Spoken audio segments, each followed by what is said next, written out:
All right, good morning, everyone. Welcome. We're going to go ahead and get started. My name is Stephanie Fisher with the Education Department. Thanks for joining us today.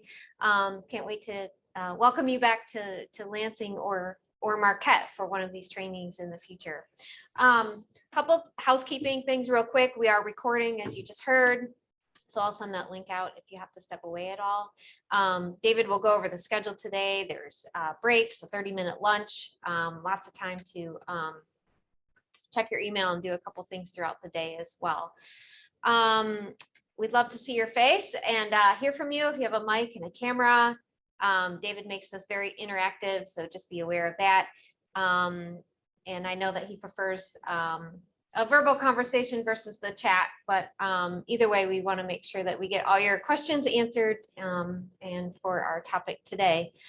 You should have received the handout in the Outlook invite, so let me know if you did not. I'll be sure to just email that over to you as well. I think that's about it for housekeeping. I do want to let you know that coming up October 21 and 22, we have power prospecting on the 21st and making effective relationship development calls. Both of those are taught by Jack Hubbard from St. Myers and Hubbard. He's a commercial banker, business development officer training trainer, and those are hybrids. So you can join us here in Lansing or virtually as well. So I'd love to have you. Just let me know if there are any topics that we can help you out with throughout the year to help with your training needs as well. So on to our introduction. I'd like to welcome back David L. Osborne, MBA, CCRA. He is the founder of Osborne and Associates, LLC, a business training and contract CFO firm that provides training for bankers, CPAs, credit managers, attorneys, and business owners throughout the country. His extensive professional background of over 30 years includes 21 years as a business trainer, contract CFO, and 16 years as a bank commercial lender, including the position of VP Senior Banking Officer. David has also been an adjunct college professor for over 30 years, including at the College of Southern Nevada. From Nevada, welcome, David. Thank you so much, Stephanie. Welcome everyone to today's session. I'm going to go ahead and share the screen and we'll get started. Give me just a moment on this. Excellent. There we go. Excellent. Okay. Pardon me. All right. You should see that on your screen, and we've got the PowerPoint there. We're going to start with introductions, and it's great to be with each one of you. As Stephanie mentioned, this is a live interactive session, and so please stay next to your unmute button, if you will. And the preferred is to participate through the audio. We'll talk further on that as we go forward in the material.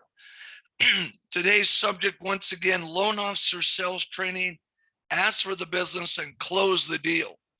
Now we'll start with, and we want, as I call out your name, I'd like to have you just give us a brief introduction, your name, your bank, what do you do in the bank? What do you do in the bank? Those are the top three.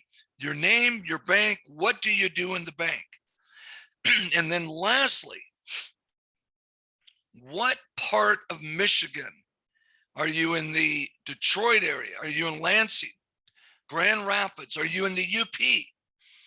So just give us a little feel for what part of the state you're in. So your name, your bank, what do you do in the bank? And what's your location? And I don't know if I'm saying this first name, is it Najiba? No, I apologize. I know I'm not saying it right. Najiba. If you'd unmute yourself and tell us if you would, if you're there with us. Okay. How about Janine? Janine, are you with us? Okay, how about Brooke? Brooke, are you with us? Brooke, are you with us?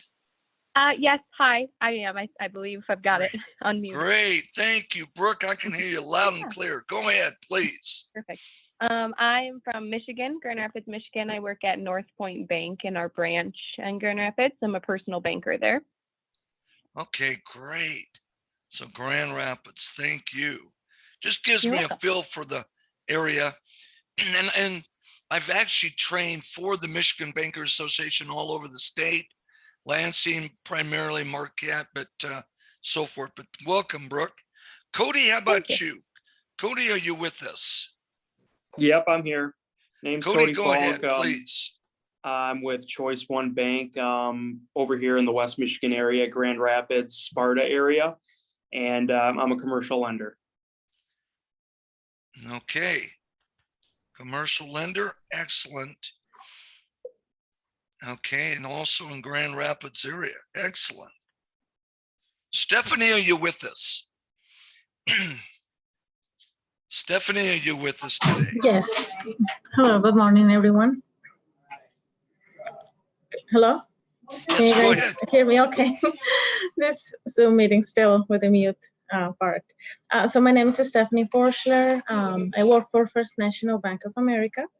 I am part of the multilingual group. We assist our customers. We specialize in non-qualified mortgages. So we have different type of clients, including Spanish speakers, Portuguese speakers, and we assist them a lot in that aspect in our multilingual group that we have. And we're located in East Lansing, Michigan. Okay. I'm originally from Colombia, and I've been here about 6 years in the US, and I'm very happy to be here helping our Hispanic community as well, and everyone in general that needs a non-QM mortgage with us. Great. Thank you so much. Originally from Columbia, and you're based in East Lansing. Thank you. All right. Is it pronounced? I don't know if I'm saying this right. Tessia or Tassia? T-E-S-I-A. You with us? Good morning. It's pronounced Tessa. Yep. Good morning. Can you hear me? Yes. And say it again. I'm sorry. How do you say it? Tessa. The I is silent. Oh, okay. So Tessa, great. Yep. Go ahead, please. Good morning. I am with Eaton Community Bank. I have been with the company for 19 years, and I am a branch manager in the Nashville office. And I am happy to join the group. Great. And what part of the state? Help me. If Nashville, Michigan. So that's on the, I guess, west side near Middleville, Lake Odessa, Hastings, Charlotte. So out that way, it's a small town. how far are you from Grand Rapids? I would say over an hour. I don't know the exact. Okay. But Western Michigan. Okay. Great. Thank you so much, Tessa. Thank you. Okay, great. Thank you. Robert, are you with us? Robert, are you with us today? Yes, good morning, David. Rob Landis here, Central Savings Bank, Sault Ste. Marie, Michigan, Eastern Upper Peninsula. Executive Vice President, oversee the loan area and commercial lender. Good. Commercial lender, Sault Ste. Marie area, up in the UP. Excellent. You got it. And Rob, you go by Rob. Okay. Good. Carla, now we've got two Carlas. Carla Lang, are you with us? Okay, it's Carla M. Carla M, are you with us? I am. It's Carla. Yeah, good. You avoided that one very well. Carla Mahoney. I love it. Go ahead, Carla. So you're just looking for kind of a background. Yes, sir. Your name, your bank, what do you do in the bank, and what part of Michigan are you based in? I am from Southern Michigan. I am a mortgage lender, actively lending for a couple years now, but with a history of processing, underwriting, kind of some involvement in multiple facets of lending for over 15 years. So just kind of a newbie to the space. No problem. And where would be the closest major town or city from where you live? Well, I think we'd have to go as far as Jackson, Michigan to really consider it a big town. Okay. So we're pretty small city lending. Okay. Yeah. Great. Thank you, Carla. Yep. And Jasmine, are you with us?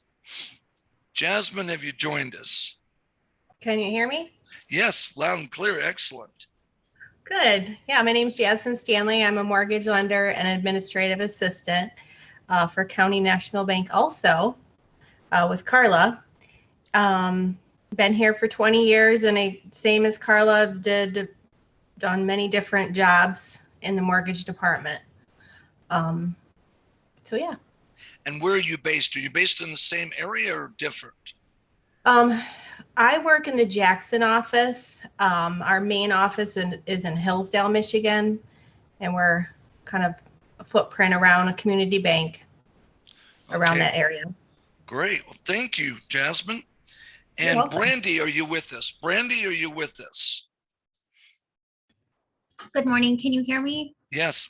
Yes. Good morning. My name is Brandy Titus. I am also a mortgage officer for County National Bank. I work in the Hillsdale office. We're within 20 minutes from the Indiana-Ohio line, if that gives you a perspective of our location. I've been with the bank for 6 years. Overall total experience in the industry is 15 years, starting as a realtor. So it gives me a pretty interesting background. I've been a realtor, an underwriter, mortgage lender, processor, closer. So pretty much the whole steps through the package. Okay, great. And how far from the Indiana border did you say? About 20 minutes. Okay, so are you south of Detroit then, or? Yep, we're kind of south, I would say southwest of Detroit. Got it. We are, the easiest way to find us is about an hour south of Lansing. Okay, got it. So let me just write that down. Good. Okay. Well, excellent. Well, welcome everyone. That's great. Let's just name off the other people that we haven't heard from. Carla L, Janine, and NHAIBA. So we don't have any, if those people join us, and this is excellent. Everyone's in the audio. Now, my name is David Osborne. It's great to be with each one of you. And just by way of introduction, if you have the PowerPoint presentation printed out, and I encourage you to do so. If you haven't printed out, you've got plenty of time to do so. But if you'll turn with me, page number 2. This is a brief bio on myself, and Stephanie, our administrator, reviewed this just briefly. I'm a business trainer, contract CFO, and a college professor. Pardon me. I work with primarily or train the bankers, the CPAs, the attorneys, and credit managers. Credit managers are not credit union employees. Credit managers are the credit professionals within a business setting. They underwrite the larger receivables. And then when a certain amount of those receivables go bad, they also function as a collector. So they're almost like a mini commercial lender in-house, if you will, within a company. And people don't realize that's an actual profession or position, and very common all over the country. They usually report directly to the CFO within the company. And usually they're a little larger company, but not necessarily that big before they would have a credit manager. But it's great to be with each one of you. I'm also a former banker, as was mentioned, commercial lender, worked at Bank of America for about 9 years, pardon me, but also worked at 2 community banks. Okay, now today's session we're going to do, it's going to be live interactive. In fact, this session today is even going to be more live interactive than even normal because of the subject matter. Today is sales, and it's interactive. It is verbal. Today we're not going to emphasize as much, of course, on the technical, on the lending side, but more on the human side and the interaction, if you will. Now, for whatever it's worth, I've trained for the Michigan Bankers Association for many years, primarily in Lansing, their headquarters, but also up in the UP and Marquette, trained at Gladstone up in the UP as well. But I also traveled to Michigan from Las Vegas and trained the CPAs. I've trained the CPAs in the Detroit market for the Michigan Association of CPAs and also in Grand Rapids. So I've been in Grand Rapids, trained there, but also fly in and out of Grand Rapids when I go to the ground-based sessions in the Lansing for the Michigan Bankers Association. But it's great to be with each one of you. Today's session, live interactive. So what we're going to do, and I'm going to just say this straight up front, we're going to cover 5 different areas, which we'll get into in just a moment. But at the end of each one of those sections, which is kind of a body of material, we have 2 or 3 case studies that we're going to work on. And there's like little mini case studies, what if scenarios within sales, within banking. And then in that case study, I'm going to have you comment on the case study. And then I'm going to have a couple of you, and I'm just going to randomly choose a couple of you to actually role play the case study. Now, when we get to the role play, I beg of you to, of course, not only unmute yourself, but also show us in the video so that the 2 people that are in the role play we can see them. When we get to the role play, I will actually keep my audio on, but I will shut off my video so that you don't see me.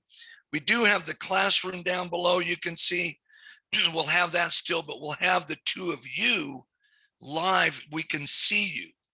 We want the interaction because this is an interactive subject. As I mentioned, this is not a quantitative subject. I provide a lot of training for the lenders on more of the quantitative, including just yesterday. We did small business lending for the Michigan Bankers Association, whole full class, full day session. So for whatever it's worth, I train on key ratio analysis, cash flow analysis, tax return analysis, both a basic class and an advanced class. The basic is called basic personal and business tax return analysis. Is for consumer lenders, mortgage lenders, commercial lenders. The advanced class is primarily commercial lenders and so forth. So I do a lot of what I call the technical training. Today's major theme would fall into management training. Now, I'll just say it straight up front. Some people kind of have a misnomer in our industry that, well, the technical training is the most important. Well, if you're an underwriter, if you're a credit analyst, you're an underwriter, you're doing the cash flow analysis, you're doing your tax return analysis, pardon me, in that aspect, you may be right. But I'm going to say it straight out, overall big picture. If we do not have sufficient loan volume coming through the front door of the bank, we really don't have a bank. We don't have a vibrant loan portfolio. So if you say, well, which is more important, the management side, including sales, or the technical underwriting? Well, they obviously go hand in hand. But you think of it this way, you've got to have the volume coming through the door, or you have no bank, really. It's just a thought. So we really need both sides. And I train on both sides for whatever it's worth. Now, I train, as I mentioned, the bankers, CPAs, attorneys, credit managers, and so forth, and all over the country. Now, I traditionally, pre-COVID, would physically be all over the country, including in Michigan. But I train all over the Midwest. In fact, I'll actually be this coming Monday, I'll be in the Midwest, another state, training at a big conference in Kansas City. So I'll be there. But with COVID, boy, my travel's much less. So it's more webinar based. Even before COVID, I did a lot of webinars, but today just even more, if you will. As you can see, once again, as was mentioned, I'm based in Las Vegas, lived in the Vegas market for many, many years, but by way of heritage, my father was career military, so we lived all over, including in the Midwest, Illinois, Ohio twice. We lived in Florida, lived in Utah, lived in California, 3 places, lived in Germany as a kid, and so forth. And that's because my father was career military. You'll notice my email address down below. Pardon me, dlosburn@cox.net. If you would grab a highlighter or a pen, if you just highlight that, my last name's unusual. It's with the URN instead of the more traditional ORN. Please keep my contact information. I find that a lot of questions arise not during the session, but even a month from now, 6 months from now, you've run into a situation, and it can be related to today's main theme of sales, or it could be related to a technical subject, a tax question. Seriously, don't hesitate, reach out to me. Pardon me. Number 1, I keep everything confidential. Number 2, I don't charge for this. I consider it as an extension of today's session. And number 3, I do receive emails regularly from attendees of my various sessions, whether they're ground-based or webinar-based, either way. So please keep my contact info if you would, please. With that, if you'll turn forward with me. Now, as I mentioned, today's material, we're going to do this, a body or a set of material, and then we'll summarize it with the mini case studies, including some discussion and the role play. And then we will do 3 individual questions related to that section of today's material. And the 3 questions are personal. They're not personal, but they're related, or they're intended to relate to you personally within your position, within your bank. So once again, we'll do the set of material, the mini case studies, including the role play, and then the 3 questions related to kind of really summarize that section. And then we move on to the next set of material. Now, you can see here on page number 3, a brief outline. You can see we're going to be talking about selling the bank's products, services, negotiating the terms, closing the loans, so forth. Today's overarching theme is ask for the business, close the deal. Okay, because a lot of times we ask, but we don't close. I find I'm a good asker. I'm just going to say it straight out. I consider myself a good asker, but sometimes I don't close the deal. And what do you mean? Well, I'm a CFO. So I work with clients and I work on various other projects.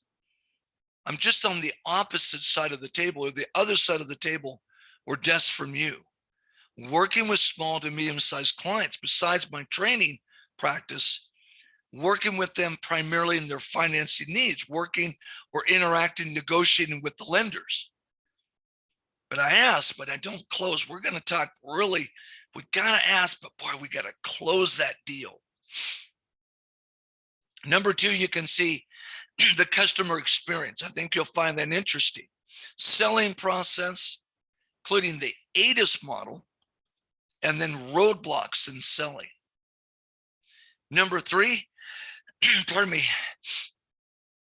These are supporting, I put that in your notes under number 3. These are supporting disciplines to the concept of selling, negotiations, communication, telephone techniques. Now we sell using even text or even email, which we'll talk about.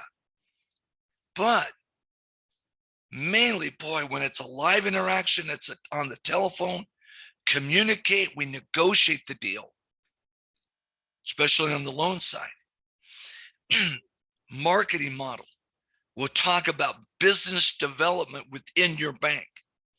Okay, we're going to do a quick class shout out. What's that? Well, as I mentioned, we're going to all we're all going to participate, but we're also going to do periodic class shout outs.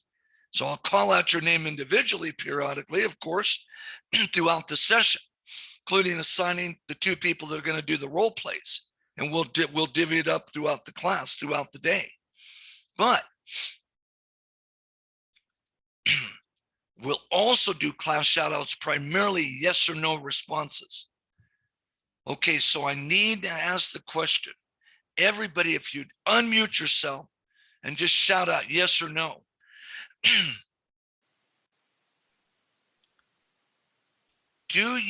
Are you involved in business development in your bank in any way, shape, or form?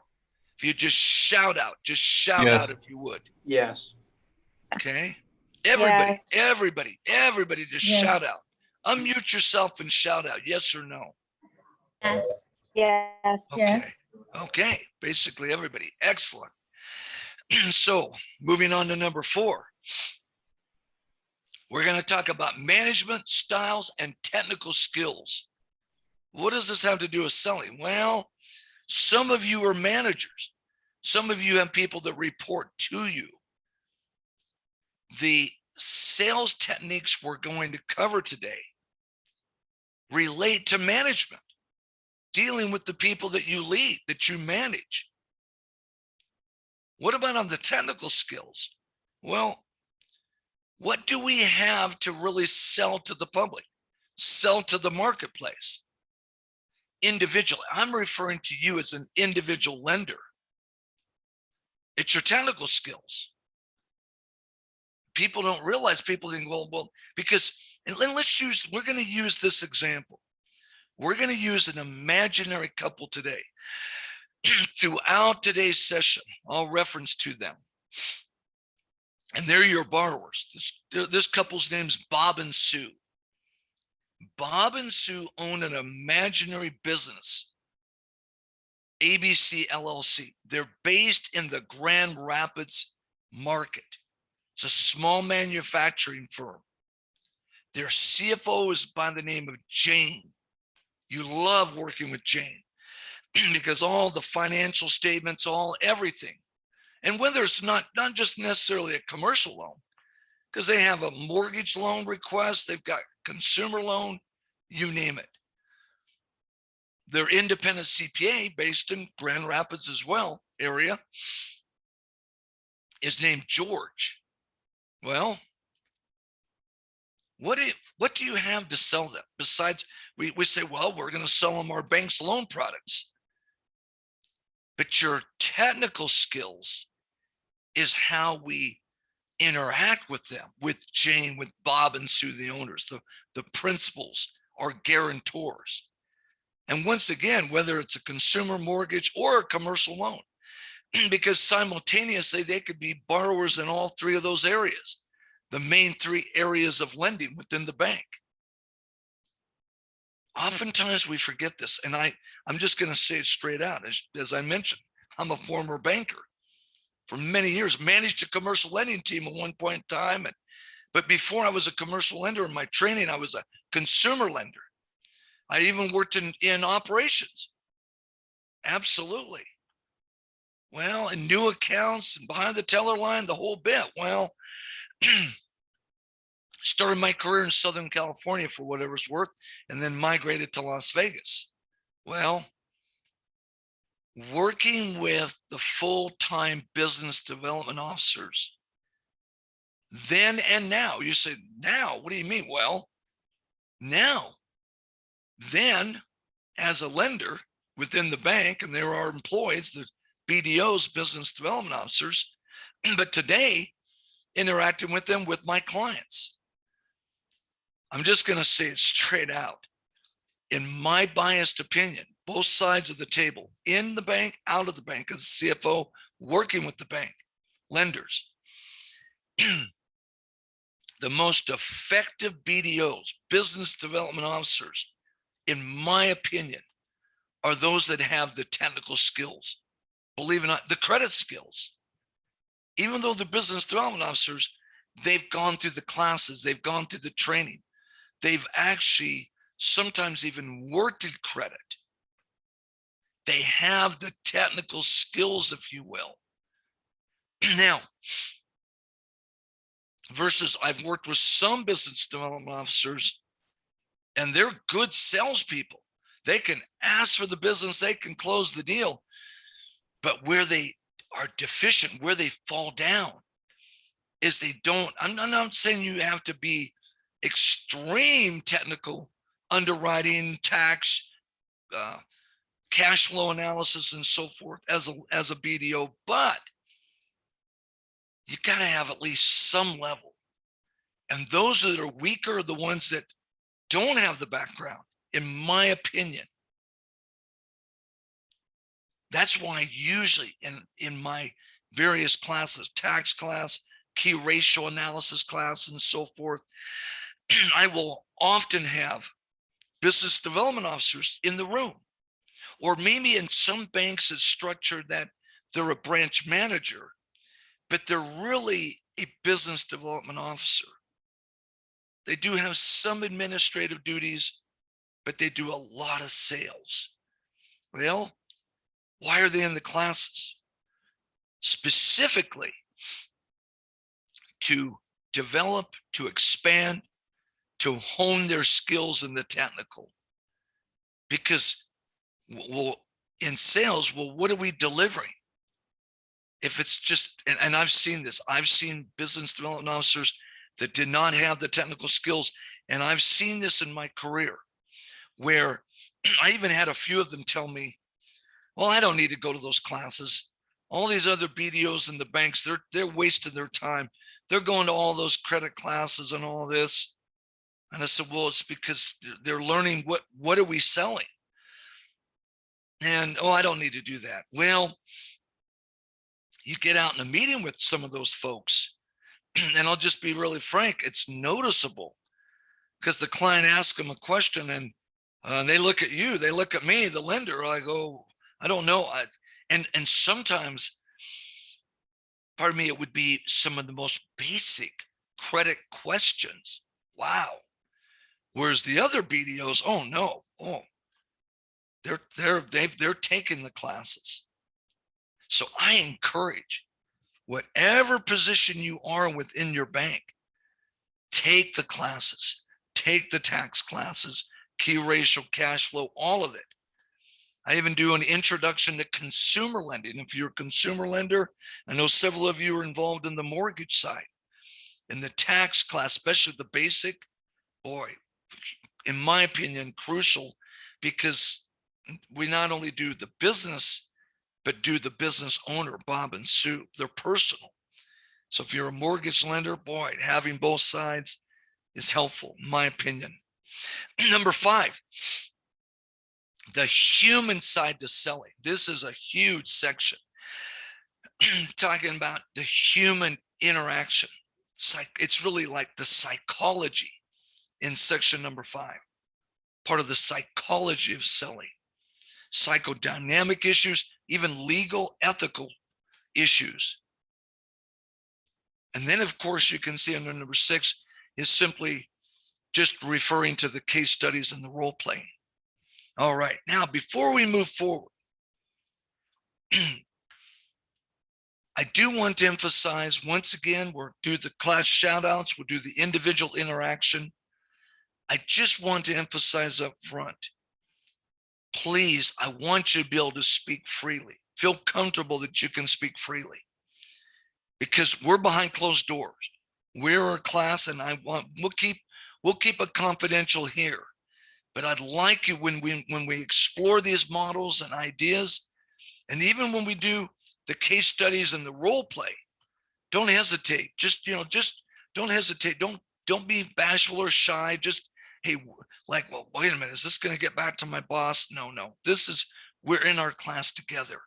I want you to feel comfortable because this subject matter can get pretty intense at times. And I don't want you to feel like, oh, I can't say this or that, or what I'd really think, or what I'd really do in these case studies particularly. Now, with that, I'm going to do just one more individual polling question. Out of 100% of your day in the bank, 100% of your time, what percentage would you say that you sell in any way, shape, or form?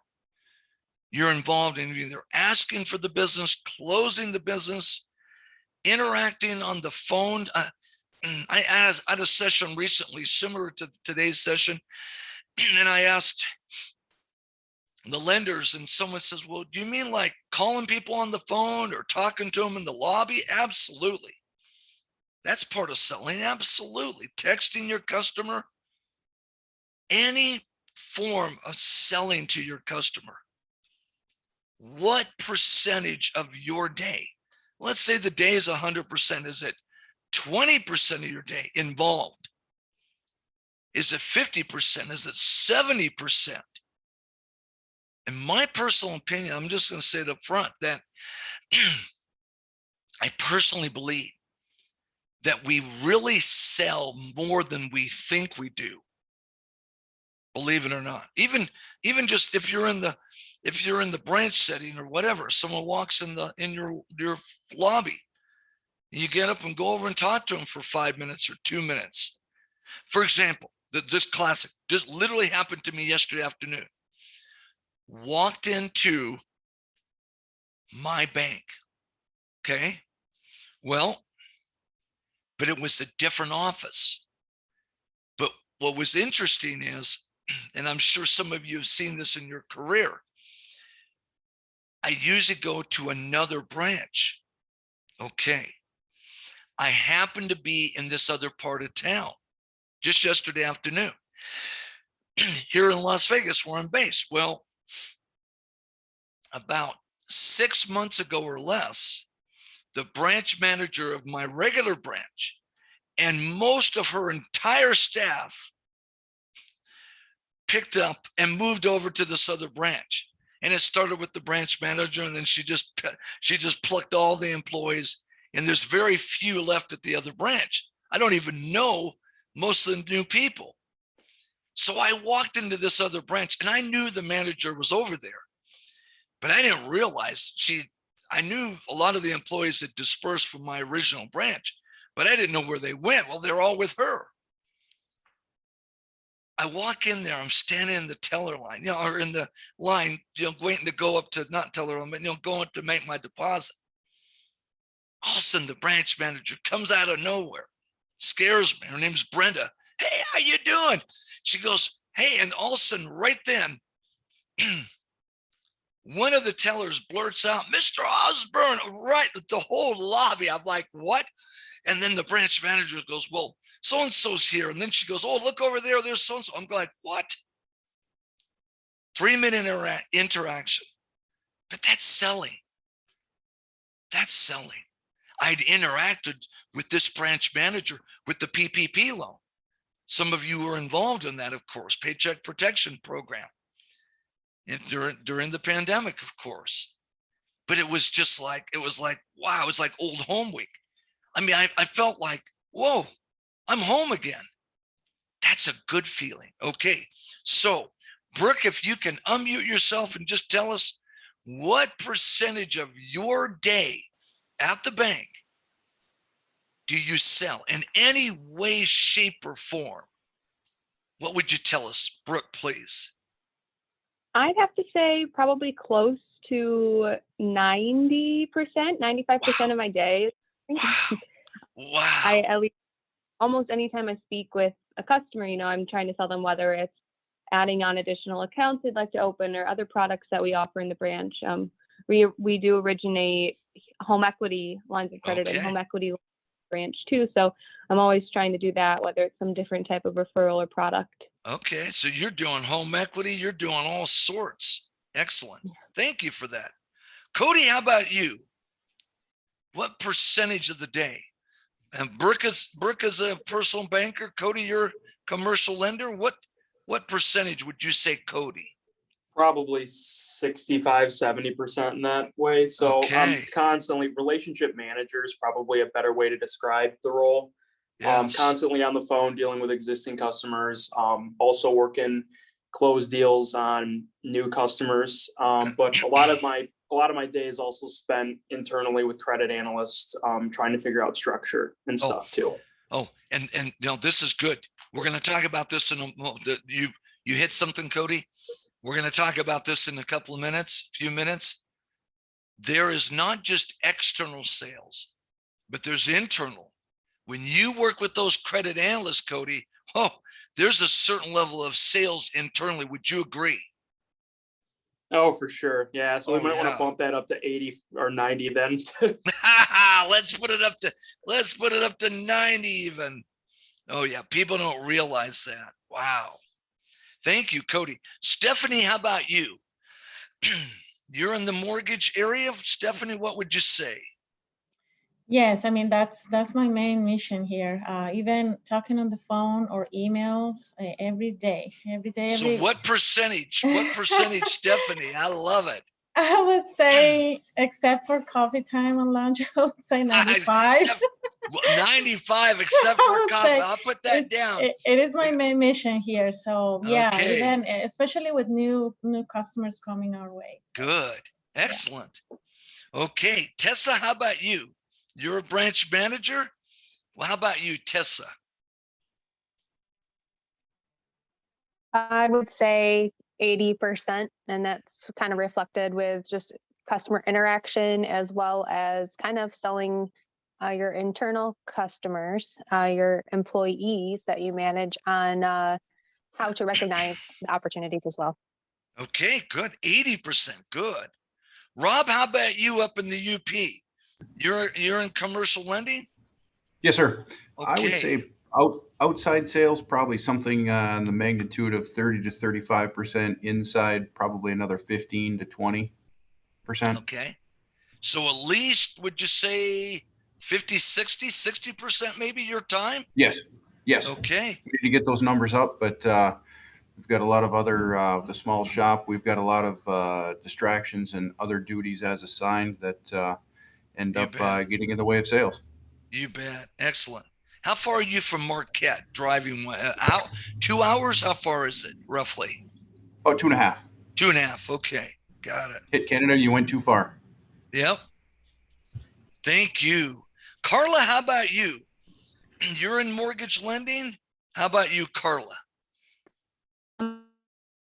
Probably more in the 50% range, just because we do a lot of our own file processing and babysitting, things along the lines of that. So probably more in the 50% range. 50%. Okay. Thank you. Jasmine, how about you? Jasmine, you're in mortgage lending as well? Jasmine, what would you say? Jasmine, can you hear me? Something went. Okay.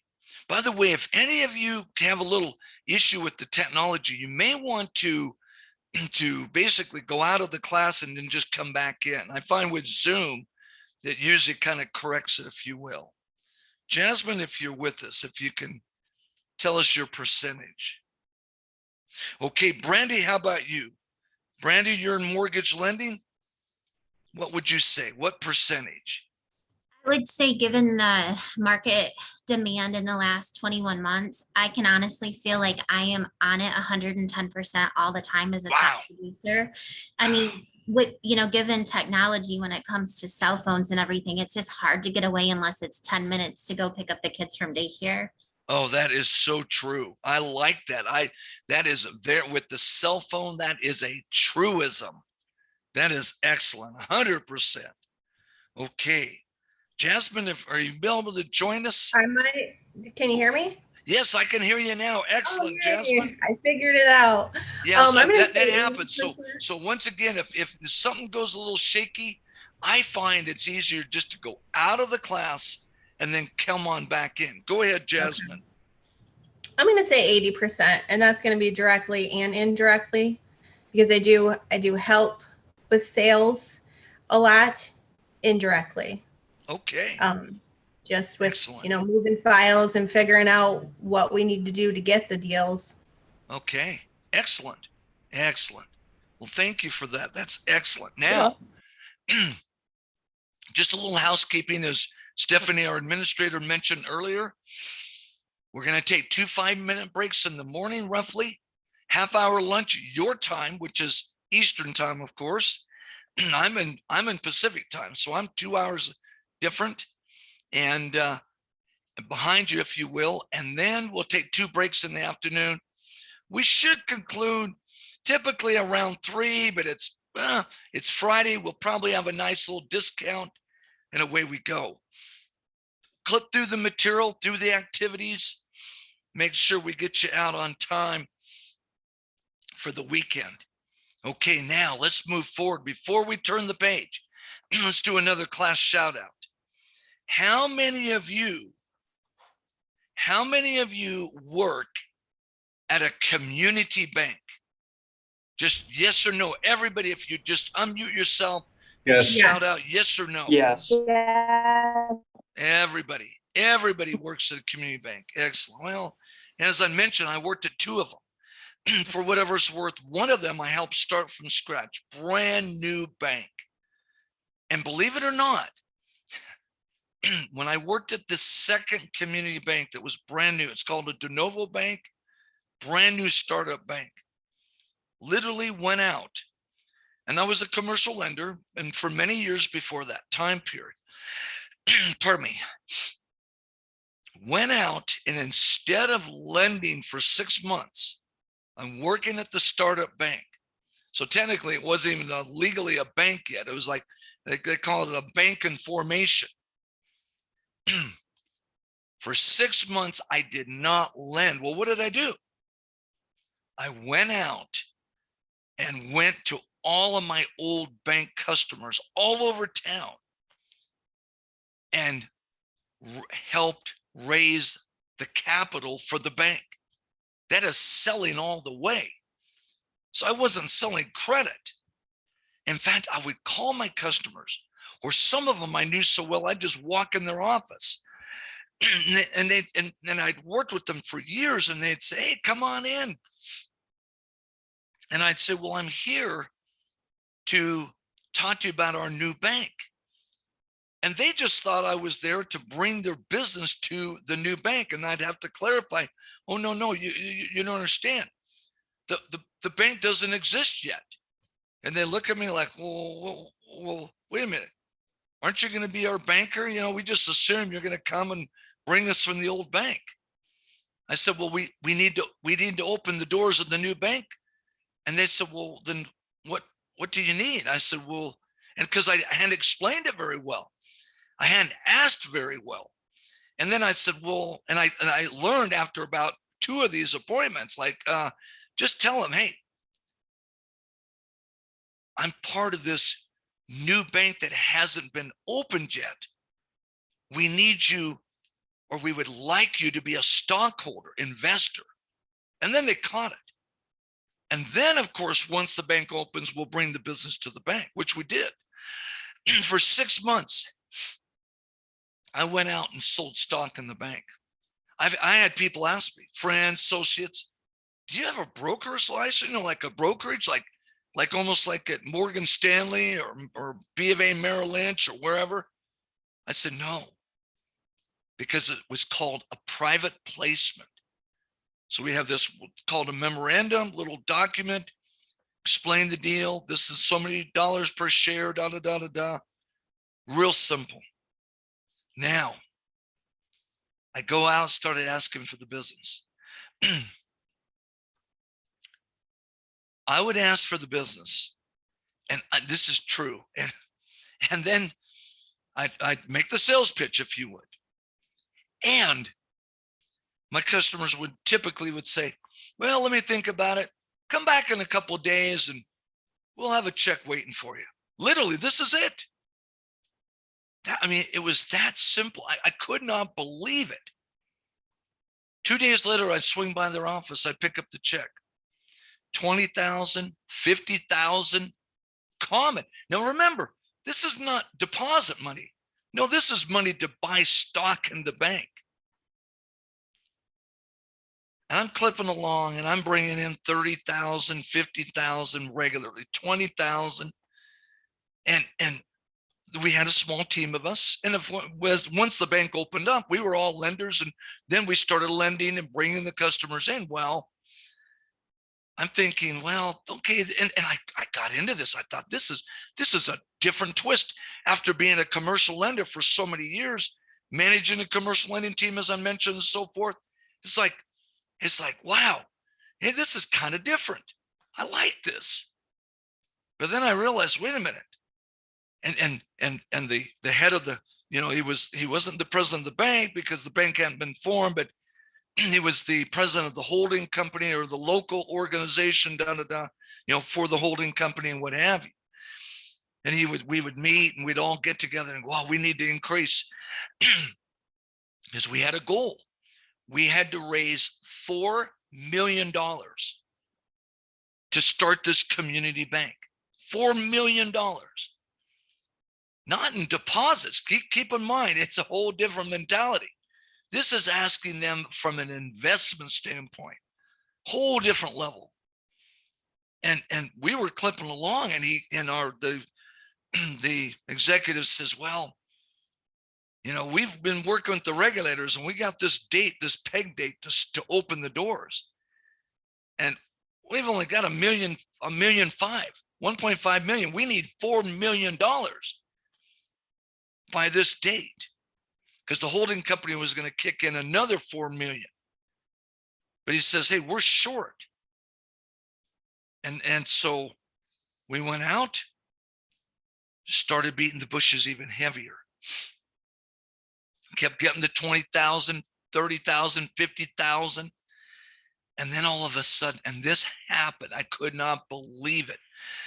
I went to one of my old customers, big construction development company, walked in there in 1.5 hour meeting, met with the principals, no more than a half hour.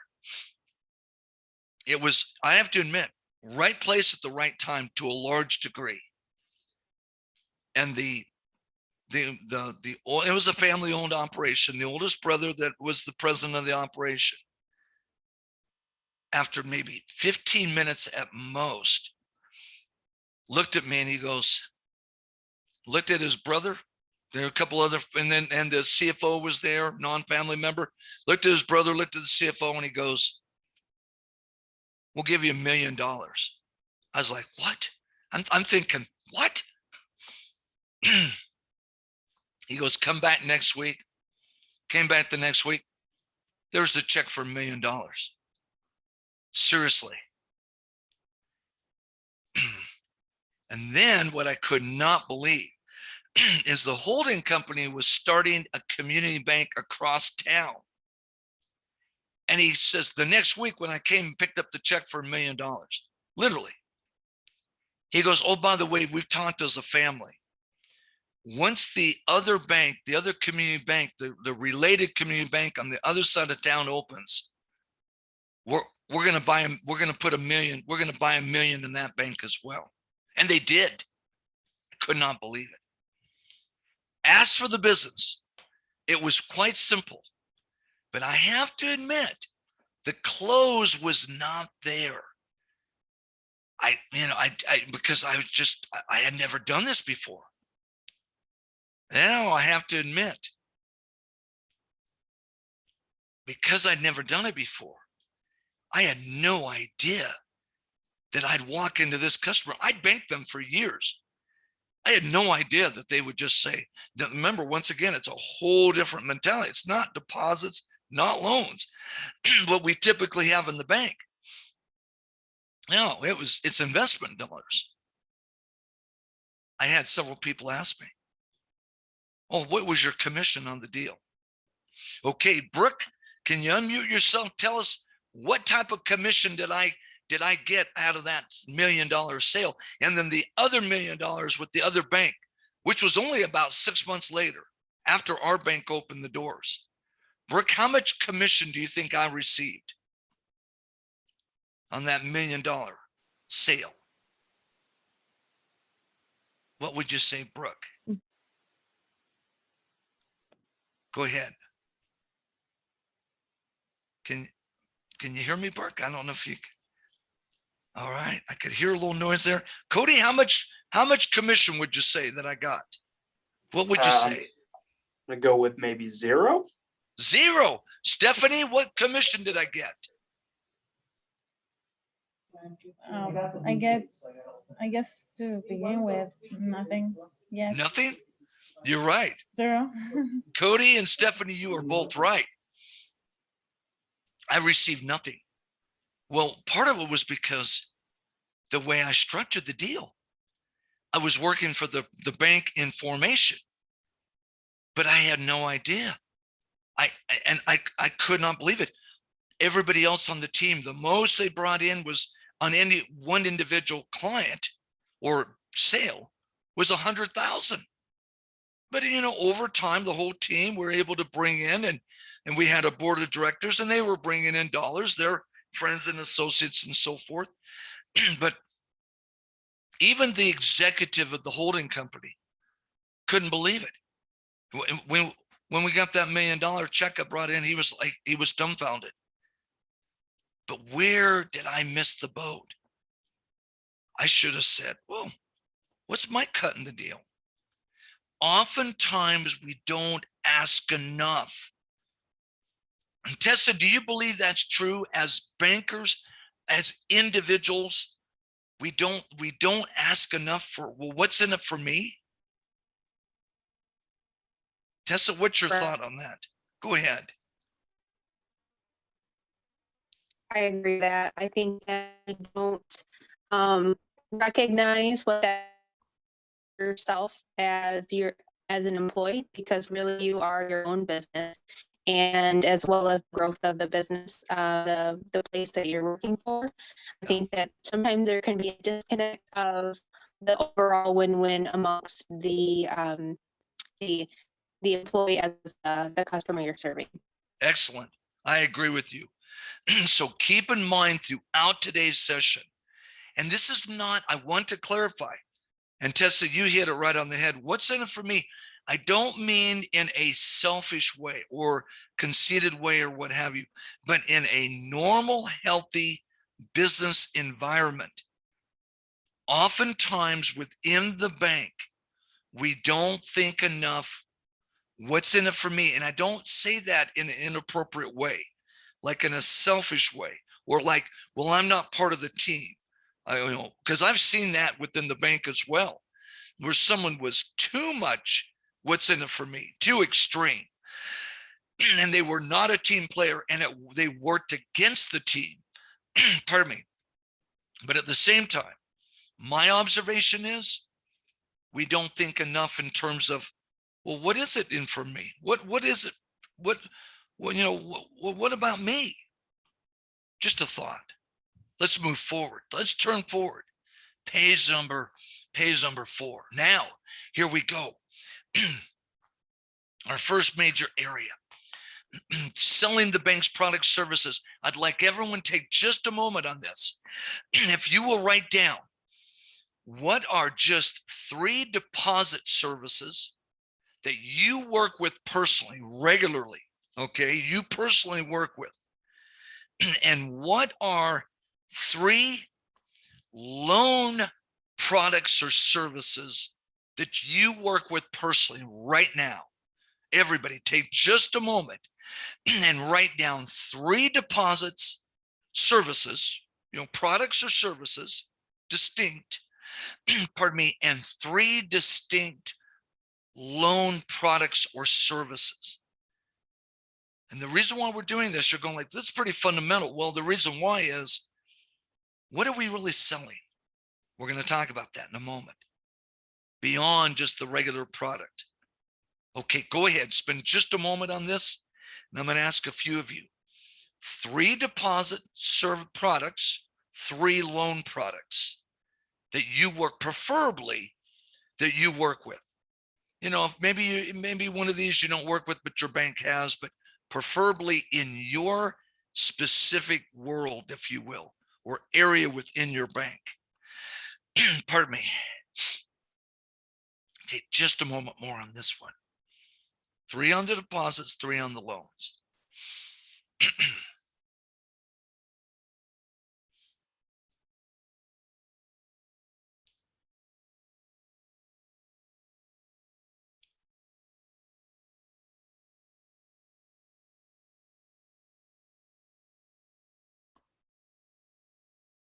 Okay, Rob, can you give us one of your deposits and one of your loans? Sure. Standard checking accounts and loans would be commercial real estate. Commercial real estate, CRE. Excellent. Thank you on that. Carla, how about you? What's one deposit and one loan? Pardon me. We have a private banking deposit account that we use pretty regularly on our side. And then on the loans, just our standard fixed secondary market mortgages. Okay, good. Well, you're selling into the secondary market, correct? Correct. Yeah, Good. correct. Excellent. Thank you. Jasmine, how about you? What's one deposit and what's one loan?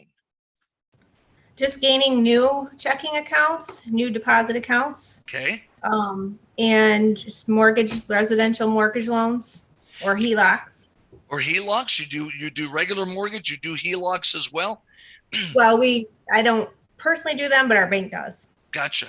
In the mortgage arena, Jasmine, are you finding just in the last 2 months, are you doing more 30-year fixed deals or 15-year amortization, 15-year deals, or are you doing a combo? Is it pretty split between the two?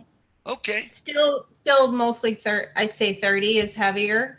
Got it. But refis, people rates are good. People like the 15-year. Good. Are they FHA? Are they conventional?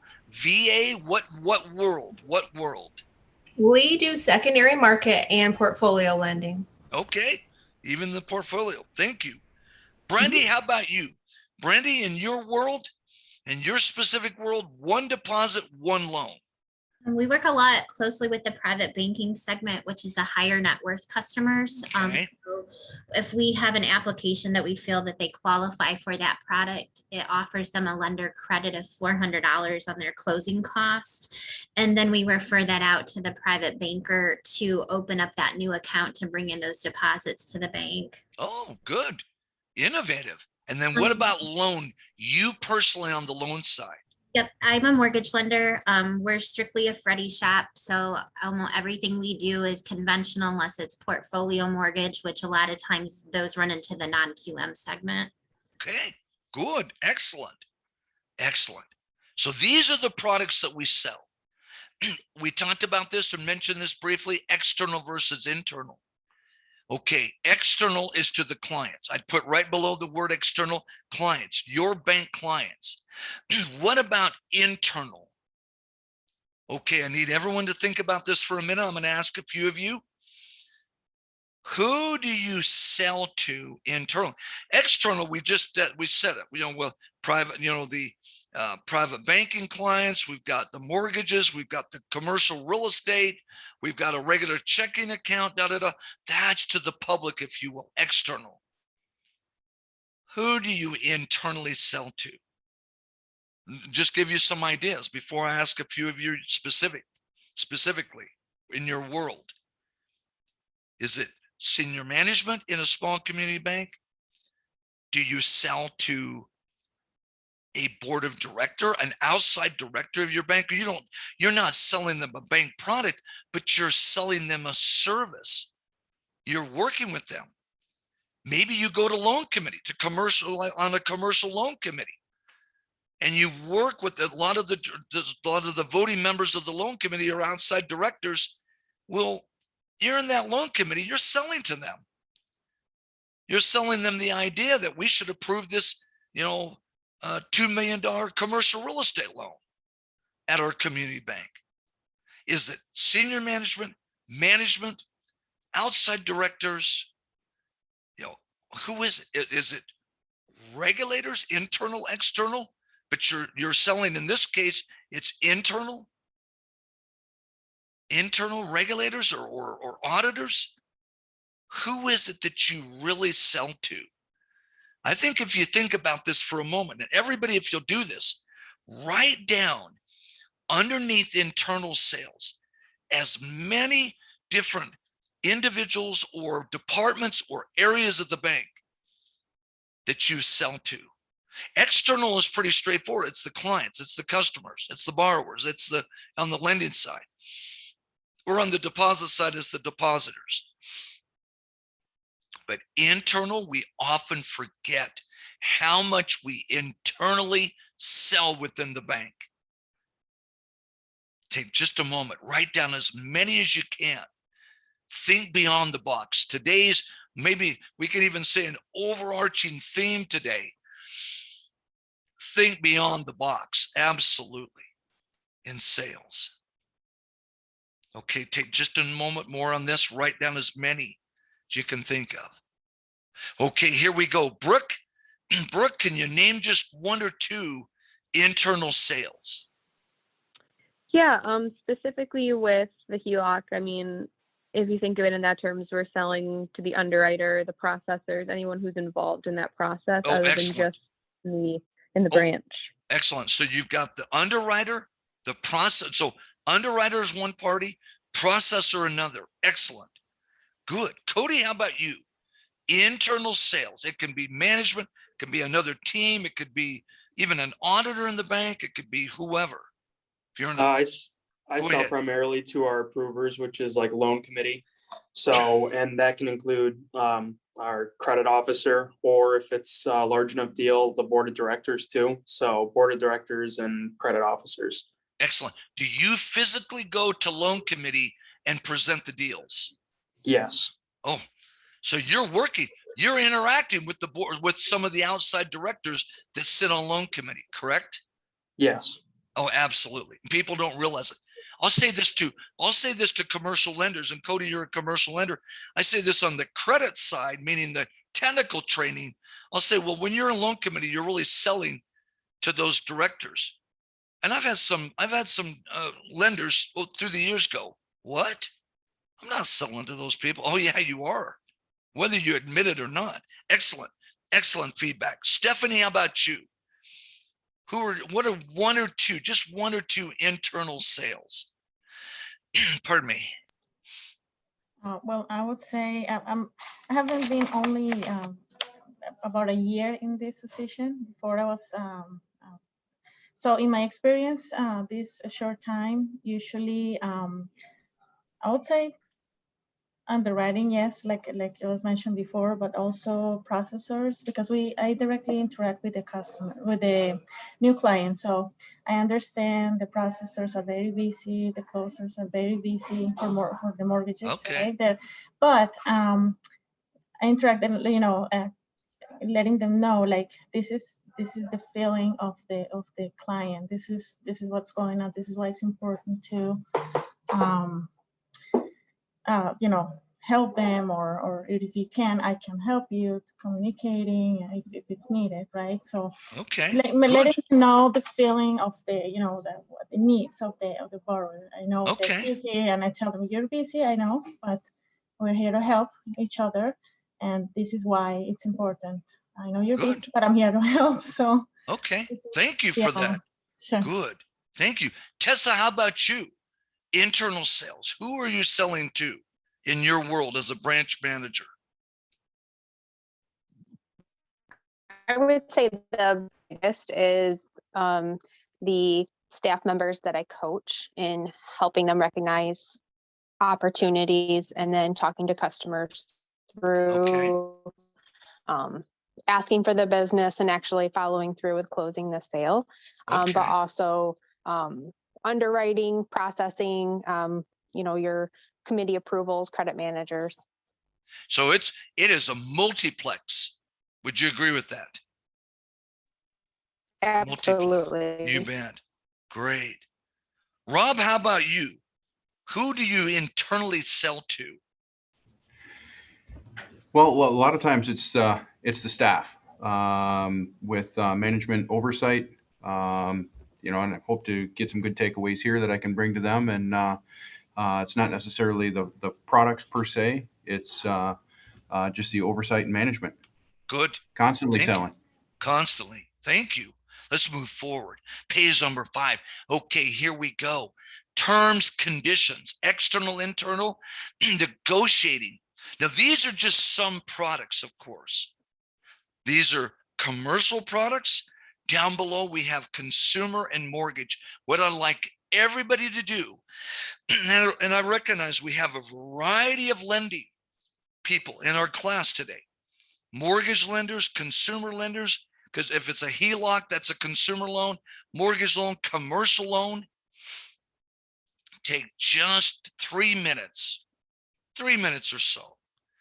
Write down a brief definition of a line of credit, equipment loan, commercial real estate. What about a letter of credit?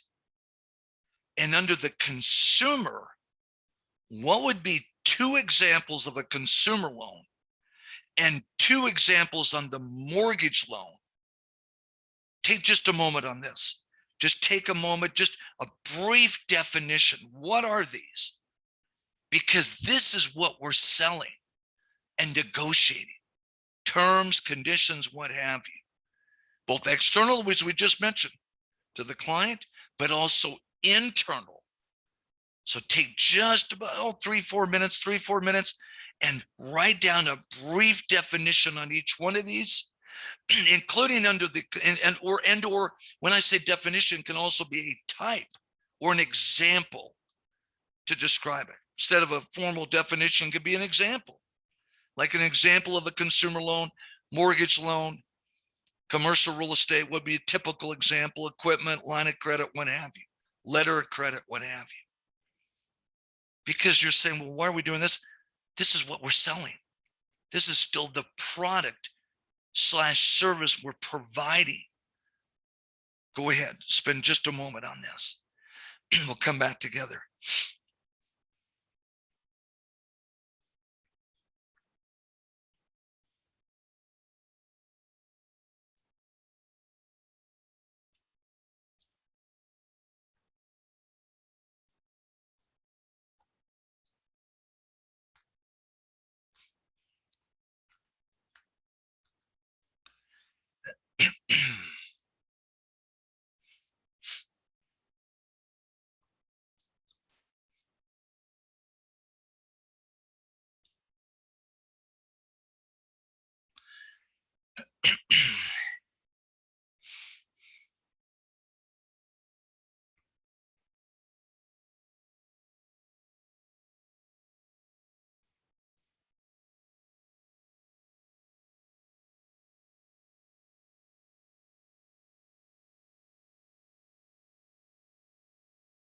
Once again, on this can just be an example of a product, or describing this particular product. Pardon me. And under Part E, 1 for consumer, 1 or 2, mortgage, 1 or 2 as well. Please.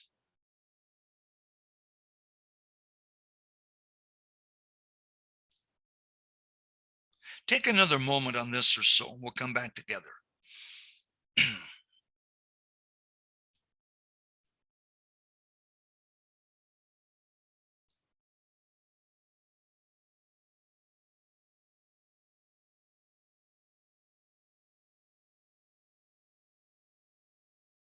Okay, here we go. Now I'm going to ask several of you, and it may fit your world, it may not, But in my opinion, we should have at least a general knowledge of each one of these categories, because everybody in our class, we're all lenders or involved in lending. You may be asked either externally or internally, well, tell me about a line of credit, tell me about a letter of credit, tell me about a mortgage product, and so forth. Okay, Carla, can you tell us, how did you describe line of credit or an example of the line of credit? A line of credit would be availability of funds for a business venture, or maybe in a case where there's improvements being done to a commercial building. Those Okay, are my thoughts on that. good, excellent. Jasmine, what did you say for line of credit?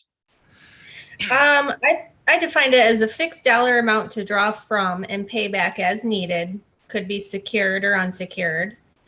HELOC, credit cards, commercial line of credit. Good, good, excellent.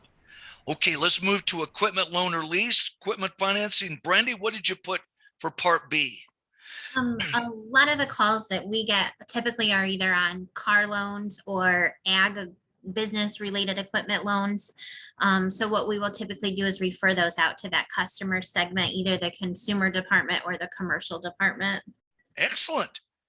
Brooke, what about you on the equipment side under part B? This is good. This is really good. Keep going. Brooke, keep it going. This is good.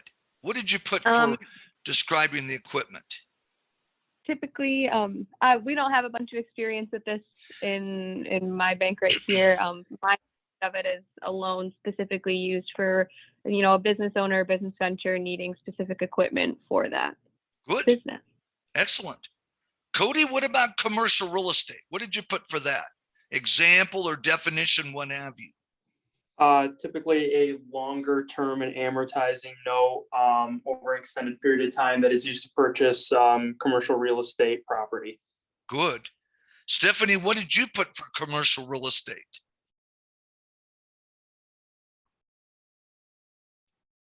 I don't have much experience in this one because we specialize mostly in mortgage loans. Okay, no problem. Yeah, but I would say, getting a new property mortgage commercial. Okay, good, good. What about letters of credit? Tessa, what about letters of credit?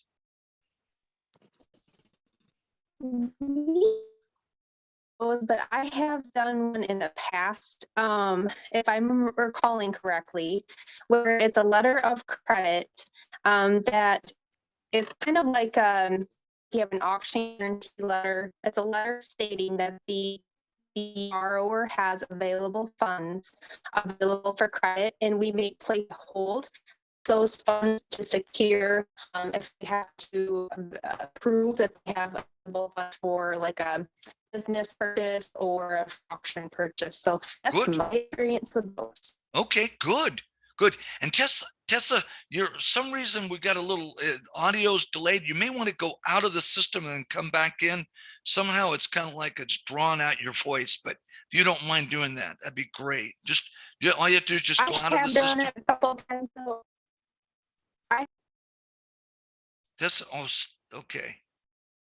Tessa dropped. Okay. All right. Rob, what about you on letters of credit? We do letters of credit here. The irrevocable letters of credit can be dropped on us at any time, served on us essentially. We've got a couple that are out there for retailers. They're wholesalers have them on hand, as well as some contractors. One in particular is asphalt company that uses them, and it's a great tool, but not a lot of banks do them anymore. You bet. If you'll thank you for those comments. If you'll put this in your notes, both from Tessa and Rob, if you'll put this in your notes, what they both described as the first type, in not particular order, but number one is the more common, standby or irrevocable letter of credit. It's really it's like a performance bond or a guarantee that the bank, it's just a guarantee. It just sits there and to be used if it has to be.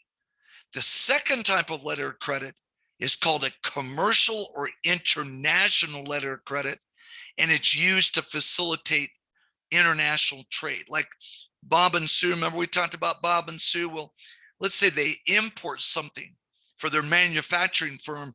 They're based in, once again, Grand Rapids area. Well, where is that item manufactured that they use in their manufacturing, this piece of equipment? Maybe in China, some other country, maybe in the UK, United Kingdom, England, whatever, Great Britain. So standby or irrevocable is one type. The other type, commercial or international letter of credit. Okay, let's go to consumer. Carla, what's one consumer product, please? A boat loan. Boat loan, excellent. Jasmine, how about you? Home equity line of credit. Oh, absolutely. Okay, Brandy, what about on the mortgage side? What's one product? I put purchase, refinance, construction, which is primarily what we deal with. And of course, those are all based on whatever amortization choice of the borrower. Oh, good. Brooke, thank you. Brooke, what about mortgage product? Brooke? I had a home equity loan or home equity line of credit. Okay, good. Thank you. Now, these are the loan products we negotiate, terms, conditions. This is what we sell. Let's move forward. Page number 6. Now we're going to go into the closing. We're still in our first section of our 5 major sections today. We're going to just go into this at the start. Then we're going to take our first break of the morning. Closing the loan. Now, we know the products. We know what we have. We know what we're selling. Consider this concept. And if you've got your highlighter, your pen, I would highlight or circle initially closing the loan. I find that a lot of people, we don't really consider this. This is, as you can see, underlined, also known as asking for the business at the beginning of the sales process, whether it's internal or external. Initially closing. And what does that mean? Right up front, at the very start of the sales process, we state not in an overly pushy way or inappropriate way, but we just tell them straight up front, this is what we want. I have worked with let's just use as an example. I've worked with a lot of branch managers. Tessa, you're our branch manager here today. I think you're the only one in our group, branch manager, Tessa. I've worked with a lot of branch managers. Now, this is me as a small business client. And I've worked with some branch managers, and they will, they will hint around to, hey, we want you to consider this loan product or even this deposit product.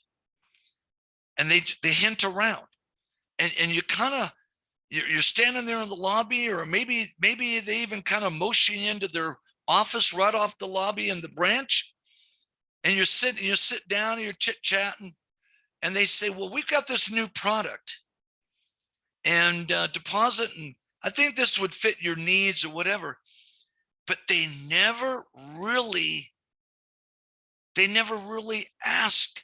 They kind of hint around like, well, I think this may be good for you. And you kind of walk out of the meeting and you're going like, and this is my experience, not as a former lender or as a CFO today working with the lenders. This is my experience as a customer, as an external client of the bank. And I walk out and think, well, what was that all about? I work with other branch managers, and they make it clear. I'll sit down, they'll say, David, they'll say, we have this new product, and they'll just say it, and they describe the product in just about 3 to 5 minutes, at most 3 minutes. And they say, I think you need to consider this. I've looked at your business and da-da-da.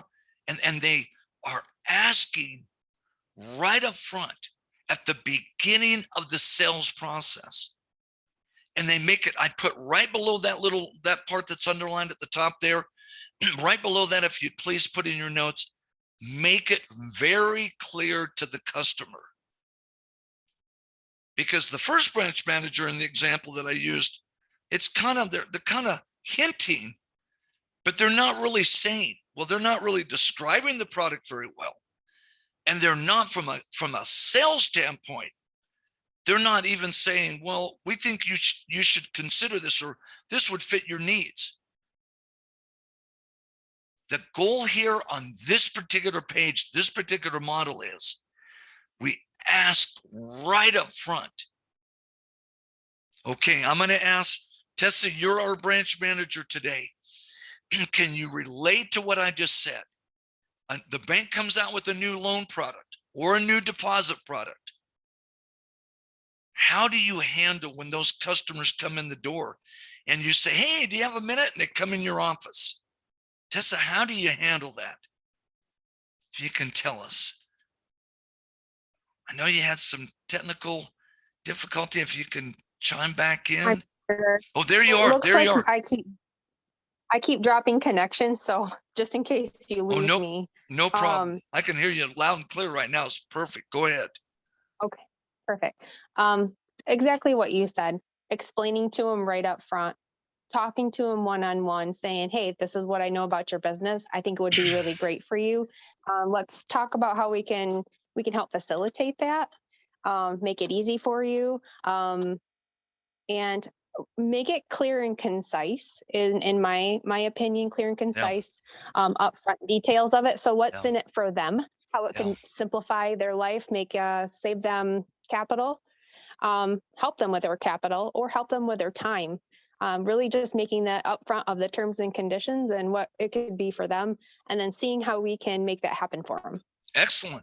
That is excellent. And Tessa, you can relate. Is this correct? You can relate. You've seen branch managers that do it that way, but you've seen branch managers that they don't quite feel comfortable in the selling process, and they kind of beat around the bush. Is that a true statement?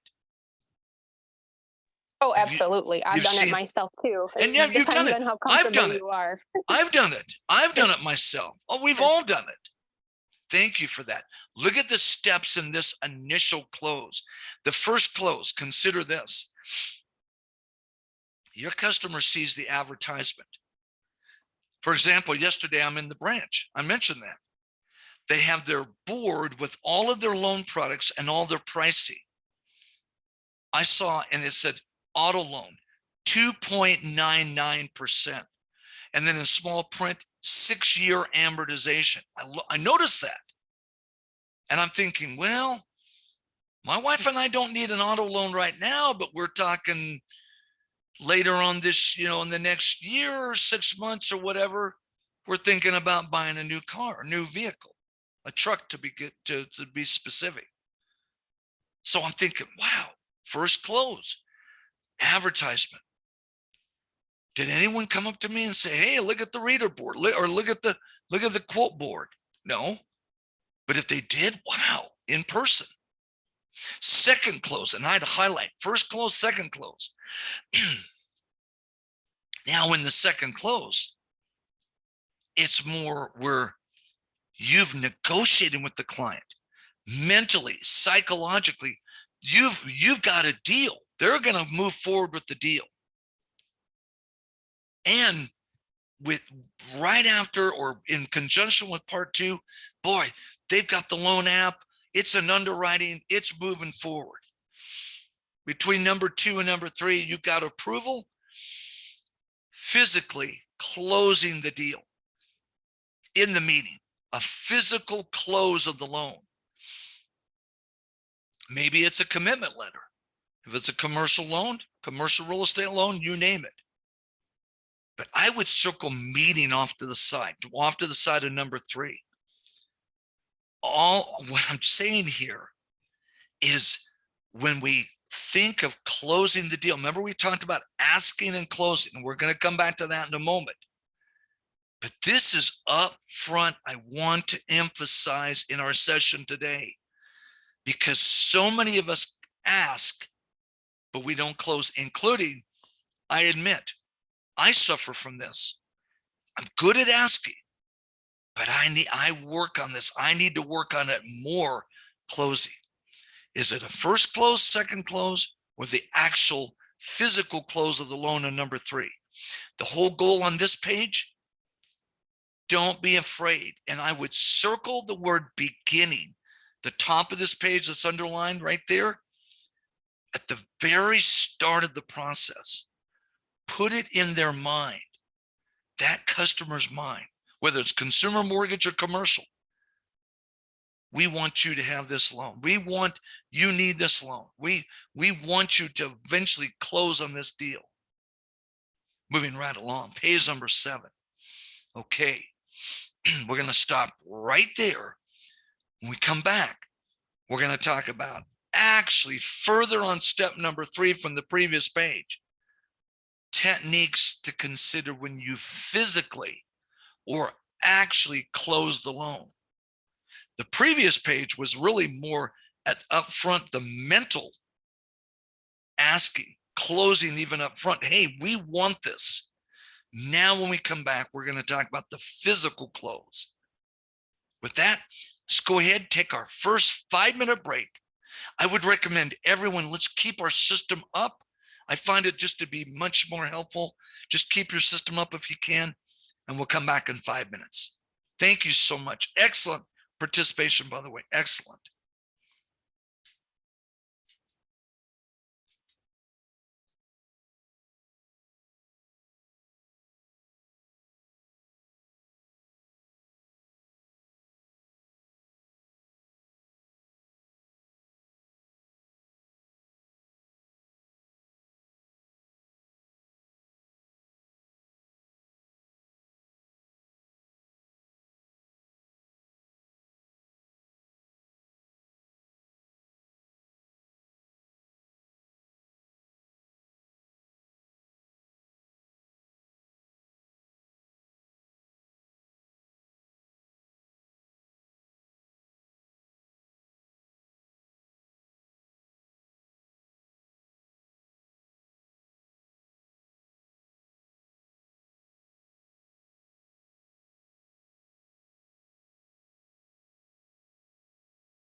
Welcome back, everyone. We'll take just a moment and we'll get started.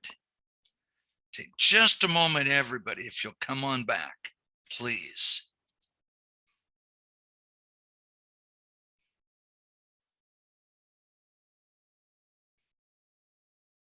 Okay, Carla, can you do our sound check for us just to make sure the system's up and running, please? Carla, if you're there, if you can do our sound check. Carla Lang, we have. Okay, okay. Well, wait. No, Carla Lang, we've got the other Carla that's joined us. Okay, Carla Lang, we've got Carla M and Carla L. Okay, Carla Lang, tell us, what bank are you with? First National Bank of America in Michigan. Okay, and what do you do in the bank? I am a mortgage specialist. Okay, great, excellent. Well, welcome. So we've got Carla L and Carla M. Okay, thank you for doing our sound check there. Thank you. Oh, you bet. Welcome, excellent. Has anyone else joined us that we haven't heard from? Janine, there's a few other people, a couple others. Anyone else? Okay, great. Now, actually closing the loan. This is, I've put in your notes, this is the actual physical close of the loan. Okay, let's do a class shout out. Everybody, if you'd unmute yourselves and just shout out yes or no.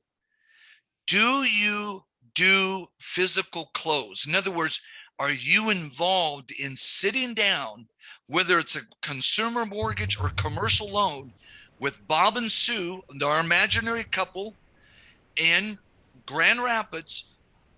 Do you sign people up on their various loans? Yes or no? Everybody, if you'd No. unmute, go ahead. No. Yes.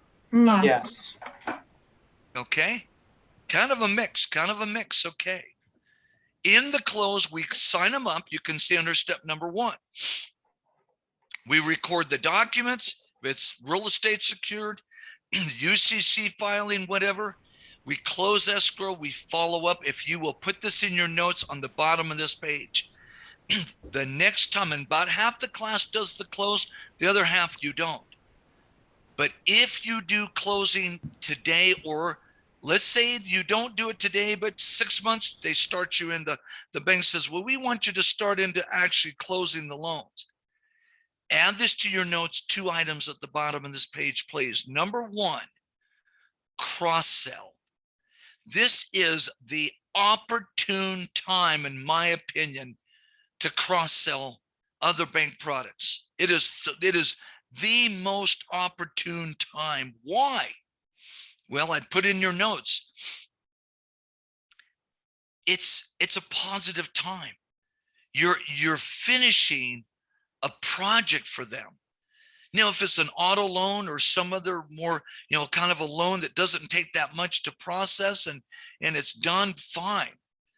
But what if it's a loan, a home equity line or loan or a commercial equipment loan that for whatever reason just took a long time and there were a lot of twists to it, and your borrower knows that you fought for the deal.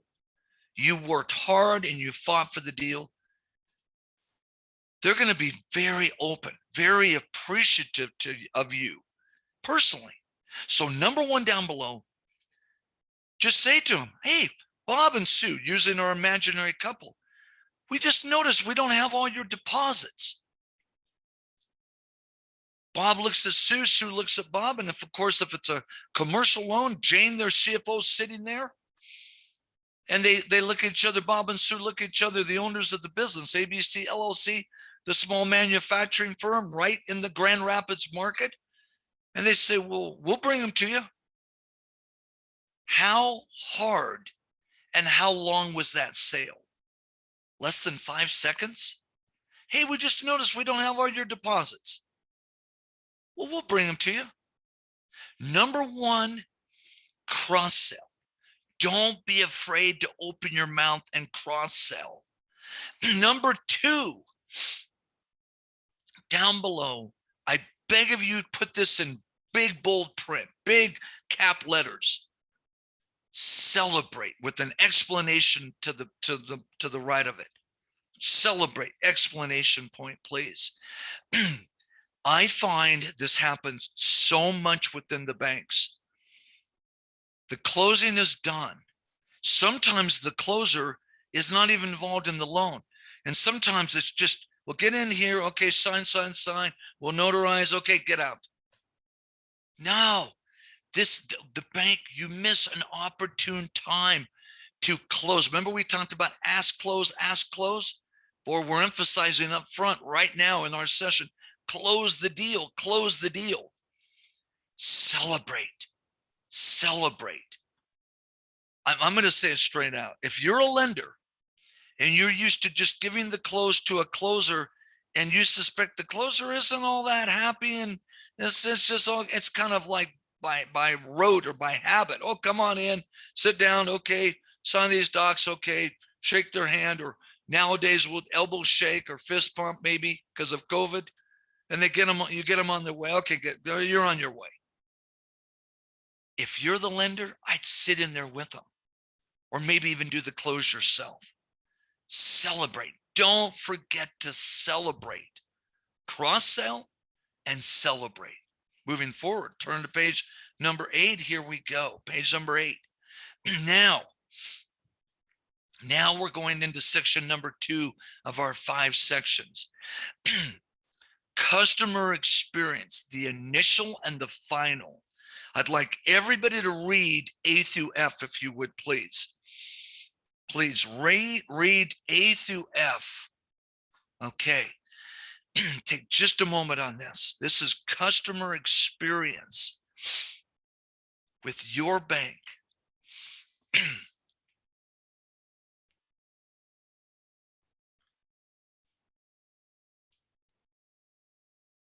Okay, just a moment. A through F, if you'll read this. Okay, here we go. Initial and final interaction with your bank image, your brand.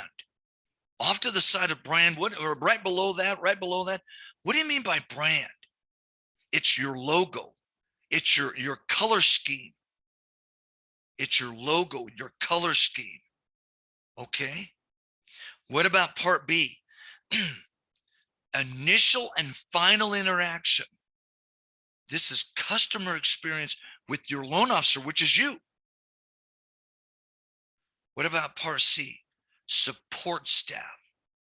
Underneath support staff, this is huge. People don't realize the support staff. For example, have any of us ever gone to the dentist, the doctor, the optometrist, whoever, and had a good experience with the support staff? Have any of us had a bad experience where it's like, oh man, I'm never going back to that dentist? It's not the dentist. It's their support staff. They're brutal. I went to the doctor the other day. I got off the 2nd floor of the building, got off the elevator, walked up to the desk. Oh, the experience was excellent. They smiled. I mean, the support staff went back there, boom, boom, boom. But how many have we had where it's the opposite? Carla M., have you ever had, don't tell the specifics, have you ever had a negative experience when you walked up a dentist, a medical, or whatever, where you walk up and the support staff, it is atrocious, and you're thinking, I'm never going back there again? Carla M., have you ever had that experience? Absolutely. It can make or break Oh, an the sale. experience. Yep. It can make or break the sale. We're talking sales today, right? Yep, absolutely. You bet. Okay, look at part D. Loan terms and conditions. Underneath that one, if you had put clarify, communication. Is it clear? Do we make it clear to our customers? So there's no mystery. When after that close, initially we mentioned it to them, but especially on that final, when we close the deal, they understand this home equity, this HELOC. They understand how to access the money. That we're going to mail you a book of checks. We're going to do this, whatever. Do our clients understand? Under Part E, what about the closing itself?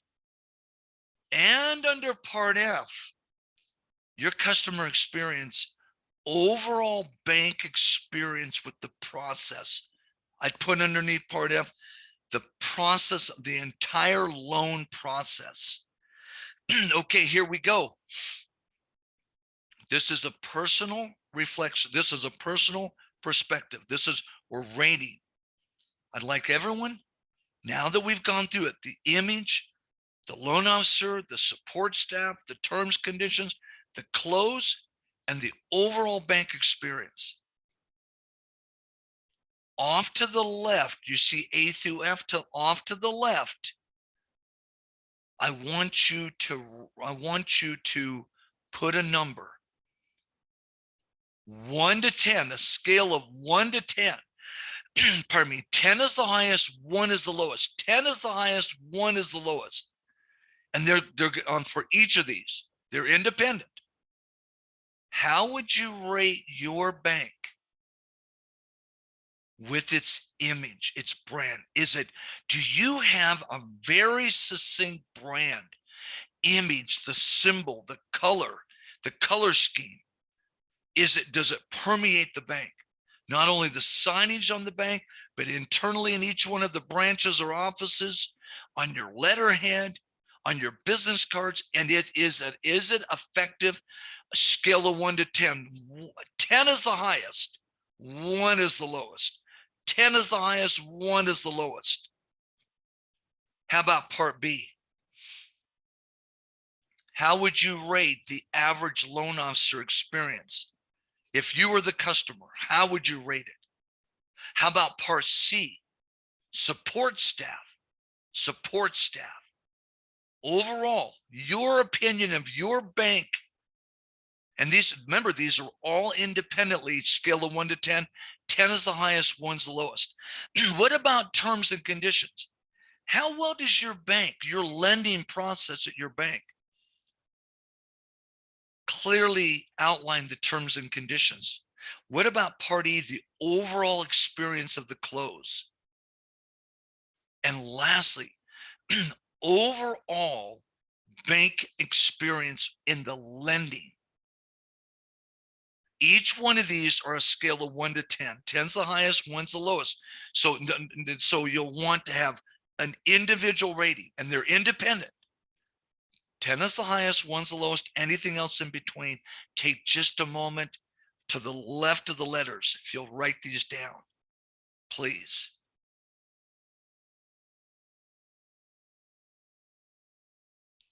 Okay, excellent. And Carla, please, instead of doing the chat, since we can hear you, we're gonna do the audio if that's okay, please. But thank you for that feedback on the chat. But everything we want to do is in the audio today, since you bet, no problem. I know you weren't with us at the start when I mentioned that, but thank you for joining us though in the session. Okay, everyone, take just another minute or so. Think about these. These are individual ratings. You can have, one could be a 10, one could be a 2 or 3, one could be a 5, one could be a 7. They're individual. Obviously, the goal is that we push for the higher number on each of these categories. If we are, we're much better selling our products and services as a bank. Take just a moment more. I'm going to ask a couple of you your thoughts on each one of these relative to your bank. And once again, this stays in the room. I don't want you to feel like, oh, this could go back and circle back to my bank. My boss comes to me, why did you tell everybody that our brand image is a 2? You know, everything stays in our room, in our class. Pardon me. Okay, here we go. Jasmine, Part A, the bank image, overall branding of your bank. What's your number, Jasmine, please? I give that a 9. A 9? Yeah, that's high. I mean, we're not a 10 because I feel it's kind of boring. But I love it. but it's been standard. Okay. Blue, it's been the same, relatively the same throughout the years, and people know when they see that's County National Bank. Okay. Thank you. Brandy, what's your thought on brand, bank image brand? I'm What's your thought? smiling because Jasmine and I work for the same institution, and I did a 9 as well. Our branding is okay. very clean and crisp. They did change business cards recently to a more modern format. It's not, I don't think, as professional as the other ones. So that would be my reasoning for a 9. Okay, good. I like this. Let's go to part B. Overall, now this could be you. This could be you. So you're kind of rating, I mean, you're not kind of, but you're rating yourself. But in general, the loan officers, Brooke, what would you say? No names mentioned, of course. What is your rating of the loan officers? Customer experience, the initial and final both. Brooke, please. So for this one, I did probably an 8 or a 9. Typically, in the branch, depending on the type of loan, we are the loan officer. Okay. A majority of customers we work with remote, since our only branch that we originate those HELOCs out of is in Grand Rapids, and we originate them in 20 plus states. So that's maybe why I didn't give it a 10. We don't get that in-person experience every time, which can sometimes make the experience a little bit less exciting for the customer. Got it. Thank you. Cody, how about you? Letter B, loan officer. And you are a loan officer. Go ahead. No way I give myself below a 10 here. So we're going to go 10. I moved over to this bank specifically because it's more of a community bank. We're a good, group of people that, we're more about building the relationship than anything. So when you get that more in the community bank, and specifically this one, so it's actually the reason I moved over is the lending culture. Okay, so overall, not just yourself, but overall rating of the loan officers there. What was your number again? We'll do 9. A 9. Thank you. All right, here we go. Support staff. Oh, which sometimes we forget. Oh, how crucial they are to the sales process, including the close.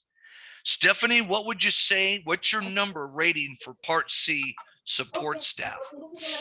I would say we have a 10 over 10. 10. We have a wonderful team here since the very beginning. Anything, no question is done. I'll say so. Everybody's ready to help. Who's there? Who's there to help right now? Great. Thank you. Tessa, how about you on support staff at your bank? You're a branch manager. You have support staff. What would you say, Tessa? I'd say that hovers between an 8 and a 9. I think we are community based and we really care about our customers. I think the true tier on that one is when you have a loan and you have your support staff processing it, are they proactive processor working for the client, or are they more of a non-proactive? So they're more him-haw and delay the processing a little bit, but not to the respect where it makes a huge impact for the customer, but it does make an experience impact overall. Good. Excellent comments. Loan terms and conditions, Part D. Rob, what would you say? How would you rate your bank? Meaning clarity, explaining to Bob and Sue, whether it's a consumer mortgage and or commercial loan. Well, overall, our people do a great job. I'm going to say 8, 9. We do have some newer staff, some of that, but in some areas, so they might receive a little less than a 10. But overall, our people do a great job. Again, community bank, people oriented. Try to be clear, upfront, precise. Okay, great. Answer questions. Yeah, good. All right. How about loan closing?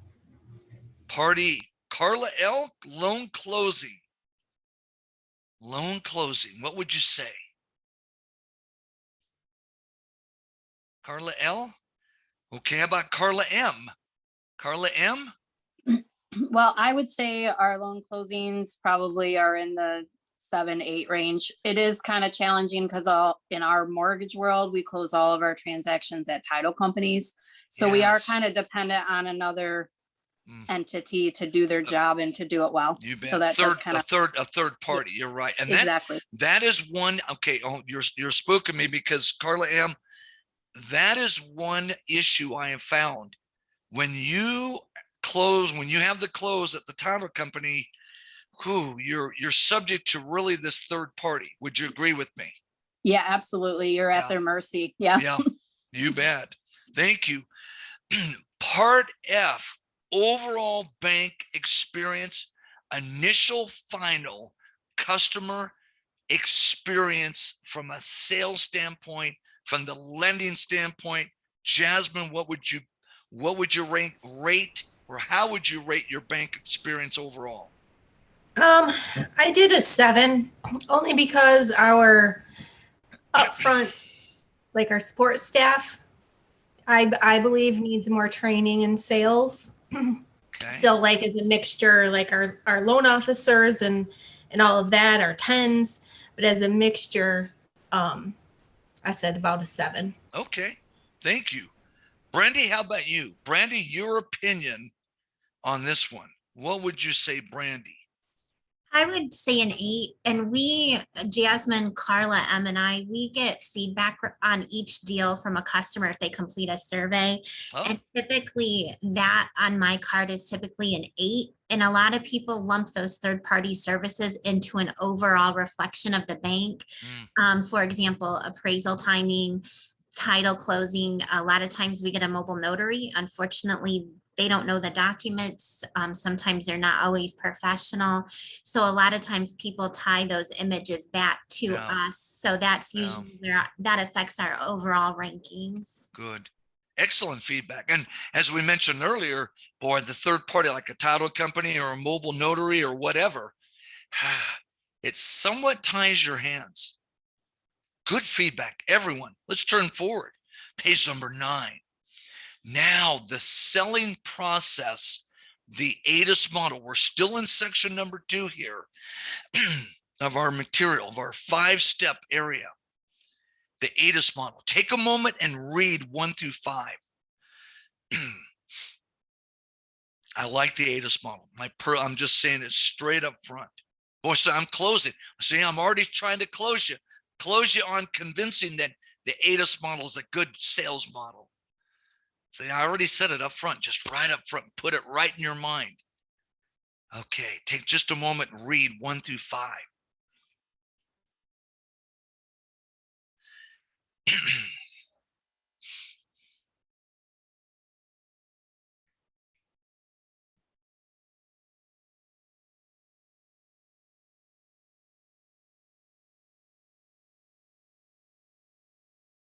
Okay, here we go.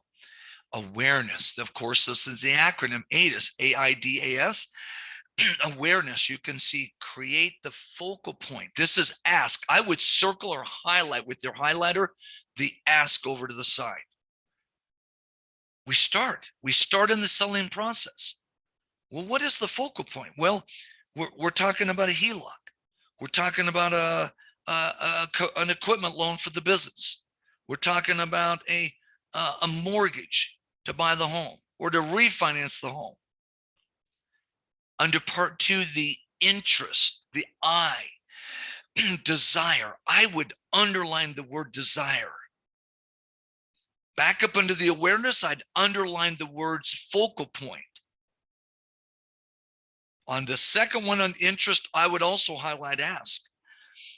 So the very start, we create this awareness, this focal point, well, what are we talking about? But we're already asking for the deal in the loan process, or the selling loan process.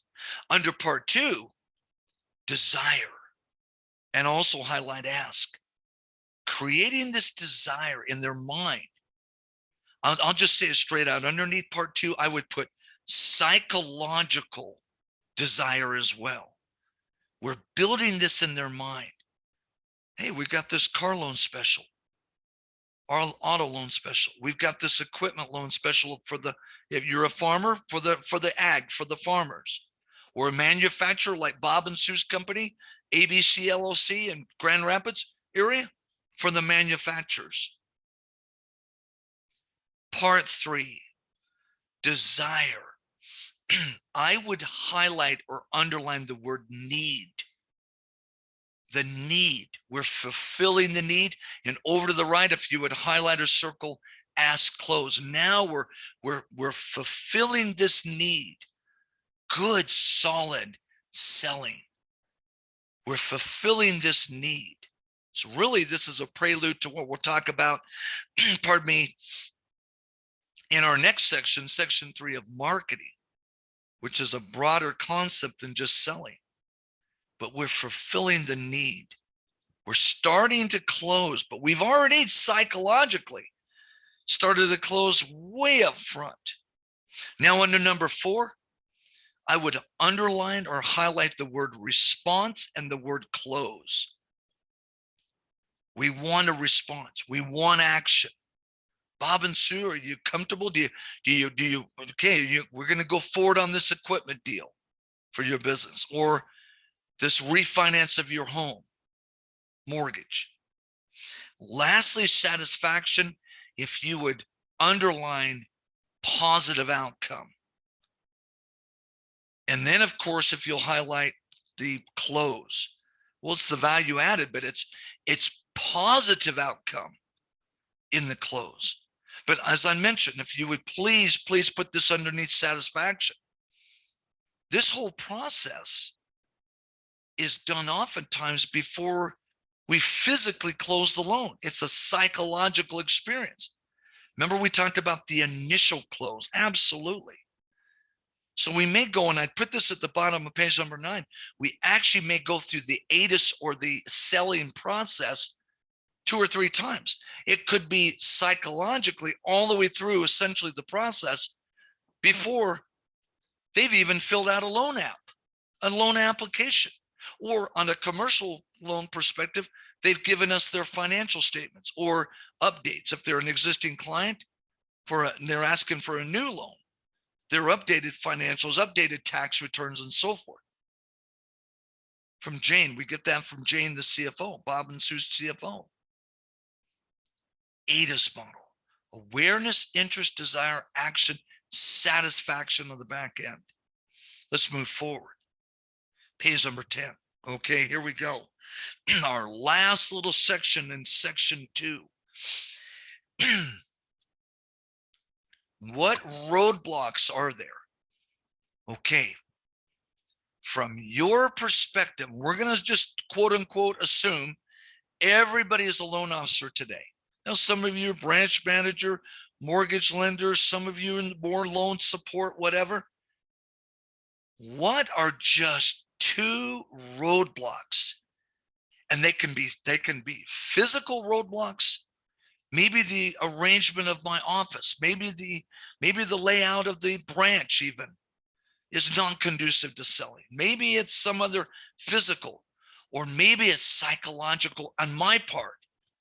I admitted to the whole class at the very start of our session today, I think I ask well. I'm good at asking. But closing, sometimes I just don't clinch the deal. Sometimes I get so busy asking, I don't remember to close. That would be one of my roadblocks. What are just 2 of yours? And then we'll save the part B for just a moment. Let's just cover part A for now. And then we're going to shift to the customer side. But let's focus on you first. The main emphasis on this page is part A, you. What are roadblocks that get in your way? And then we're going to talk about, well, they get in the way, but how can we get over those or push them aside? Get through them, if you will. Then we'll talk briefly on the borrower side. Take just a moment, everyone, under part A, and write down 2 roadblocks. Pardon me, 2 roadblocks that you see on a regular basis. 2 roadblocks. Okay.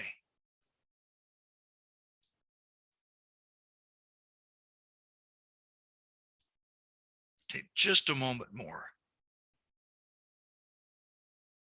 Okay, Brooke, can you give us your 2, please?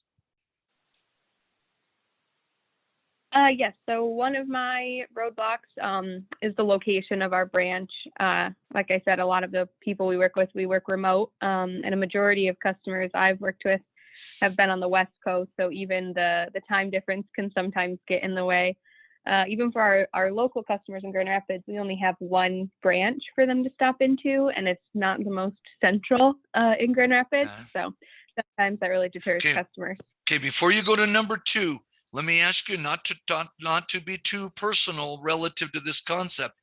Does senior management know this issue?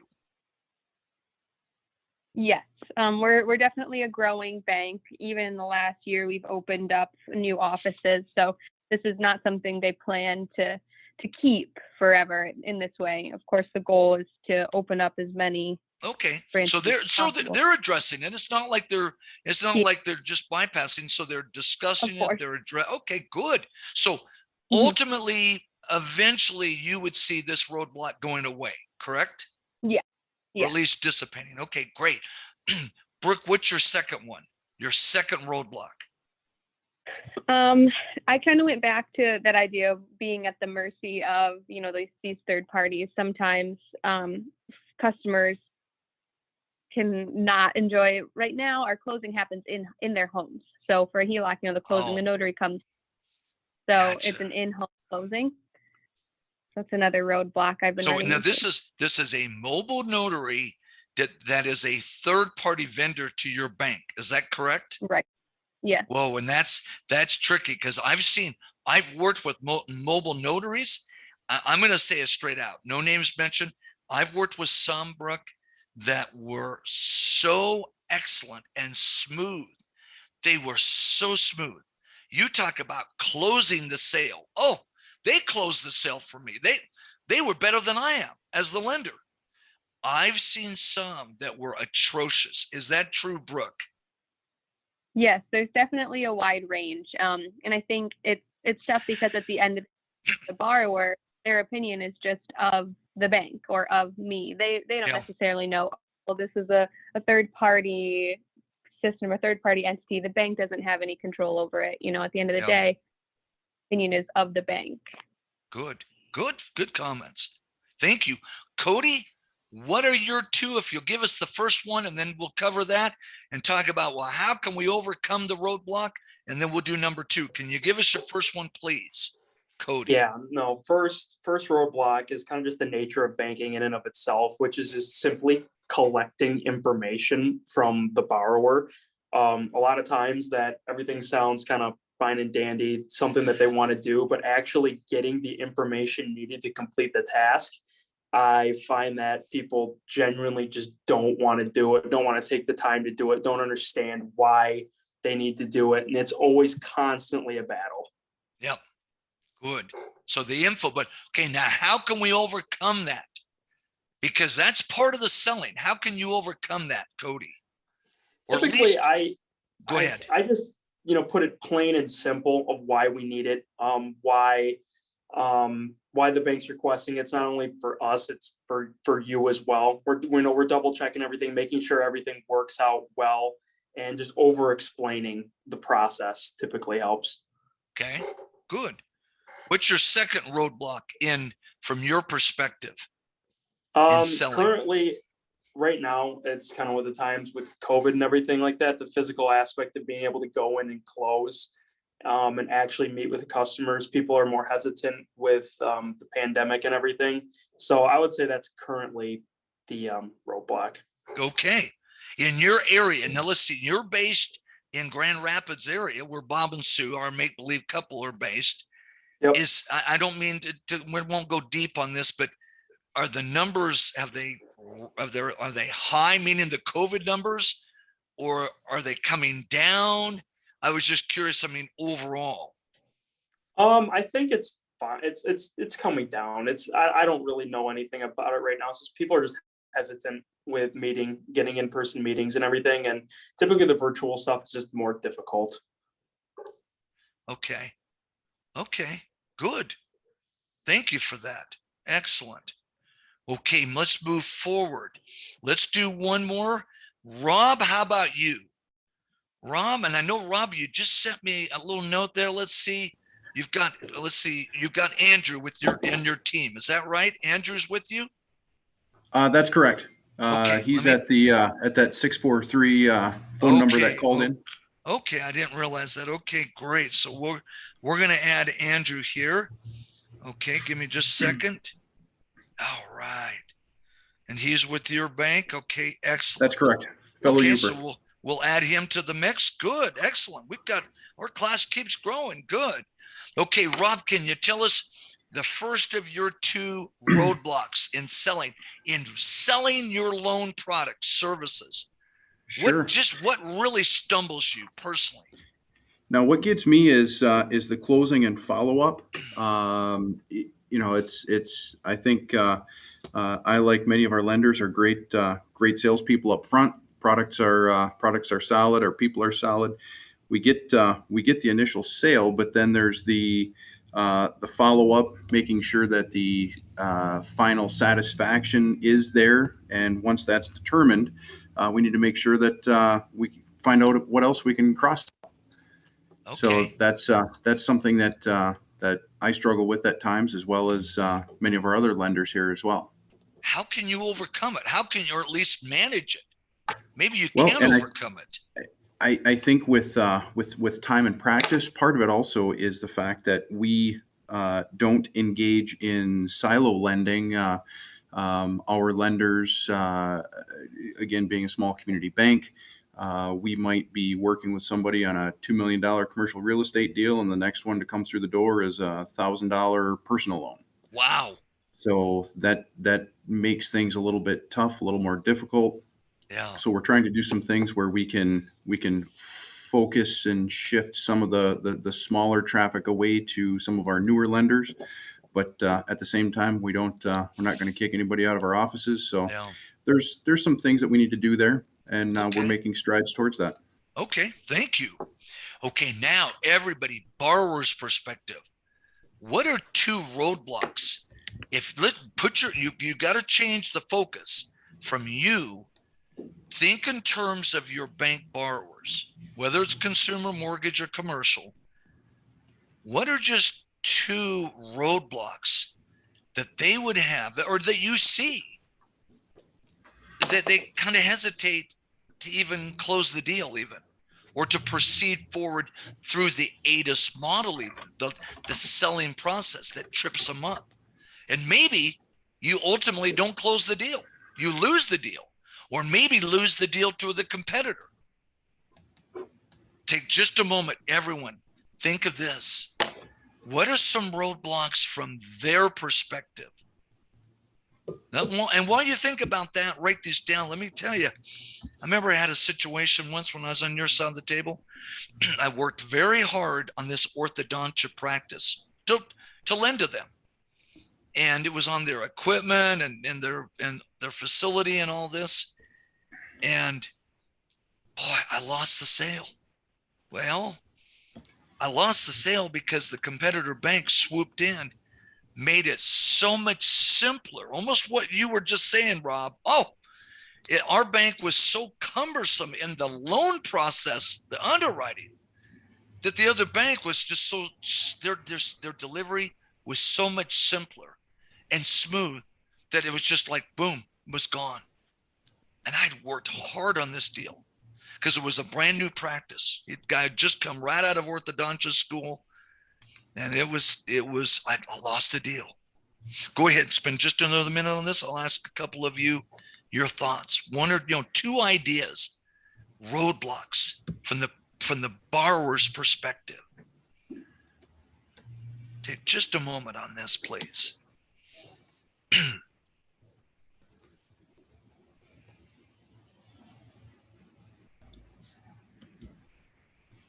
Okay, here we go. Stephanie, what's one of your two ideas? Please. Stephanie, if you're there, Yes. what's one of your two ideas that stumble or roadblocks from the customer's perspective? Well, definitely, and it's almost the same as the loan officer too. The remote process affects them a lot, the borrower. Yeah. That's Uh, maybe it's too cumbersome. Is that right? Or too, it's not as, no, it's okay. usually people still with COVID and everything, people really likes the face-to-face interaction. We do our best here to, let them to understand that the process online is still safe for them, that they can do it, and we have good communication on the Okay. phone, but I think um, many of them still want, an office to walk in, and that's kind of important for the borrowers, that we usually hear from them that they ask for in-person meetings. Okay. And Okay. yeah, I would say that that's one of those, and the closing times as well. Closing times can Yeah. get in the way. Good. Thank you for that. Thank you. Okay. Andrew, how about you? Andrew, what's one of the stumbling blocks or roadblocks in closing the sale from the borrower's perspective? Stephanie said, boy, sometimes the timing, the closing, a little cumbersome sometimes. What about from your perspective, Andrew? Andrew, if you'd unmute yourself, if you could. Okay. All right, we'll move on. Tessa, how about you? What's one from the borrower's perspective? What would you say, Tessa? For me, I have my office in a rural area that is low income. And for our area, there's not much concentration on loan awareness. Okay. So just not knowing what we have to offer, even though we try to educate our customers and let them know what we have to offer. Also, too, technology sometimes is too cumbersome for the customer. A lot of my customers want to do things in person versus online, but our online process is pretty clunky as we are approaching a conversion next year, which hopefully will improve our operations through the customer's perspective as well as ours. But just kind of this clunkiness and unawareness of what we have to offer. Now, let me ask you, when you do the remote, do you use like a platform like DocuSign, or is it your own internal, or what is it? A DocuSign. Okay, but sometimes it's a little clunky. Okay, I've noticed that with DocuSign personally. Sometimes it's for whatever reason it's set up really nice. Other times it is a little clunky, if you will. Excellent. Let's move forward. Good feedback, everyone, on these. Okay, here we go. We're going to read our first case study. Go ahead and read this. And then I'm going to ask a few of you and then read the case study. And then under the question from a selling standpoint, what do you do? And I'm going to ask a couple of you your thoughts, just a few thoughts.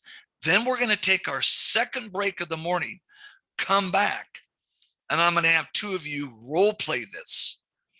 So, we're going to do this. Each one of these where we do the case study, we'll read the case study, briefly talk about it as a class, and then we'll role play it. Okay. So we'll have a good background before the role play. The role play is an open dialogue, make believe, as if we're acting, if you will. So go ahead and read this and just answer from a selling standpoint, and be specific in your notes off to the side. What would you do? What would you do?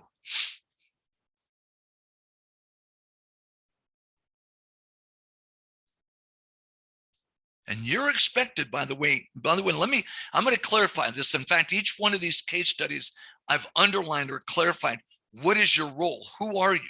You are a brand new commercial loan officer.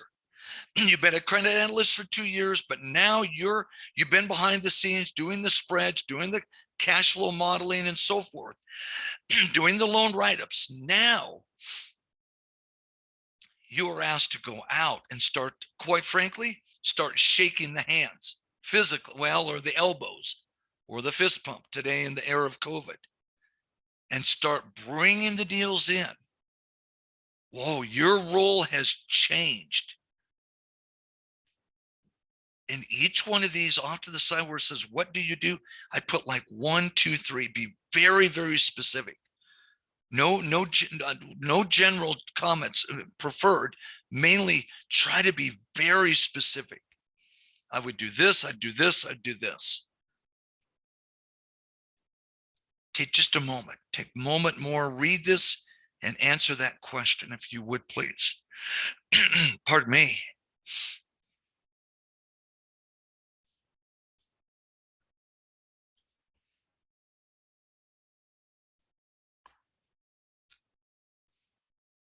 What do you do? And this, a lot of us have experienced similar to this. Boy, your role, your position has changed in the bank. Wow, what do you do? And you're expected to step up. Absolutely. Okay, here we go. Carla L., what would you do from a selling standpoint? What would you do? How would you prepare for this? What would you do if you're in this situation, please? I think first it would be, we will do a little bit of research on the competitors. Okay. What do they offer? Okay. And compare what they offer with what we offer. Okay. So we are better able to talk to the prospects. Okay, because there's two other banks that are trying to get this deal. Good. Yes. Thank you. Carla M., how about you? Carla M., what can you add to this? What would you say from a selling standpoint? What would you do? I would try to understand, how our products fit their needs, making sure that we're offering them, the right situation for what they're needing. Okay. Good, solid. That's good, solid marketing. We're going to talk about later in section number 3. You bet. Good. Excellent. Jasmine, how about you? What is 1 or 2 items, or what would you do in this perspective, in this case with selling, from a selling perspective or standpoint? Well, Jasmine, go ahead. I would go to this meeting with some research on maybe what value that I could add, and then introduce myself and to talk about whatever product or service I was trying to sell. Okay, good. Okay, now, before we thank you, those were all good, including the competition. A lot of times we forget, well, we may want to say, because they may have already been approached by the other banks. Before we take our break and we come back and do the role play, and I'm just going to have randomly, I'm going to assign 2 of you. And when we do that, I'm going to shut off my video, of course, like we talked about, and have the 2 of you open your videos if you can. And we're going to role play the new loan officer, commercial loan officer, and the branch manager, because that's the first negotiation or sell. You think about it. You really think about it. That's the first, because it's like, well, wait a minute. Who is this proposed client? So your first selling experience in this scenario is with that person. The second one, we'll do another what if scenario role play with you're the new commercial loan officer and the loan prospect. And by the way, when we get into these role plays, ad lib, that means you can just act, you can make things up. I mean, not extreme, but you can just, you can play it like, like you're acting, just like, just, and just play along with it. In other words, the goal here is not for anyone in our class today to feel like, oh, this is intense. No, just have fun with this. It's a Friday today. So, and when I saw this, when I realized, oh, okay, this is the theme for today, and a couple weeks ago, oh, that's right, we're going to be doing this class on Friday. I thought it's the best day of the week because, okay, it's a Friday. So just everybody, we're going to take our 5-minute break, our second break. Let's take a 5-minute break, relax. We come back, and I'll assign 2 people for the first scenario, role play 2 people for the second. But don't make this, don't feel like, oh, I've got to, this is going to be intense. It's just play with it, if you will. It's a role play. Okay, with that, talk to you in 5 minutes. Come back. We'll take our break. We'll come back in 5 minutes. Thank you, everyone. Excellent. By the way, excellent participation and feedback. Excellent.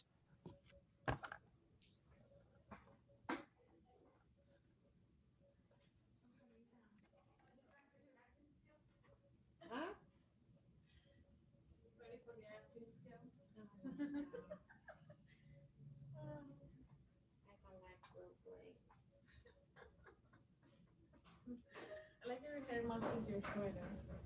Isn't that funny? Yeah. The purple hair. That's cool. Purple. Oh, this is good. What are you gonna do in the nonprofit? Nonprofit, like different something to people. No están hablando todavía no sabes volunteer volunteering in the nonprofit. Yeah, para ayudar a estudiantes. Oh, niños. Okay. So they need that moving away a little. It's okay. I mean, just as long as you feel comfortable about what? About is that like on a daily basis or volunteering? No, it's not volunteering. It's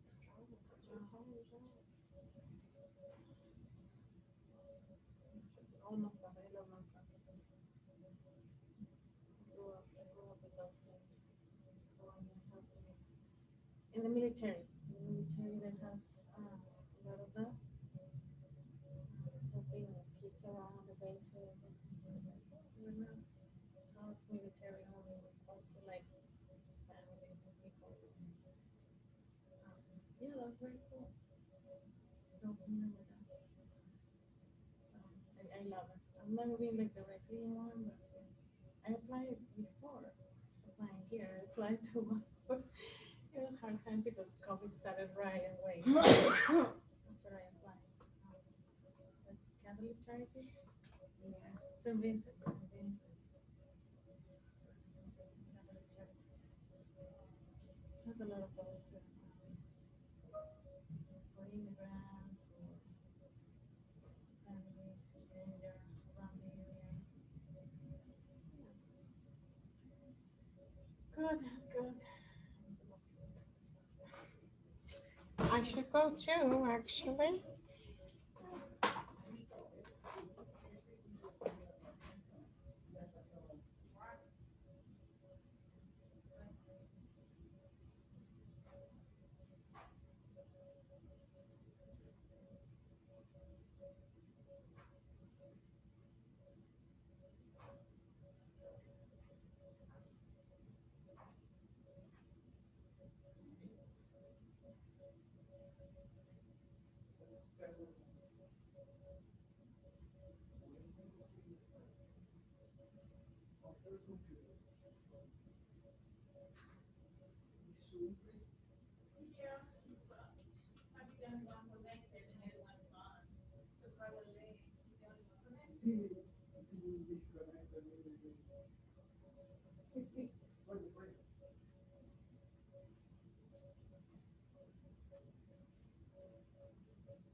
Sorry.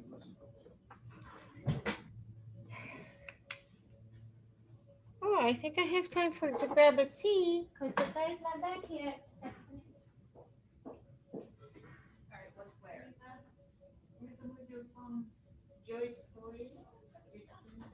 Welcome back, everyone. We'll take just a moment and we'll get started.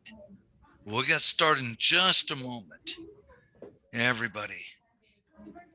Okay, here we go. Stephanie, are you back with us? Can you do our sound check, please? Stephanie, if you're back with us, wait just a moment. Okay, thank you, Stephanie. So we're all back together. Okay, the first role playing. Now, once again, I emphasize, keep this simple. This is to have fun with, if you will. Okay, what I'd like to have everyone do, everybody mute your phone, but mute your video or close your video, except I'm going to have Jasmine and Brandy go ahead and be our first actors on the stage. So Jasmine and Brandy, if you can unmute, or not unmute, but show your video, and I'm going to shut my video off.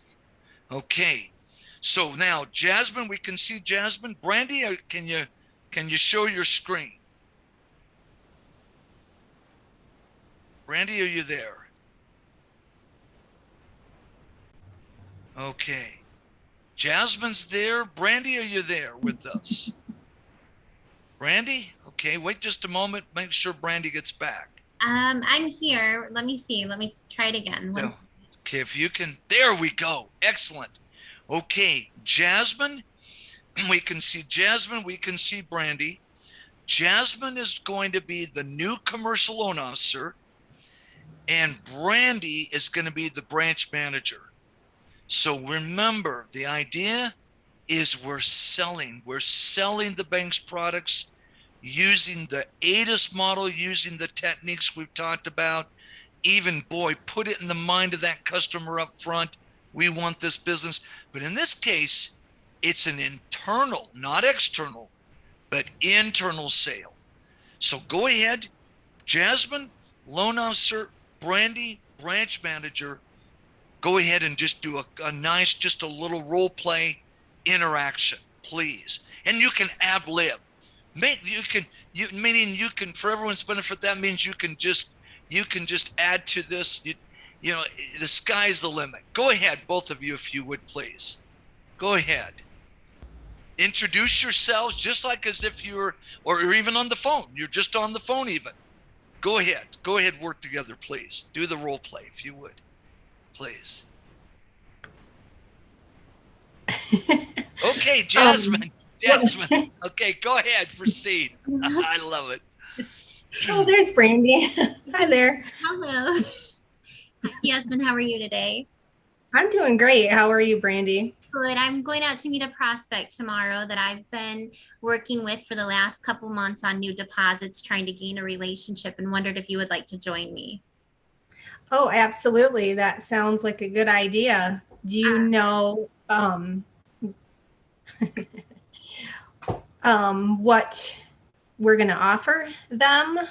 So they're looking at a couple of different options. They're interested in bringing over their full commercial relationship with us, looking at a line of credit and possibly a couple mortgage options, looking to pay off Southern Michigan, so one of our biggest competitors here in town.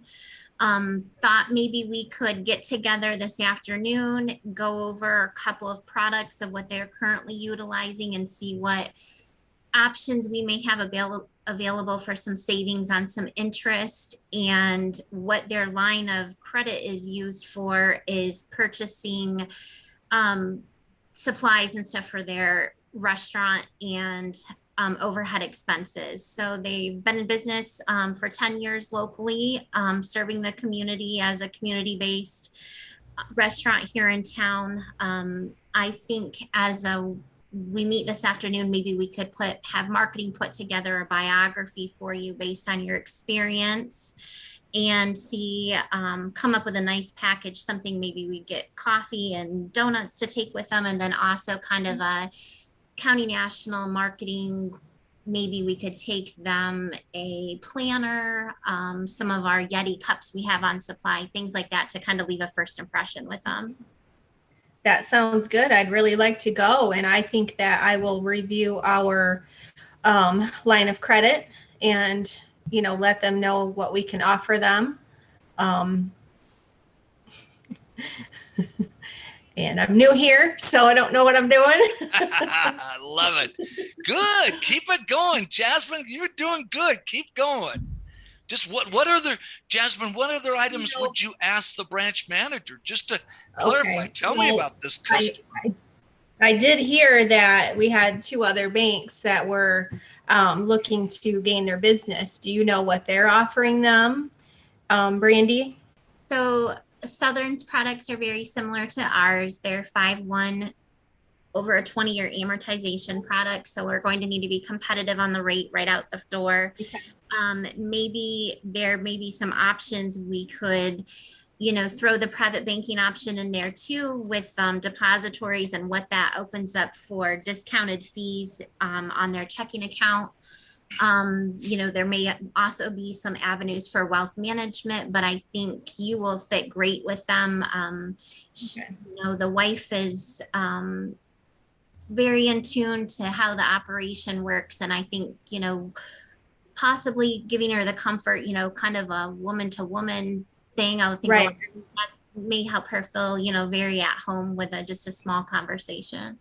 That's good to know. And then we can talk about our local banks or the fact that we're local, and that we would be there for them in person for many of these things, and then possibly even schedule a follow-up visit. Does that sound good? That sounds perfect. Great. Excellent. Excellent. Excellent acting. Okay. Everybody, thank you so much, Jasmine and Brandy. Okay, they can shut off their video now. Questions, comments from the class. Any comments? Cody, any comments on this? Any comments on the interaction between the lender and the branch manager? Any comments on that, Cody? No, I thought it was great. Okay, good. Okay, now our second role play. And once again, did you notice after they started to go, they both started to relax? So everybody, just, this is to have fun part of this. But by the way, role playing is a technique that's been used through the years in training, but I personally have observed it's kind of hasn't been done lately because people just don't feel comfortable doing it. But I'm convinced the more you do this, the more comfortable. And it teaches us that interaction, specifically our theme today of the selling. Absolutely. Well, with that, let's go to our next set of actors. And if you can go ahead and show your video, we're going to have Brooke be the loan officer and Cody the loan prospect.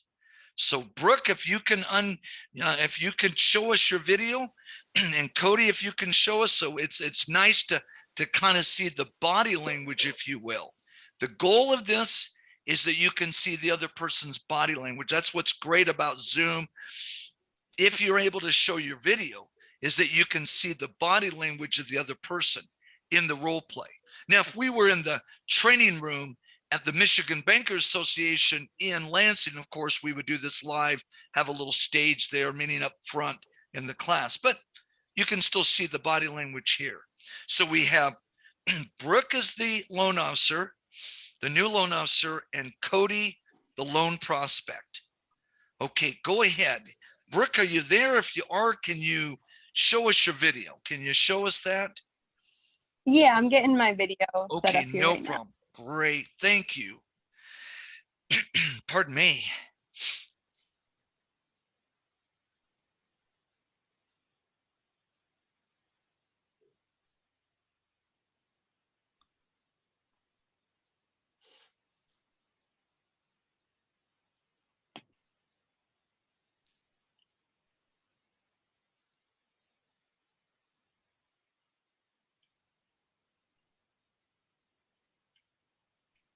All right, I'm not sure what you're able to see.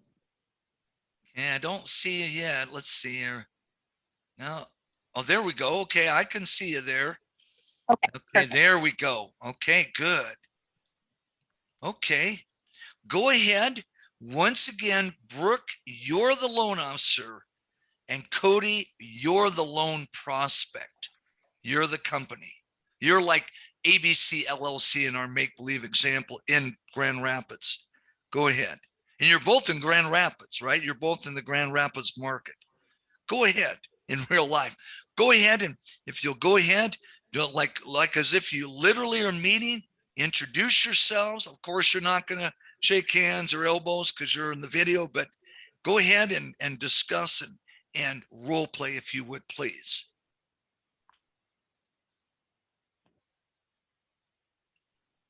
Hey, Okay. Brooke, my name's Cody.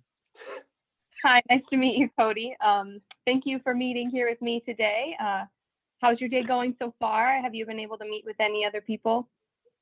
Yeah, I've been able to meet with a few other banks currently right now. Business is really going fast right now. We're really busy, so fitting a few things in here and there, but thanks for meeting us. Of course, of course. Well, I'll just get right into it then, so I don't want to have to keep you too long. My manager did give me quite a bit of information on kind of what you were looking for. So you're in the restaurant business, so I know that's probably been crazy the last year or so. Looking to maybe get a line of credit, pay for some supplies, some overhead costs. Does that sound correct? Yep, that sounds right. We're a little tight on cash right now. We're looking to get something that we can use on a day-to-day basis to pay for various supplies that we need. Perfect, perfect. I think the line of credit that we offer is probably going to be perfect for you. We're really competitive on our rates that we're offering right now. It's some of the lowest that we've seen in our area, and we're a local bank to you too, so it'll be really convenient for you to be able to stop in on a day-to-day basis and do those transactions that you're needing to do. Yeah, and that's what we're looking for primarily. Is we're looking for something that's easy to access. That we can talk directly to somebody as opposed to, over the phone with somebody in a different area. So that's primarily what our primary focus is, we're in the community and we also want to bank in the community. Perfect, perfect. I think what we have to offer would work great for you. Other than the line of credit, is there any other products you're interested in? I'd be happy to give you some more information.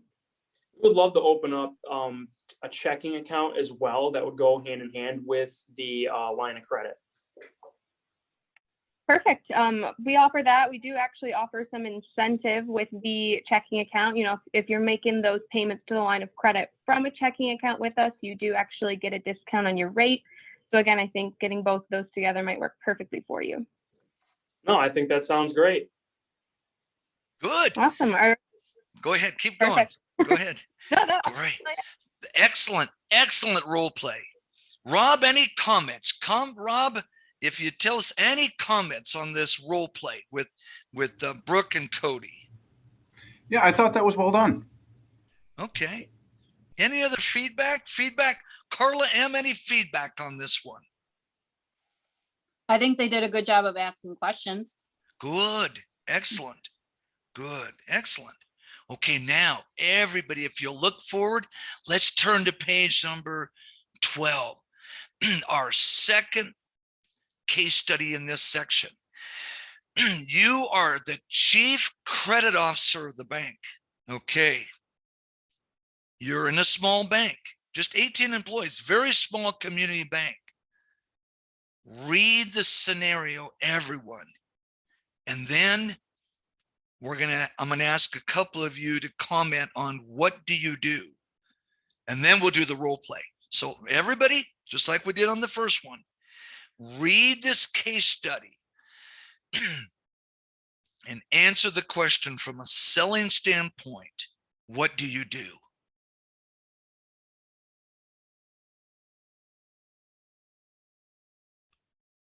And you're selling this land, you as a bank.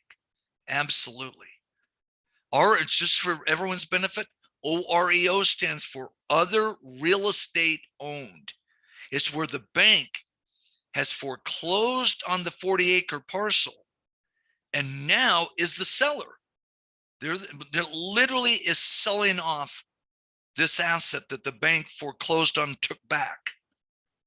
I mean, this is selling, and it's a twist that we usually don't think of. We think about selling bank products, loans, deposits, so forth, but this is actually selling a piece of land back out again that we had foreclosed on. Go ahead, it's a different twist. You'll notice these case studies, I've tried to make them all different focuses of selling, not just the traditional bank products, if you will. Go ahead, spend just a moment more on this one and write down off to the side of what do you do? If you'd please be specific. You know, one or two or three items. What do you do?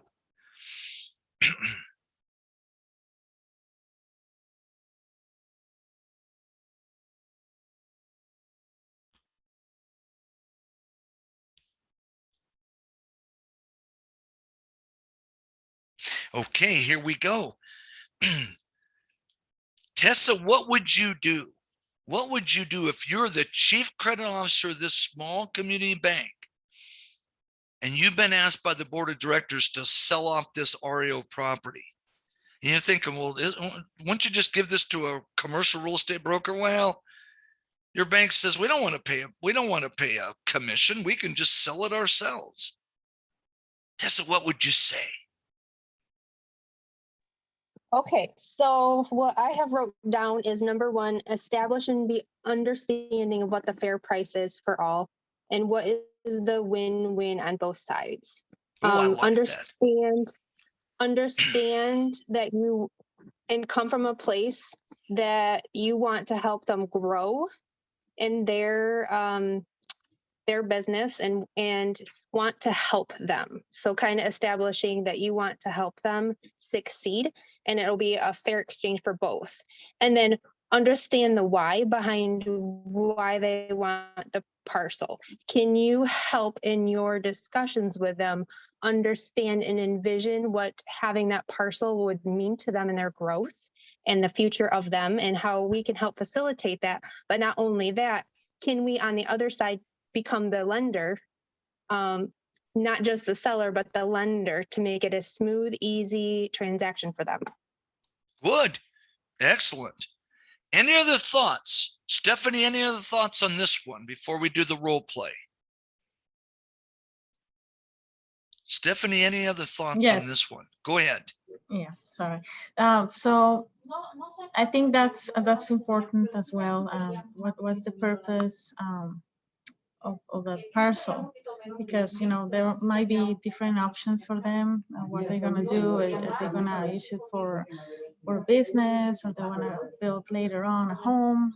So I think that depends a lot, and that will help the real estate broker to help the client to find their needs, understand the needs of the what the prospect borrower or client is looking for. Okay, thank you. Thank you so much. Okay, now for the role play. I'd like Rob to be the chief credit officer and Carla M to be the real estate broker. Take just a moment and think about it. Think about what are you going to say?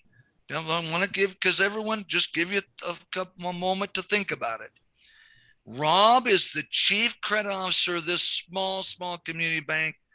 And boy, he works with the board of directors. It's not like, 2 states over or whatever. No, he interacts with them regularly. He's part of senior management. And Carla M., you are the real estate broker, tough negotiator. Take just a moment, and then I'll say start. Say, take a moment, compose your thoughts, and then we'll have you role play this one. Pardon me. And Carla M., if you would, let's see if you can show us your screen, that'd be great to help Rob out. Away you go. I'm on the audio, but somehow I can't get the video part. Oh, no problem. No problem. Told it no from the beginning, so it's not letting me do it without going back all the way in. No problem. No problem. Okay, take just another moment and we'll start the negotiation. We'll start this selling. And remember, The goal is the bank wants to dump this property, but at a good price. And boy, these board of directors, they can be a little intense. Is that true, Rob, in real life? Can the board of directors be a little intense at times? That is very true. Oh, very true. Okay, here we go. Go ahead and proceed with the role play, please. Go ahead, please. All right, Carla, I understand that you're interested in this real estate. Now, our market analysis showing the comparable sales for this 40-acre parcel shows that it should be somewhere around 80,000. I realize it's a bank-owned property. It's distressed. We might be able to work on that a little bit, but you know what? I guess where are you looking at the market value of 80,000? What sort of value are you thinking? Well, I was definitely thinking a little less than that. I was hoping, because we got to do a little work to get it up to where we're at, I was thinking we needed maybe more in the 65 range. Okay. I'm okay with a little bit of a discount because, again, I know it's a distressed property. Carrying costs are pretty high. We've looked, as you know, how much the insurance, or excuse me, the taxes are on this vacant. I'm assuming, yeah, we're just looking at the property taxes. It's carrying costs are out there. We do want to get it sold. Is there any way you can come up to at least maybe 75? I know if we hold on to it long enough, we can get 80, but I'd really like to see if we could get 75 out of it. Well, I know that there's other properties out there on the market that I can consider, but this one is really in the place that I want it to be. So that's where you kind of got. Great location. Yeah, yeah. What other opportunity, like what other angles? I mean, what about well, if I were to go to say 70, would you be able to have it closed, do you think, within 30 days? So the timing of getting this done is important. We definitely could do it fast. That's not an issue. It's more of the dollar number that we're wanting to make sure we are reasonable and that we're, making sure we're getting a good price. If you can get it done before the next quarter's over, which I'm pretending we were a month ago now, if you can get it closed before then, cash in my pocket, I would be willing to go to 70. So 70 as a cash offer, you can make it happen. Yep. 30 days. 30 days, cash, 70,000. Correct. I think we could do that. Excellent. Because my board of directors told me I could take 50. So I'm 20 grand ahead. I love it. Well, I love it. Excellent. That was this is good acting. This is great, everyone. Okay, comments. Carla L, comments on this. Comments on that. Thank you for that. Carla L, any comments on this role play that you just saw? I think it was pretty good to see both of them. You see the two sides of the same coin.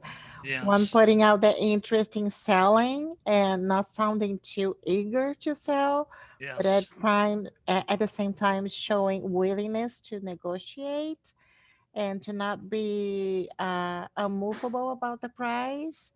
And the other one broke, right? Her name? Yeah. Yeah, she was not that easy to negotiate either, but at least she was not the worst person I have ever negotiated with either. So she was pretty reasonable. That was good to see. I had fun watching them. Good. That was good. Thank you. Excellent. Okay. So now the selling process, you saw they negotiated. Now, after our lunch break, we're going to talk in our third section in just a few minutes. We do have another case study right after the lunch break, and then we're going to do our 3 questions. But then we get into section number 3. We're going to talk about negotiation skills, communications, and boy, you saw that in this role play. Excellent. Now, once again, as you can see in these various these scenarios or these little case studies, They're not just the traditional loan product or deposit product. Oh no, they're all sorts. But in your career as a banker, as a lender, you may be called on to do something like this. And you're like, well, I'm the chief credit officer of the bank. I deal with real estate because we lend on it, but I've never sold it. I've never negotiated a sale. Well, board of directors looks like you like, well, you're one of our senior officers, or go do it. Okay, let's move forward. Everyone, page number 13. Let's go ahead. We'll stop right there. Let's go ahead. We're going to take our half-hour lunch, and then we'll come back at 12:30 your time, Eastern time, and we'll come back and we're going to do this third scenario in this section. And the player, as you can see, or the main negotiator, is the equipment leasing specialist. And this is a twist. This is selling yourself. This is not selling the bank or selling the bank's property or asset or selling a deposit or a loan. This is selling yourself, which a lot of people feel uncomfortable doing. That's why we have this scenario. So with that, everybody, excellent. Once again, excellent participation in the acting. Boy, and this is true to form. Every time I've done this class, the next role play gets better because people feel more comfortable. Don't hesitate. When you're asked to perform as the role player or players, just once again, just go with it. With that, everyone, we'll talk to you in a half hour. Have a good lunch, everyone. Thank you.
Ah, okay.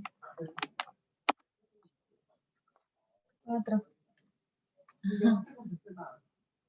Señora. Sí. Tuve que ir a la farmacia porque tengo un dolor aquí desde anoche horrible. En la articulación. Horrible. Como si estuvieran haciendo así. Me duele. Sí, todo esto. Sí. Me la puse anoche mientras dormí, me tocó ponérmela en la noche. Sí. Y una crema, fui a comprar una crema del dolor porque la lidocaína no me sirvió. Me duele horrible. Me despertó el dolor como a las... Sí, I have to bring it. Todavía no lo he traído, pero me toca traerlo. Me despertó el dolor. Welcome back, everyone. Everybody, let's go ahead and come on back. Boom, como si me hicieran estripando la mano. Okay, let's go ahead. We'll come on back and we'll get started in just a moment. Sí. Okay. Sí, yo tengo una en la casa, sí. Okay. Hoy no lo traje porque no iba a hacer nada. Dime. Okay, sorry.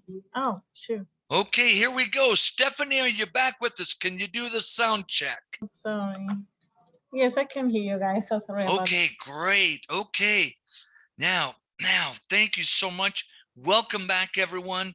We're now going to do our third and final case study for this little section. You are an equipment leasing specialist. You don't do full underwriting, but you do some underwriting of the leases and a lot of business development work.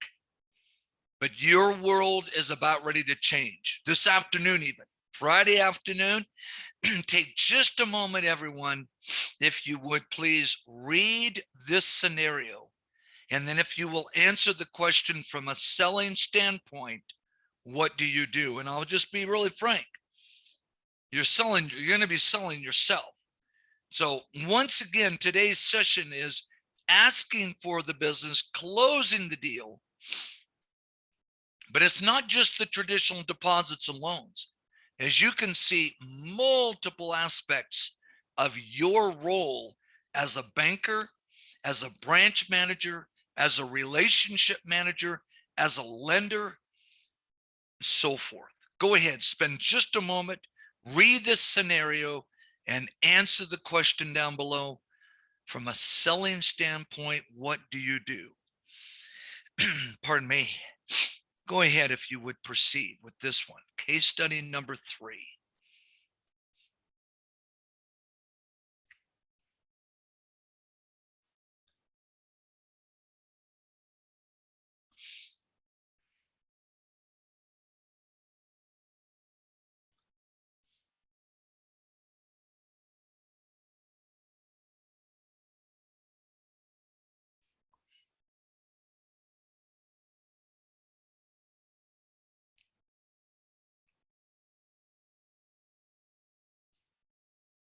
Take just another moment on this one, if you would, please.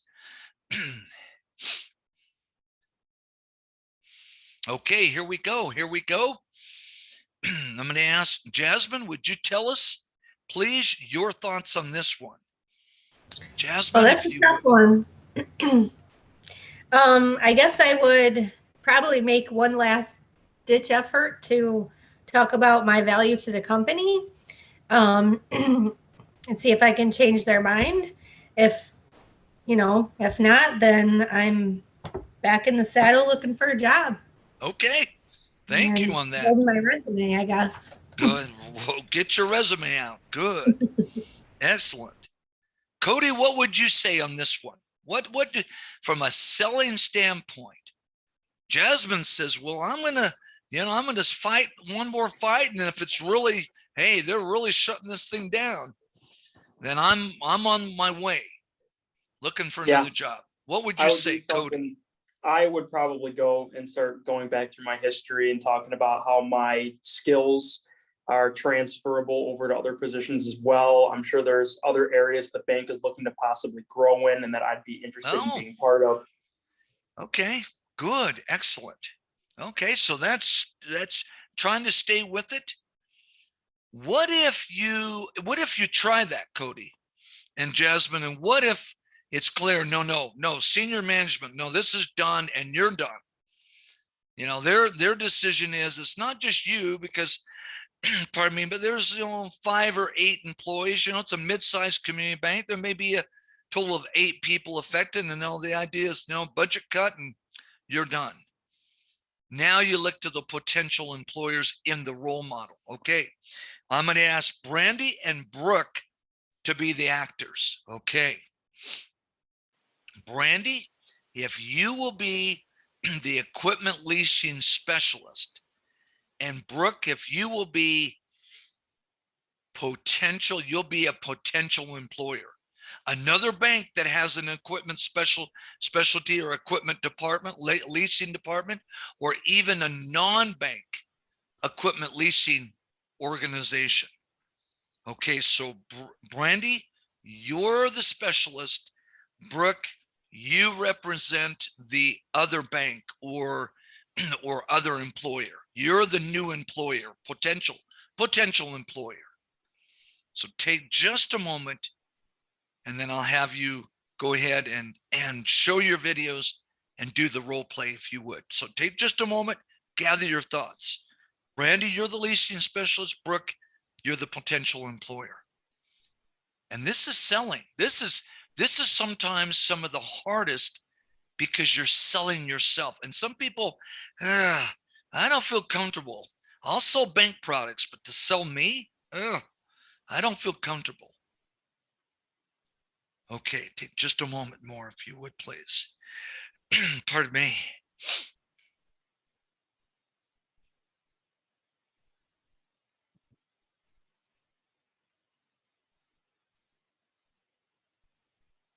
Okay, here we go. I'm going to go ahead and stop showing my video.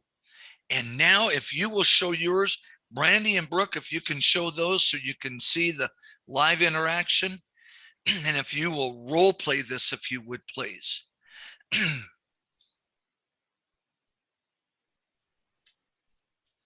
Okay. Is Brandy? Okay, can you see me? Brandy, let's see. Yep, we can see Brandy and we can see Brooke both. Excellent. Go ahead. All right. Well, thank you, Brandy, for meeting with me today. I'm excited to hear about your skill set and your expertise. I know it looks like you've been doing the equipment leasing over 30 years now. So let me know what you think you could bring to our company. Well, unfortunately, we had an unforeseen shutdown of the department where I was working, and I'm glad you've given me this opportunity to meet with you today. What I have done is I've put together a portfolio with some of the thank you cards and past reviews and stuff that I've gotten from clients or internally from the bank. So you could see what I would have to offer in regards to the service aspect that I could deliver to your clients, and then also how my peers viewed me and my work ethic internally. I always like to put that together as a selling point for myself, and I'll let you take a review and ask me any questions you may have.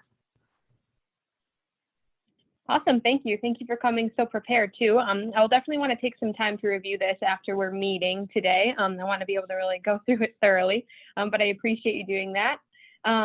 Could you give me any specific examples, maybe a specific example of one meeting you had with a customer that you thought went really well, where you closed a deal with them?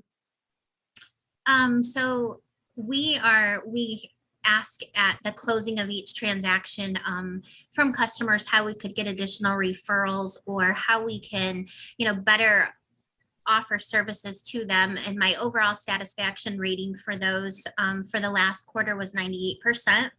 So I pride myself in customer service, which to me, the customer always comes first. I think that speaks volumes about customers and the service that they obtain from us or a salesperson internally.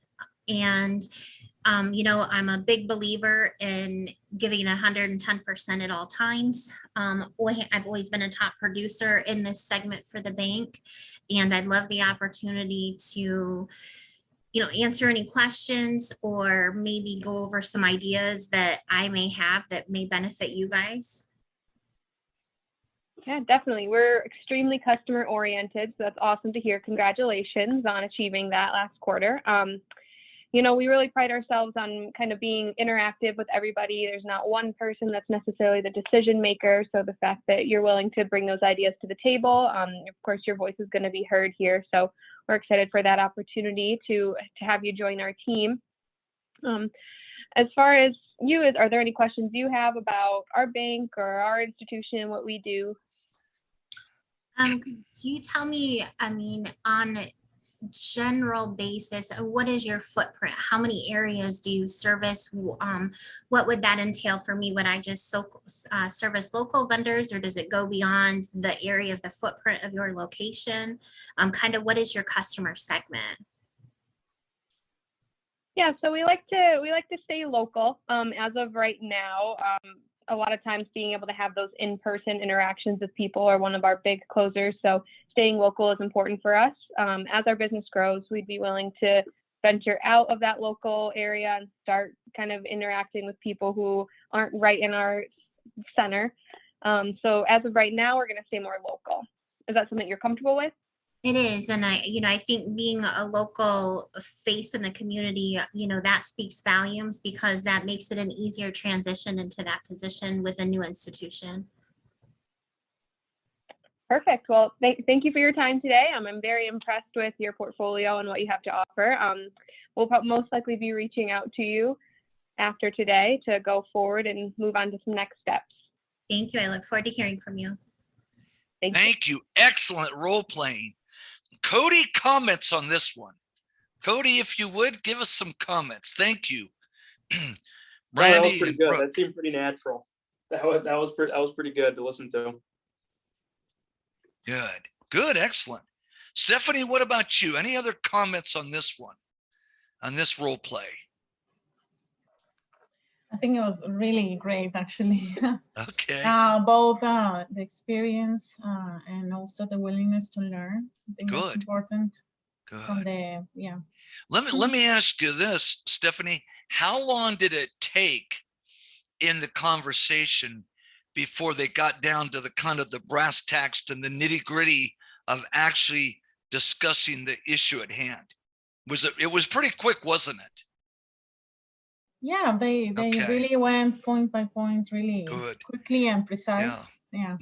Good. My recommendation, thank you for that. My recommendation, and everybody, if you'll put this, if you'll put this at the bottom of this page, when you're selling yourself, along with, and this relates to multiple selling experiences in the bank, but especially when you're selling yourself, I would not beat around the bush. I would not spend a certain appropriate amount of what's called chit chat on the very first, but don't hesitate to get right into the subject matter rather quickly, because oftentimes, and I would add this to your notes further at the bottom of this page, oftentimes the opposing side in the selling process, they don't have the time. They're there to get the business done. They're there to now, obviously you don't just walk in and just start blurting things out, a little bit of a warm-up, but I was impressed with how quickly they got to the point. Just a thought. Move forward. Thank you for the acting, and thank you for the comments. Excellent. Let's move forward. Page number 14, if you would, are 3 questions to summarize this section. How effective are you in selling the bank products and services? Now, this is specifically primarily deposits and loans. How effective are you in selling yourself? What I'd like to have you do on a scale of 1 to 10, 1 to 10 scale on the first question, number 1, 1 to 10 on the second, because these are different. The one is selling the bank product services, the other one's selling yourself personally, which we just saw a great example in the role play. Under number 2, how effective are you in asking up front, scale of 1 to 10, versus closing, scale of 1 to 10. So we've got 2 on number 1 and 2 on number 2. And then lastly, who's the greatest salesperson you have ever known? And that it doesn't have to be in banking. You may have been in some other industry before, some other industry and so forth, but it can be in banking. Who's the greatest? And just put their name, just the first name, just the first name. So once again, under number 1, there's 2 scales of 1 to 10. Number 1 is the first part, selling the bank's products. Second is selling yourself. Under number 2, ask, close. Ask, how effective are you as an asker? Pardon me, how effective are you as a closer? And number 3, just a name, first name only. Take just a moment, everyone, if you would, and complete this. Complete these 3, please. Pardon me.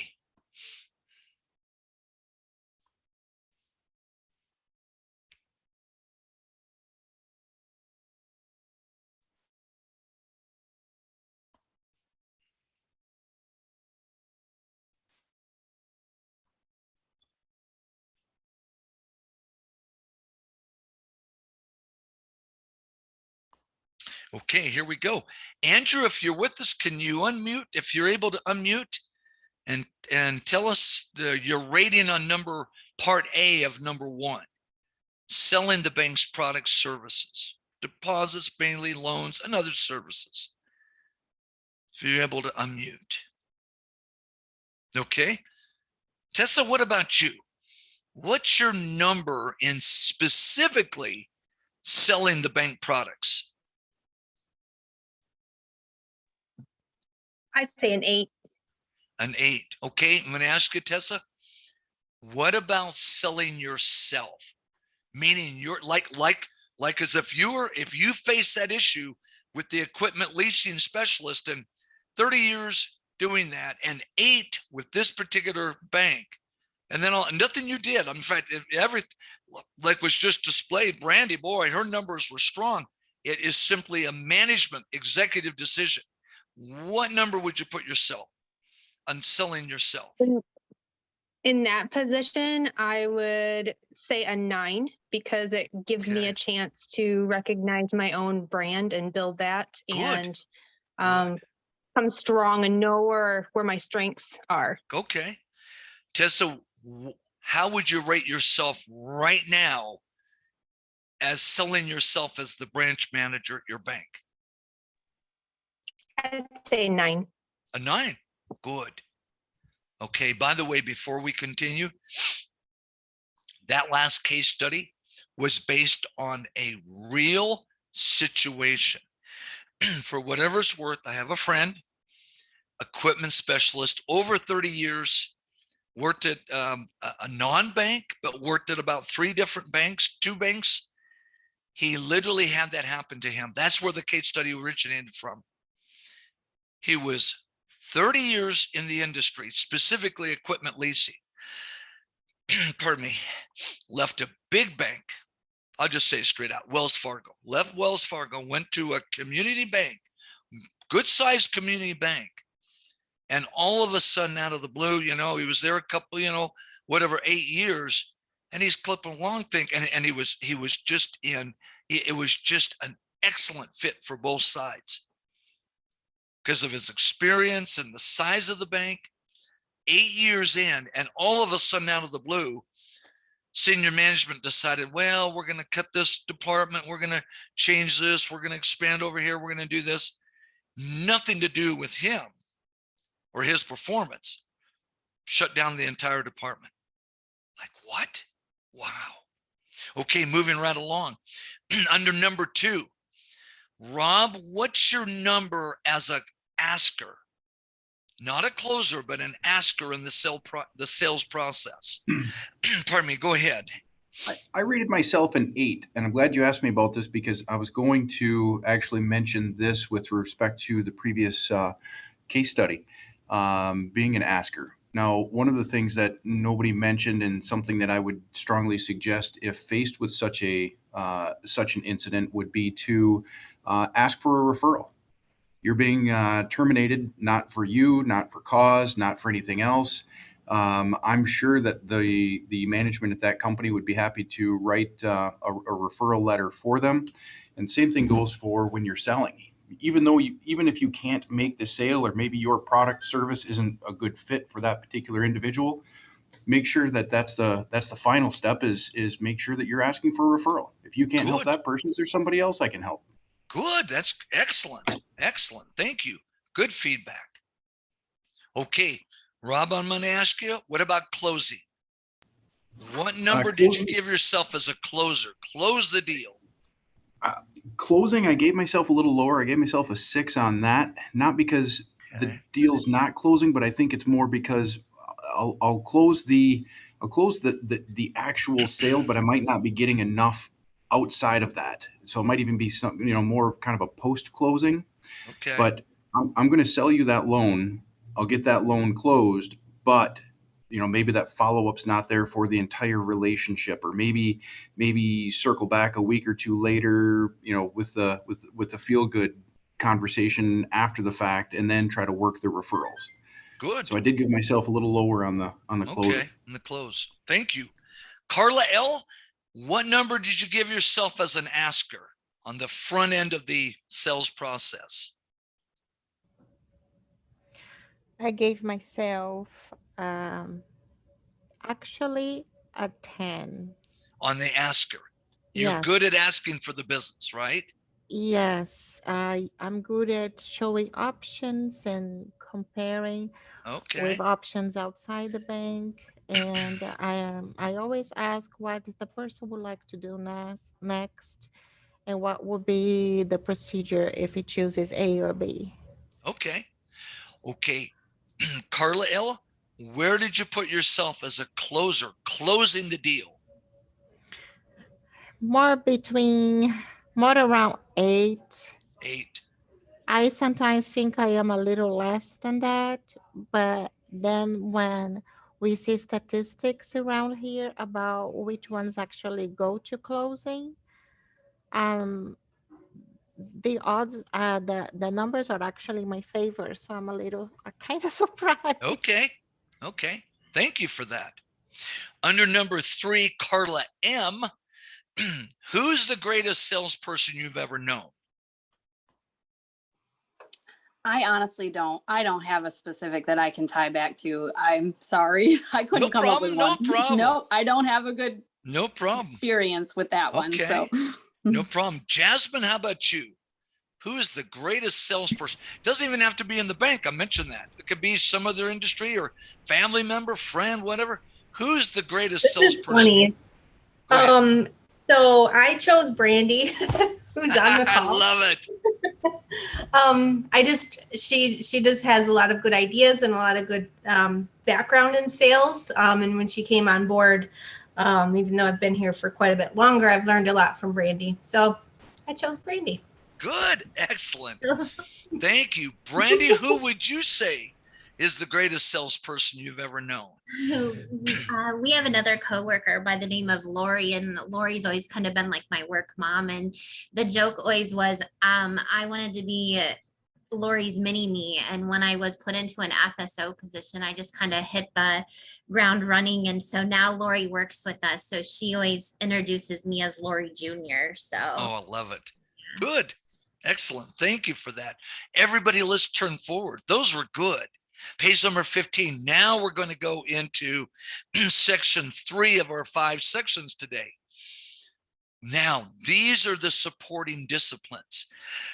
Pardon me. Negotiation skills, communications, including the telephone techniques, and then that will lead us to marketing as a supporting discipline for selling.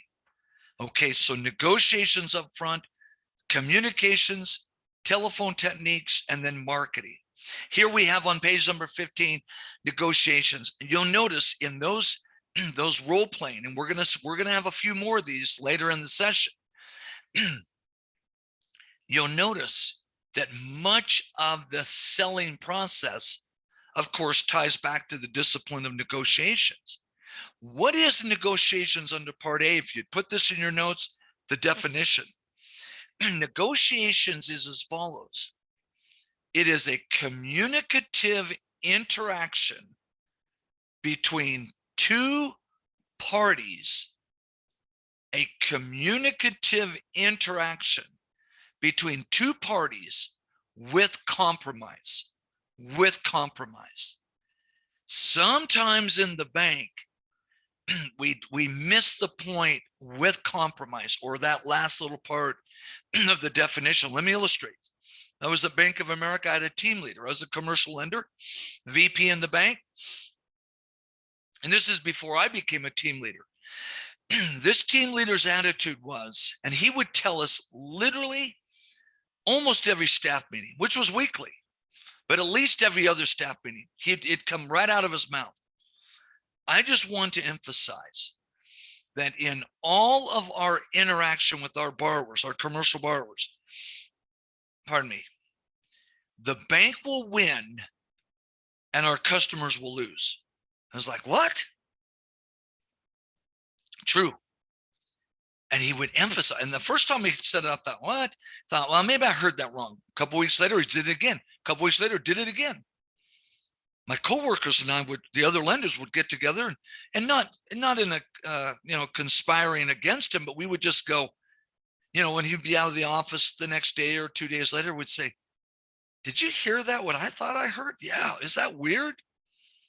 Because we knew if we believed that the bank would win and the borrower would lose.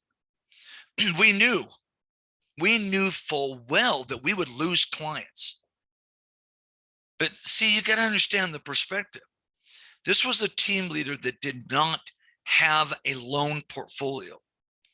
He was not an active lender. It was a really kind of a strange setup in that he was right with us, but he didn't really have an active portfolio, and you wouldn't really even interact with him on the credit side. It was kind of a strange setup, in my opinion.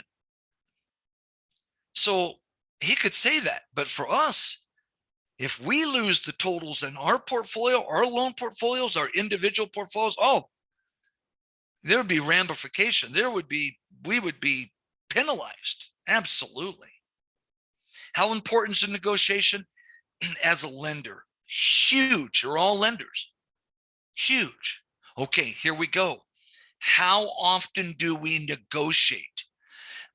When we talk about our professional lives, we talk about our personal lives, combination. We're all lives, all parts of our life. We have our personal, we have our professional, all different aspects of our life. How often do we negotiate? Percentage-wise of our time. Now, we said earlier, how much is your selling? But now specifically, I'm going to ask you to write down under part C. We're going to expand it beyond just your professional life, the bank, during the bank time at the bank, to put down in your notes, not just professional, but also personal, total. Don't split them, total. Your total life, total waking hours. Okay. Every day of the week. What percentage do you say you negotiate? All right, take just a moment on this. Write down a number. 10%, 30%, 70%, what is it? Pardon me. Okay, here we go. Brooke, what percentage under part C? What percentage under part C? I'd say a good majority, probably about 75, 80%. 75 to 80% of your life, your total life, is spent negotiating. Mm-hmm. Okay, thank you. Cody, how about you? What would you say, Cody? I'd say right around 40%. Maybe, 40? I don't know. That's a tough one. Okay, 40%. Thank you. Stephanie, how about you? I think it's probably a big number, but I think every decision is negotiating, either if it's with another person or with ourselves. I agree with you. What percentage? Give us a percentage, please.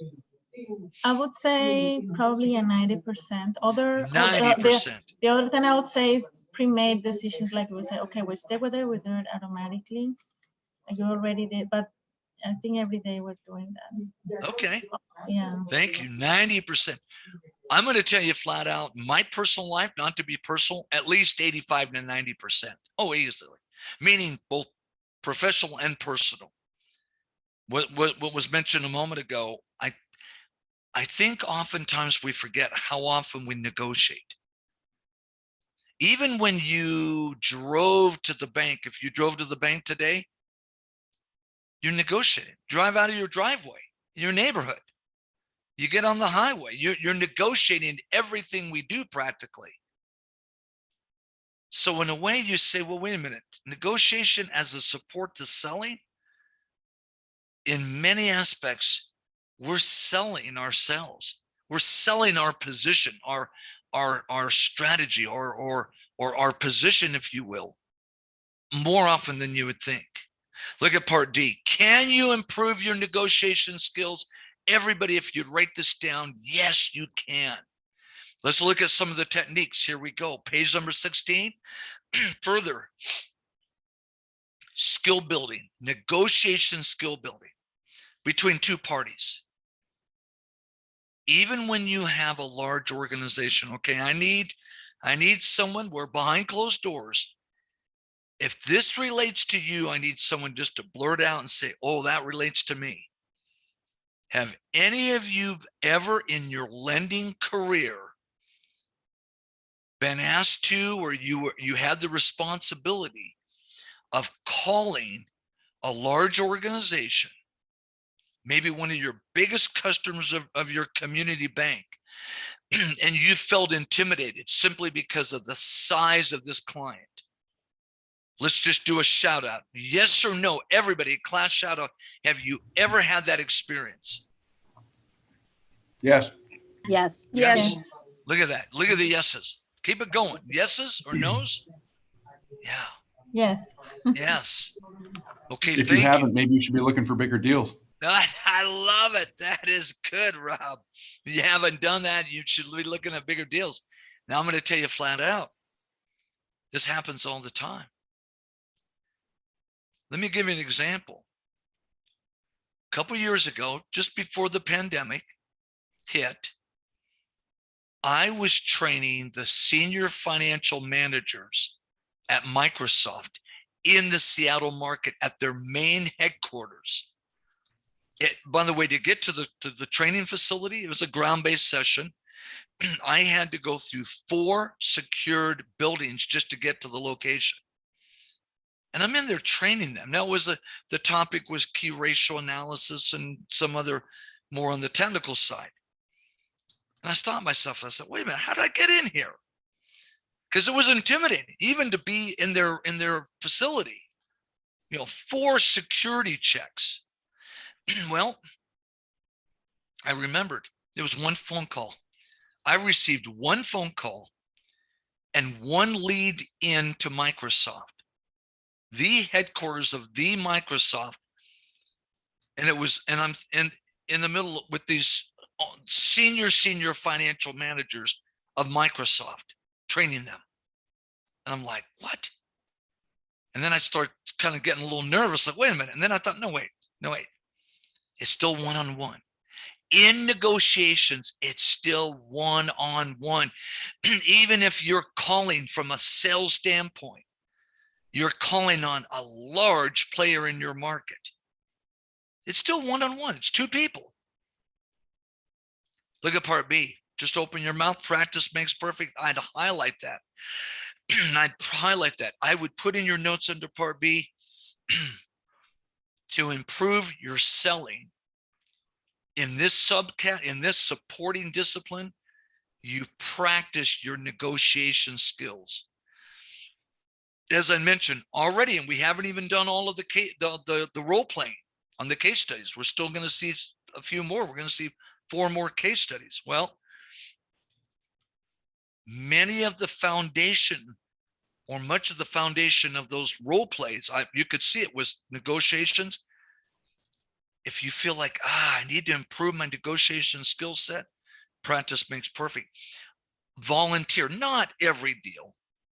Not to where your team members or your coworkers go, oh, that guy's kissing up again to the boss.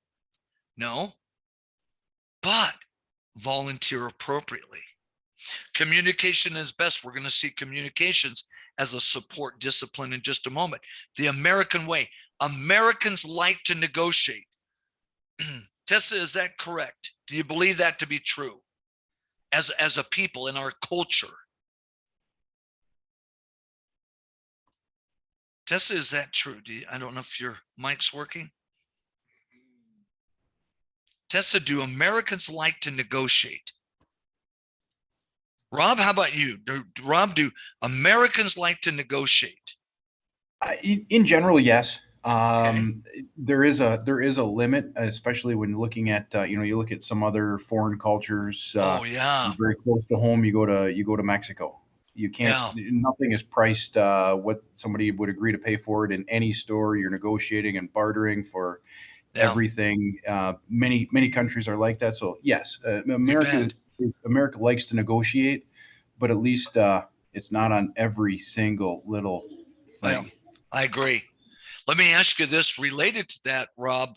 Have you ever had a bank customer that is originally from the Middle East? Have you ever banked a Middle Eastern? Very much, yes. In the UP, or was it another location? In the UP. Oh yeah. Okay. Can you describe for everyone's benefit their negotiation style? Yes. It's oftentimes just the communication style is very often abrupt. Yes. They're very direct. It is a very strong negotiation, and that's one of the cultures that I was referring to also, that they do want to negotiate. It doesn't matter what your documents say. It doesn't matter what your board rate is. Everything needs to be negotiated. Good. Let me ask you, related to this, Rob, have you ever had this experience, which I had when I was on your side of the table? And I was in Southern California when I was a new banker, new lender. I was negotiating with the person from the Middle East, and we closed on this sizable CRE loan, commercial real estate loan. A month later, he gets his payment, or his invoice for the first payment, and it shows the dollar amount, it shows the principal of the loan, shows the monthly payment, P&I, principal and interest, and it showed the interest rate. He calls me up. This guy calls me up and says, David, he goes, we got a problem here. I said, what's the problem? Well, I got your first bill for the new loan. I said, okay. He goes, oh, but this interest rate's too high. I said, what do you mean? He goes, well, it's just too high. I said, well, no, we closed that loan a month ago and it's going to be fixed, remember, for the next 5 years. Oh, no, we need to lower that rate.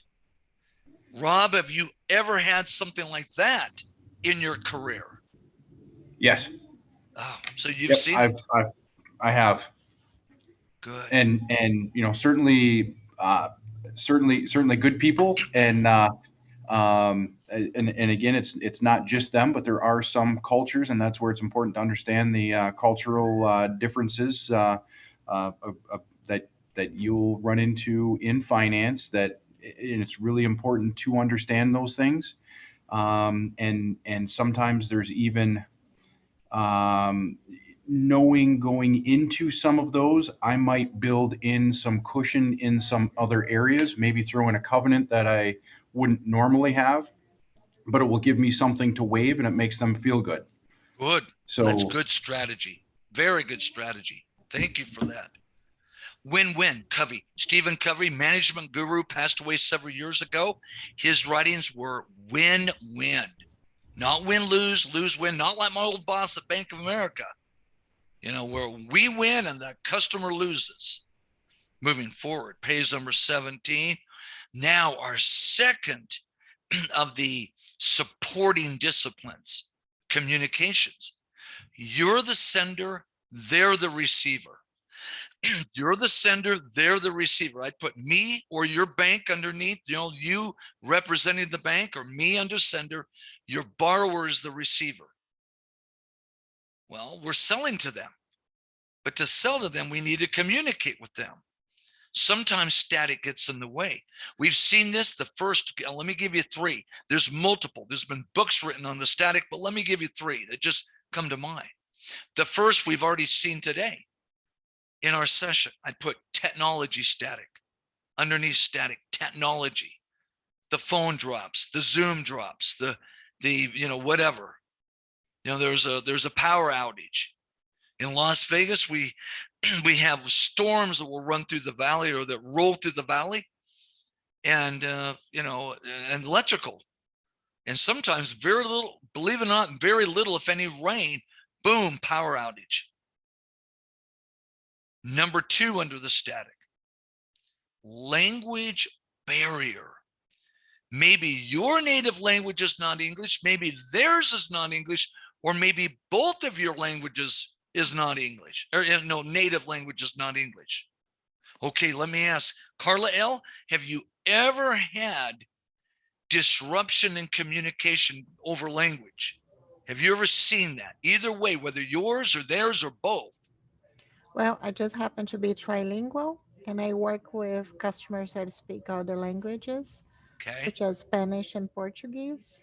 Okay. And yes, communication can be a barrier. And that's why the bank has been investing in people that are bilingual and trilingual. Okay, good. Because yes, it can be a big barrier. And the more we can understand the customer, the better our chances of keeping them. Good. Excellent.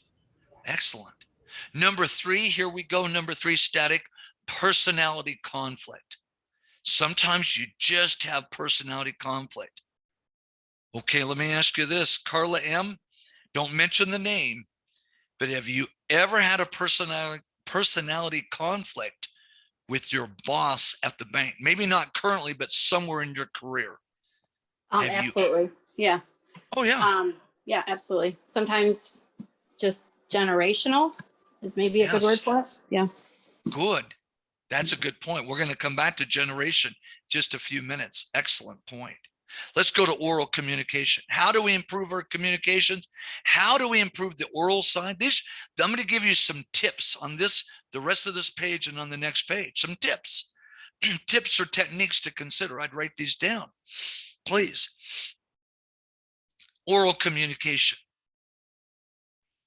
If you struggle and you think, boy, I'd really like to improve my oral communications, which is a support to your selling, the overarching theme of today's session, I'd add this to your notes, Toastmasters. Most all towns, most all cities in America have what is called a Toastmasters group. Pardon me, usually it's a breakfast, a lunch, or a dinner, and usually it's just the cost of the meal. In Toastmasters, if you've ever attended, you remember this, you're given like a table topic or whatever. You're given like a minute or 2 or whatever to think about it. Then you're supposed to stand up on your feet and just talk. That, I find that helps this discipline of the oral communication. Just a tip, just a thought. Let's go to written. In our written, we are communicating, negotiating, and we are selling our position relative to our clients. Here's a tip under the email. Limit your email paragraphs to no more than 4 or 5 lines per paragraph. Lines of text. This is a tip. No more than 4 or 5 lines of text in the email. Paragraphs. Why? You get more than 4 or 5 lines, you'll lose the opposing side. You've lost it. You lost the sale. Okay, not to speak out of school, but we have a sister-in-law, and she'll send out emails to the family, and the email will be the full length of the page, and there is not one break on the entire paragraph. And it runs at least the page, if not more than one whole page on the email. I'm going to just say it straight out. You read most, I know for a fact, most family, the extended family members, when they see that, maybe read the first 2 lines and that's it. You're done. Here's another tip on the email. Use bullet points appropriately. Use bullet points appropriately. What do you mean by that? Well, I'd add this to your notes. Pardon me. No more than 7 or 8 bullet points in a row. No more than 7 or 8 bullet points in a row.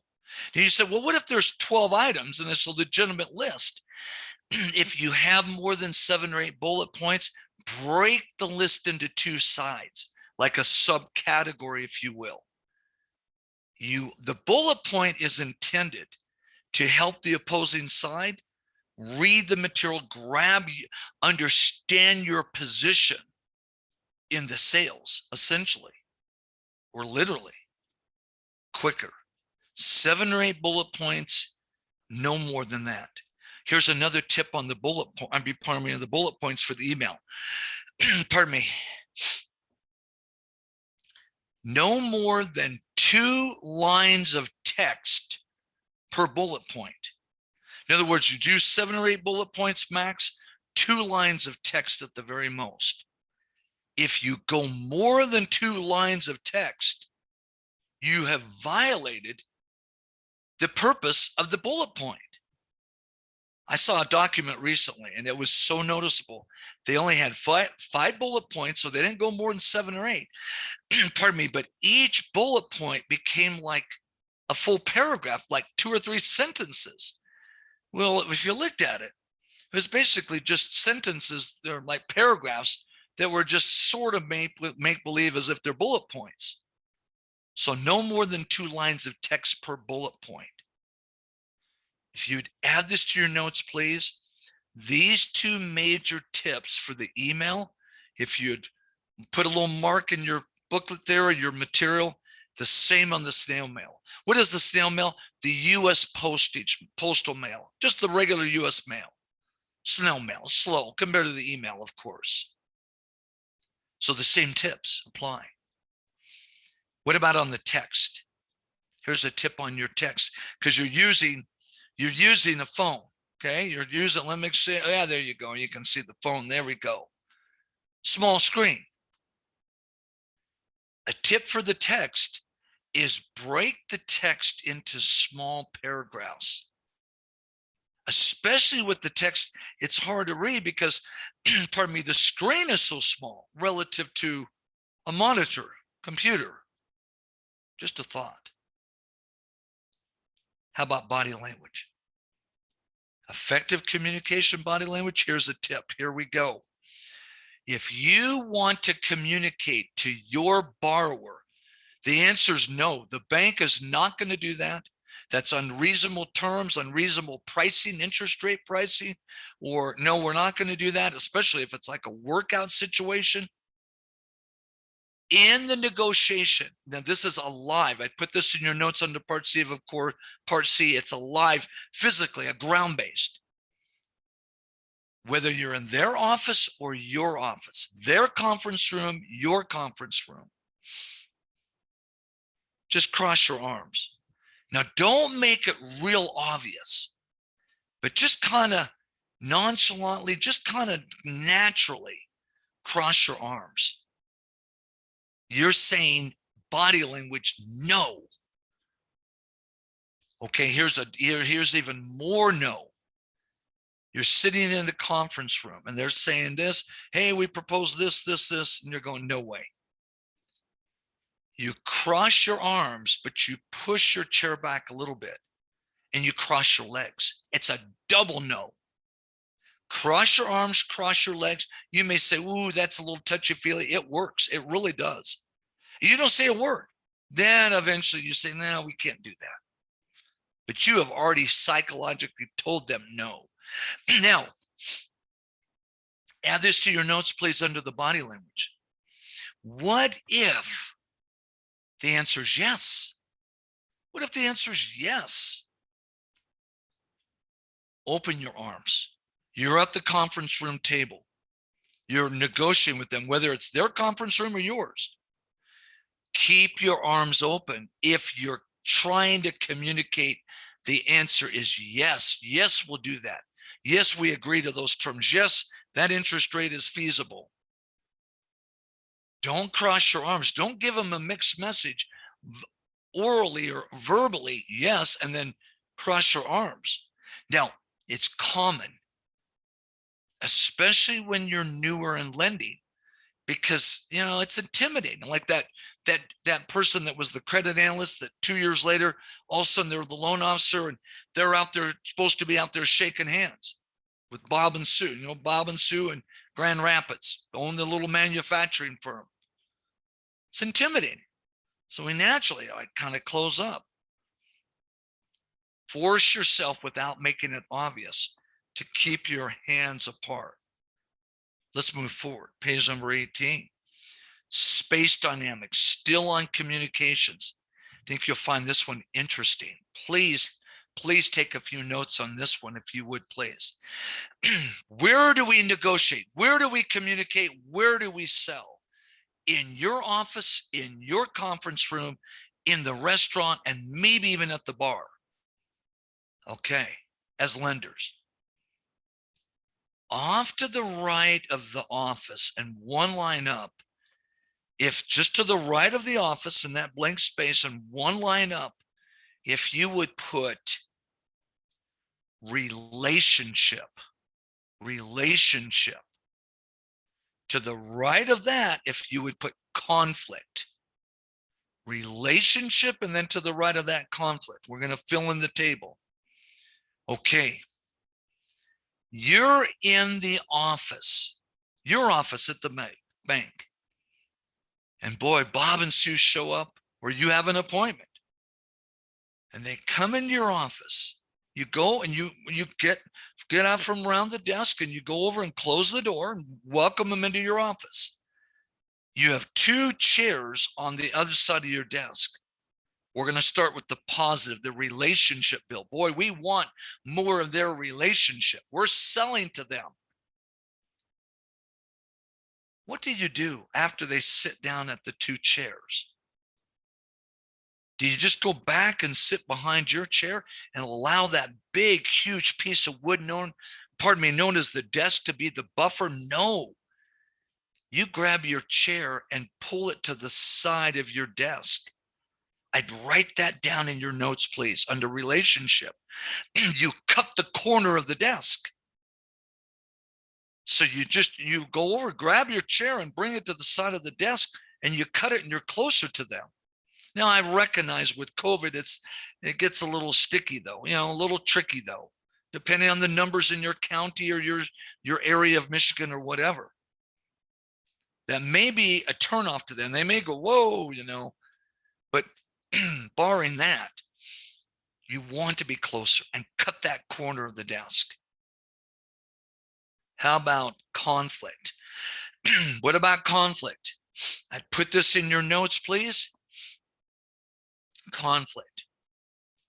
You purposely, when you walk them into your office, and let's say they're already borrowers of your bank and you're trying to get the payment from them, or it's a restructure, which is a form of selling. It is, absolutely. Selling your bank's position, like we've discussed earlier. Conflict, you go back and sit behind the desk.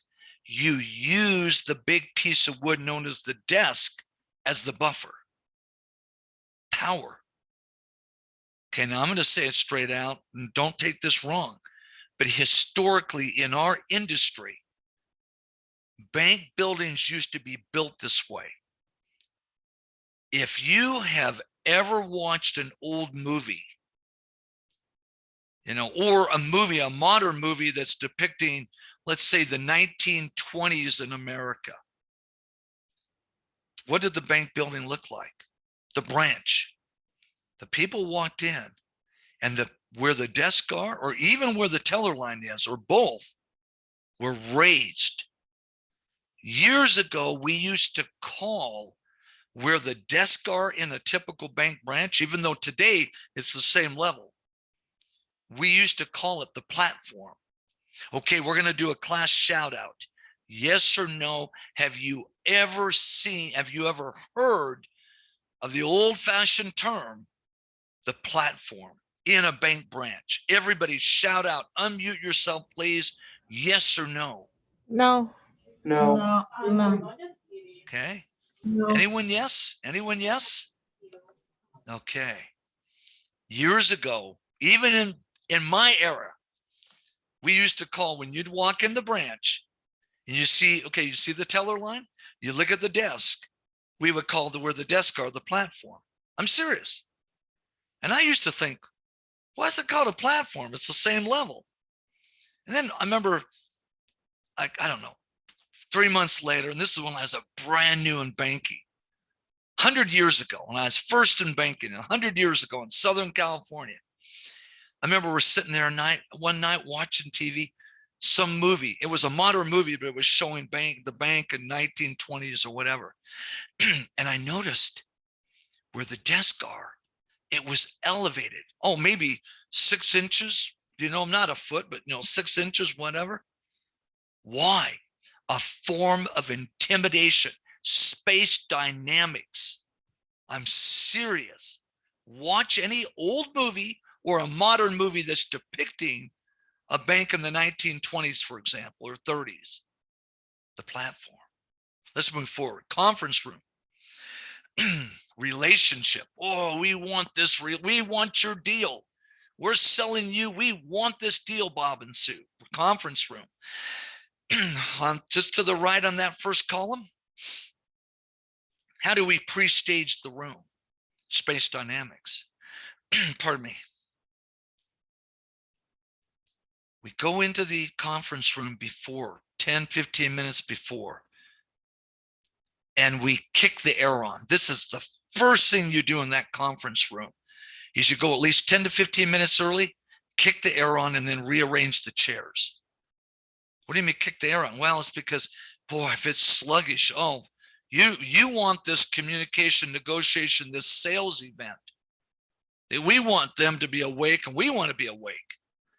By the way, what temperature would you set it at? Approximately 70 degrees. Especially if you got the digital, you can just pop it in. Why not 68? A little too cool. Why not 72? A little too warm. 70 degrees crisp. By the way, for whatever it's worth, what degrees, what temperature are most casinos? I'm based in Vegas.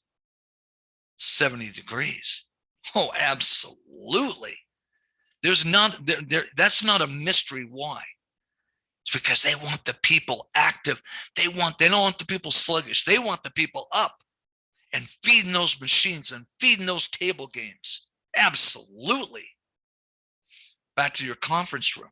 How do you rearrange the chairs for the relationship? The positive meeting. And the other can be positive.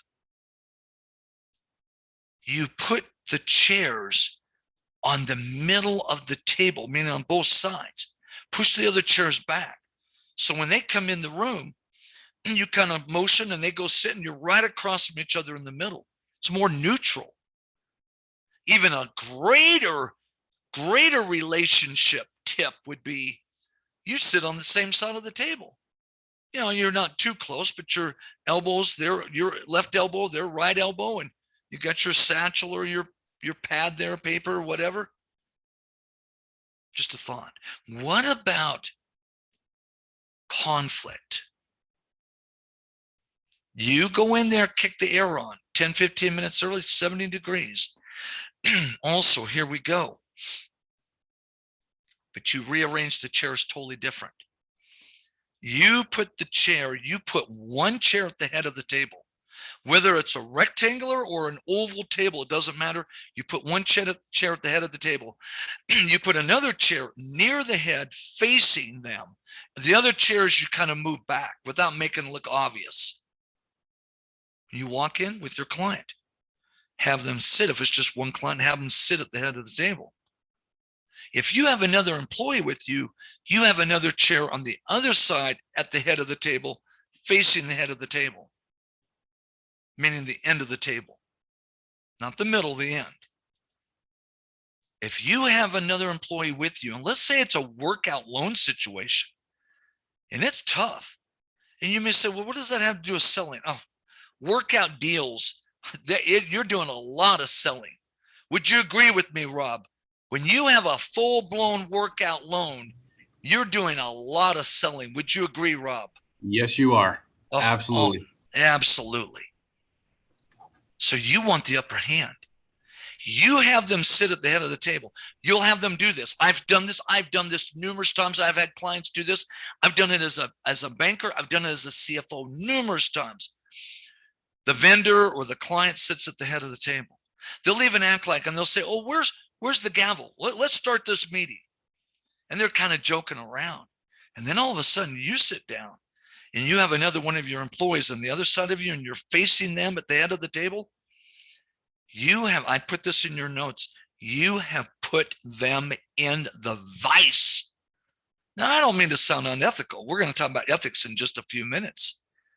But you put them in the vice and then you ratchet it up. And you may say, oh, that sounds tough. Well, you got a $2 million deal and you're in a community bank and that $2 million deal's gone sideways. That's a lot of money for your community bank to lose. That loan goes sideways or loan relationship. Here's a couple other thoughts on the conference room. If you have a clock in the conference room to where the client can see it, remove it off the wall before your meeting. Put it down where they can't see it or even bring it out of the room. You don't want them to keep looking at the clock. Here's another thought on the conference room. If your conference room is glass and it looks to the outside of the building, pull the shades or the blinds. What about if it's on the inside? Well, you're going to have the fishbowl effect, meaning people walking by, who's in the conference room? They're gawking. Close the curtains or the blinds. I'll just say it straight out. It's the same mentality of a casino, not only in Vegas, but in Michigan, because you have casinos in Michigan. I know you do. Do you see a clock in the casino? No. Do you even see the light of day? Chances are no. That's intended. They don't want you to remember what time of the day, what day of the week. Just keep on shoving money into those machines. Absolutely. What about the restaurant? Okay, here we go to the right, the relationship. You're asked table or booth when you go to the restaurant. This coming Tuesday, you have a major negotiation with one of your clients. And it's going to be a relationship build. Boy, you want more business. You want to sell them on more business. And you're asked table or booth. Relationship, I put booth. It's more festive. The lighting is more subdued. The music, it's cushioned chairs. It's a little nicer. How about if it's going to be a conflict, a more tough negotiation? Choose the table out in the middle of the floor. Straight back chairs and so forth. How about the bar? I'd take your pen, I'd slash through the bar. My personal biased opinion, whether you're talking relationship or conflict, I would not negotiate at the bar. There's just too much conflict. There's the big screen TVs blaring. There's the glass clanking. You got to crank your head to talk to your client. They got to crank their head. I wouldn't do it. My opinion, space dynamics. Let's move forward. Page number 19, we're going to stop right there and take our first 5-minute break of the afternoon. We'll come on back. Let's take our 5-minute break. Thank you, everyone.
Welcome back, everyone. We'll take just a moment and get started. Okay, take just a moment. Everybody, as you get back, please.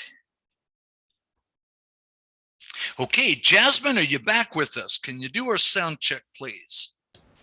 I'm here. Thank you, Jasmine. Appreciate you doing that. Now, public speaking, an extension of communications. Okay, let's say you're in a setting where there's 50 people you're speaking to. Well, let's go down to the room dynamics down below. Similar to space dynamics, you got a podium, a microphone, seating, temperature, room temperature. Generally, in most settings, you can't change this. You really can't. You don't have the ability to walk into this conference room, and especially like if it's a hotel conference room where I train regularly. You know, if the room temperature is a little warm, a little cool, or a lot of times by the time you talk to the hotel staff or whatever, the meeting's over by the time the temperature changes in the hotel room. But you can change, and you can't change the seating arrangement, microphone, podium, but I put in your notes off to the side of room dynamics. You can change how you react in the sense, the tip is you can move. They still stay at the chairs, but instead of standing behind that podium the whole time, get out from around the podium and walk the room. Get going up to number one, back up to number one, get your message across. But we all have, most all of us, I should say, have stage fright. Let me illustrate. I was invited to speak about 3 years ago, downtown New Orleans, in a ground-based credit conference. And it's this big hotel room, big hotel, downtown New Orleans. And I said to the administrator, you know, in anticipation of the meeting, well, how many people do you anticipate? Oh, probably about 75. Okay, no big deal. Go in there, and it was, my part was just an hour speech, an hour presentation. I got downstairs that morning. I walked towards the conference room of this big hotel. And just from the noise, I thought, boy, that doesn't sound like 75 people. I turned the corner, I walked into this conference room. There were no less than 400 to 500 people in that room. My heart just sunk like, whoa. I'm thinking, where did the 50 to 75 people go? It was no less than 400 or 500 people. Stage fright instantly. And then all of a sudden someone walks up to me, puts a lapel mic on my tie, gives me the little gizmo, you know, make sure it's on and so forth, put that in my pocket. And he says, you're on in 5. I'm like, okay. I'm thinking, man, I'm starting to shake. Whoa, I speak every day. I speak every day. I train every day. I'm a college professor and so forth.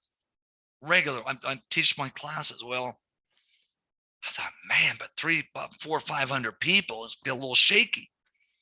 But then I noticed these long tables with all these people on them. They were broken to the individual companies. So maybe about 10, 15 people were together, 10, 15 people. So what did I do? Less than 5 minutes later, boom, I'm on. They said, oh, you can stand up there at the podium. And I looked at them and says, no, I'm going to walk the room. And they looked at me like, what? Because I was like the 3rd speaker of the day. The previous 2 speakers, and because I watched the guy right in front of me, they're right before me. He stood up there, he had his jacket on, he stood up there at the podium and And I look at the audience and they're no more paying attention to him than anything. They're talking and he's up there looking at his notes. I said, not me. So what did I do? I stood at the podium to start with and they're all looking at me. And then I said, oh, this isn't going to work. I came down on the floor, took my coat off, my suit coat off, shirt and tie, and I walked the floor the entire hour and talked to the individual groups. Did I still have stage fright? Absolutely. But would I've had more of it if I would have stood up there the whole time like the two previous speakers? Absolutely more. Turn the page. Here we go. Let's rock and roll. Telephone techniques. And then we're going to do our marketing and do a couple of more role plays. Okay, I need to ask the question. Brandy, do you use the telephone at all in your work as a lender? Brandy, pardon me. Yes, I do. And I use my office and my cell phone all the time. All the time. These are some tips to help you improve your telephone negotiations, communications, and ultimately selling yourself and your position. Look at part B, look at part C, and then back up to A. Okay, Brandy, this is what's going to happen. Not today. Today's Friday, and we're in our class, but a week from today, Brandy. Let's say, Brandy, you are burned out. This coming week, I don't mean to scare you, but let's just make believe this coming week is going to be a rough week. And a week from today, about 3 or 4 in the afternoon, you get a call. It's either an internal or external. Either way, you're selling, as we've discussed earlier. You're thinking, oh, I need more strength. This is what you do. Under part B, you get the call, you're in your office or your cube, either way. You say, hey, there's some noise outside my office. Can you hold 1 second? You put they say, oh yeah, you put your phone down on your desk. You walk over and you close your door to your office. Not slam it, but loud enough that the phone picks up on it. You want them to hear part C, that you have closed the door. Why? I put under part C because psychologically, it's now a one-on-one event. Absolutely. Because now they know, whoa, it's one, even though they've called you. This is a manager internally. This is a customer externally. Late Friday afternoon, 3, 4, 4:30, you're burned out. You were almost out the door. When you walk back to your desk, you do not sit down. You grab the phone, and you don't tell them this. You just grab the phone and you remain standing. Brandy, you do this, you remain standing. Oxygen. We've all heard the saying, you can think better on your feet. Well, it's because the oxygen flows to your brain better. There is a truism to that. Here's another analogy related to part B. If you have ever sung in a choir, or if you've ever listened to a choir, which is stronger? The choir that sits down or the choir that stands up? Brooke, which is stronger in your opinion? The choir that sits down or stands up? I was in choir my whole life. It's the choir that stands up. Absolutely. And it's because the oxygen flows to the brain. Absolutely. So a week from today, Brandy, you're just struggling. And then you get this call and you're going like, oh, I don't need this. Have you been hanging around our office? I love it. I love it. Part A. Now here's another telephone concept. Everybody, if you put this under part A, please. What if this coming Monday afternoon, an irate customer calls you and they are just screaming? This is a technique. This is a tip. I'd put this part off to the side of part A. Let them vent, because as they vent, eventually they'll catch themselves and then they will give up ground in the negotiation, in the selling. Your bank will win more than they will, but you got to let them vent. Now, let me clarify, and please add this to your notes under part A. I'm not saying If a few swear words come out, fine. As long as the swear words are not at you personally. If they start to swear at you, then conversation's over. Negotiations, communication, this is over. But if they're just venting, let them vent. Because statistically, they will give up ground. Absolutely. Moving forward, here we go. Now, our last little section of section 3, then we're going to do a couple of case studies and role play on this on the marketing. Okay. This is titled Improving the Bank's Business Development Efforts, i.e. marketing. Okay. But you're going to see, you're saying, well, what does this have to do with selling? Look at part D down below. We're jumping ahead. Look at the 4th P, promotion. Half of the P of promotion is personally selling. Now, there is a misnomer. Some people will exchange the word selling and marketing or take those and just interchange those. Well, she's the VP of marketing. No, she's the VP of sales. No, she's the VP of marketing. Well, marketing and sales is not the same thing. Marketing is, and a couple of you mentioned this earlier, it's finding the need in the market and fulfilling the need. That's what true marketing is. Now, when we really boil down to it, pure personal selling under part D is just part or half of promotion. It's important. It's a huge part as a lender, as we've already described in all of our multiple activities. Look at the target market.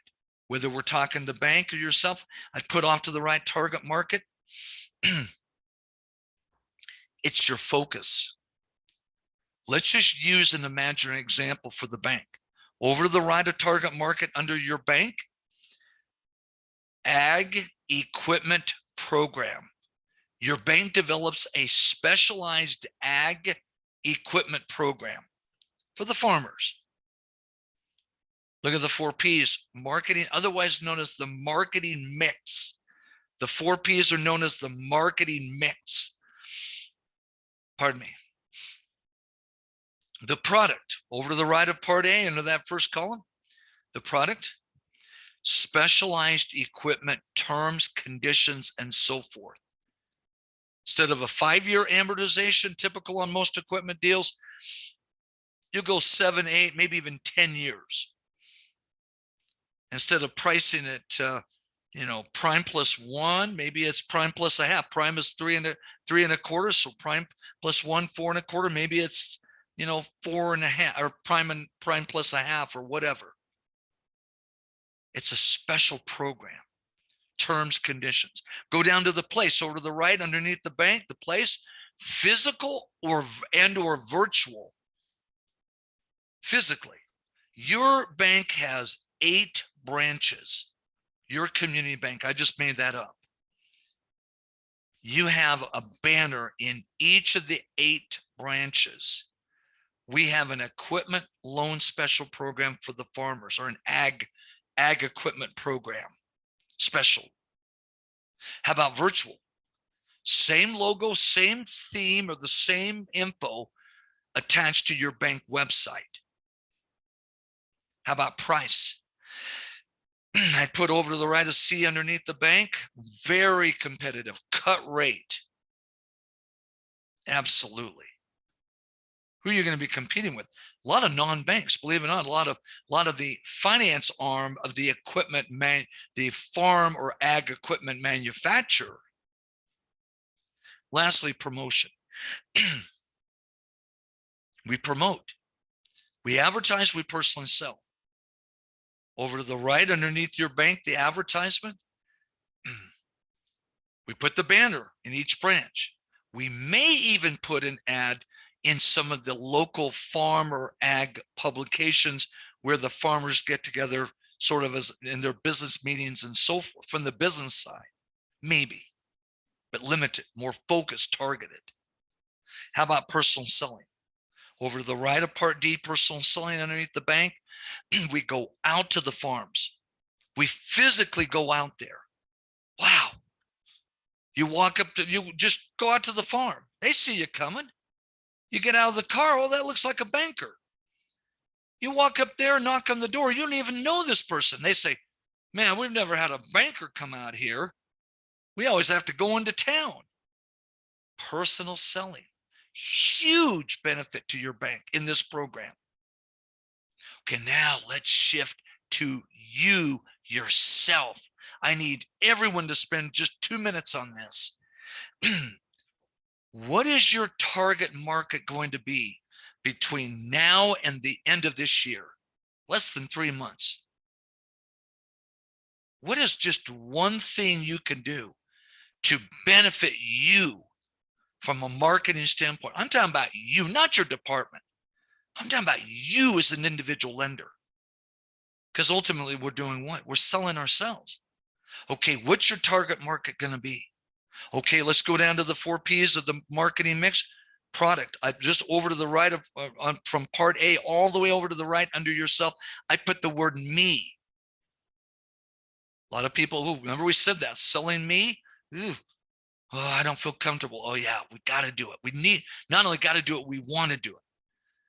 But who are you going to target in the next 3 months? You are the product. Where are you going to target place? What about the price? How are you going to promote yourself? Advertising, personal selling. Take just a moment and fill this in relative to you, to me, to you. What is your target market in the next 3 months or less than 3 months? What's your target market? Are you going to target, a particular client, or you relative to a certain niche in the market or niche in the market? Or are you going to target senior management, or you're going to target whatever? What's your focus? What need are you going to fulfill personally? I'm talking about you personally as a lender, as not as just a lender, that's too generic. You as Cody, the loan officer, Stephanie, the loan officer, Tessa, the loan officer. You are the product. Where is the place, the price, the promotion? Take just a moment. I'm going to ask a couple of you. Take a moment. Go ahead. Finish filling this in on the right. Oh, some people say, oh, I don't like doing this. I don't like selling myself. I don't like marketing myself. But you are the face of the bank. You are the bank. To the farmer, to the manufacturer, Bob and Sue in Grand Rapids, ABC LLC, to Jane, their CFO, to George, their CPA, absolutely. Okay, here we go. Cody, what's one thing you can target in the next 3 months or less from right now to benefit you individually? Could it be internal? Could it be a particular client, a particular industry? Cody, what would you say? I think there's certain industries that I could target specifically in the fall that that may be looking to move banks. Usually around the fall is another kind of cycle of renewals and everything like that. So certain industries I can do that. Okay, give us an example of just one of those in the Grand Rapids market. Go ahead. Agricultural would be one. There it is. The farmers. Okay, Cody, if we can just keep you going, you're the product. Where's the place? Where are you physically going to market, or virtually to the farmers? A lot of that's going to be in person, going out to the farms through various connections with the bank. Typically, that's how it's done with them.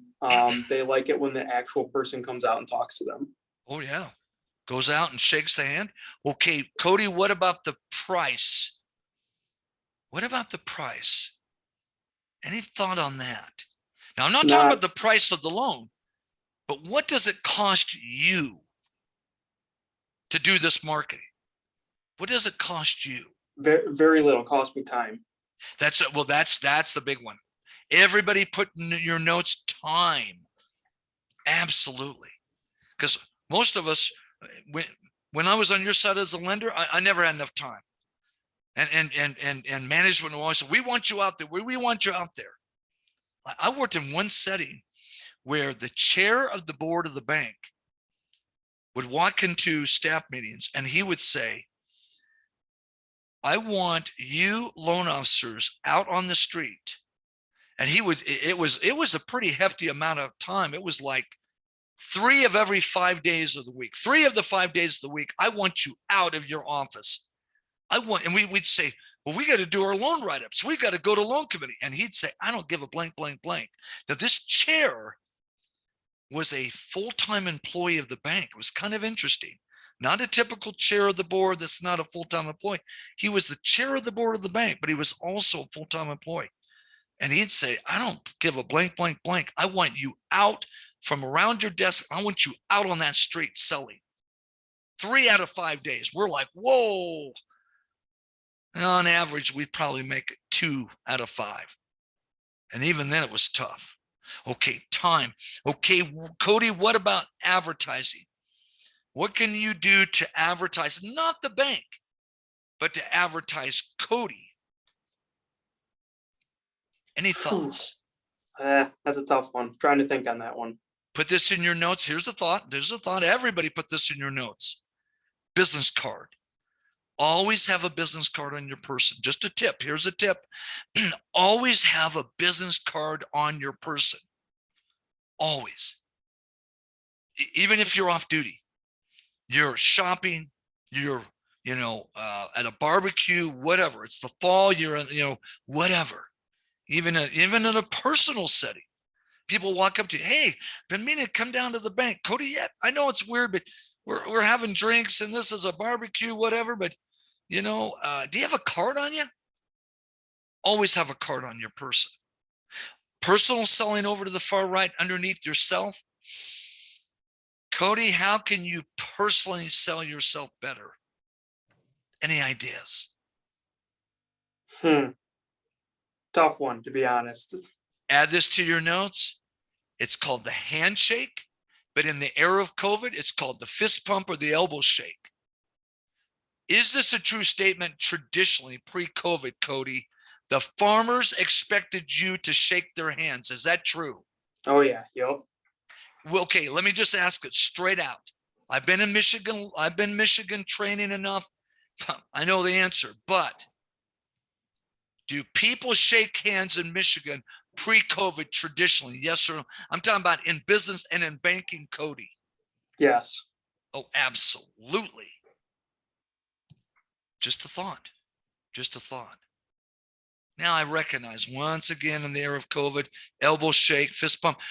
2 weeks ago, I was in a ground-based session, 2.5 weeks ago, and all the attendees, all the lenders came out, and it was interesting. I got traditional handshakes, I got fist pumps, and I got elbow shakes. All of the above. Of course, in the front of the room, no mask. I had no mask on. None of them had mask on. Maybe 2 people did. But then when when we lined up and shook everyone's hand at the end of the session, I put my mask on and walked out, and they're coming out of the conference room or the training room. But fist pump, handshake, fist pump, elbow shake is personal selling. Moving right along. Thank you, Cody, for doing that. 2 other concepts we move into our 2 case studies for the marketing section. Okay, life cycle. Birth, growth, maturity, decline, rebirth. Every industry, every company, every product has somewhere along this spectrum. Okay, I need to ask, this is a class shout out for everyone. Have any of you ever physically touched an 8-track tape? Just shout out yes or no. Yeah. Yes. No. Okay, we've got yeses, we got nos. Yeah. When was the 8-track tape born? In the late 60s. What was the major growth? Early 70s. When did it start mature? Mid about 75, 76. What started to quote unquote eat the lunch of the 8-track tape? The cassette. 8-track tape declined.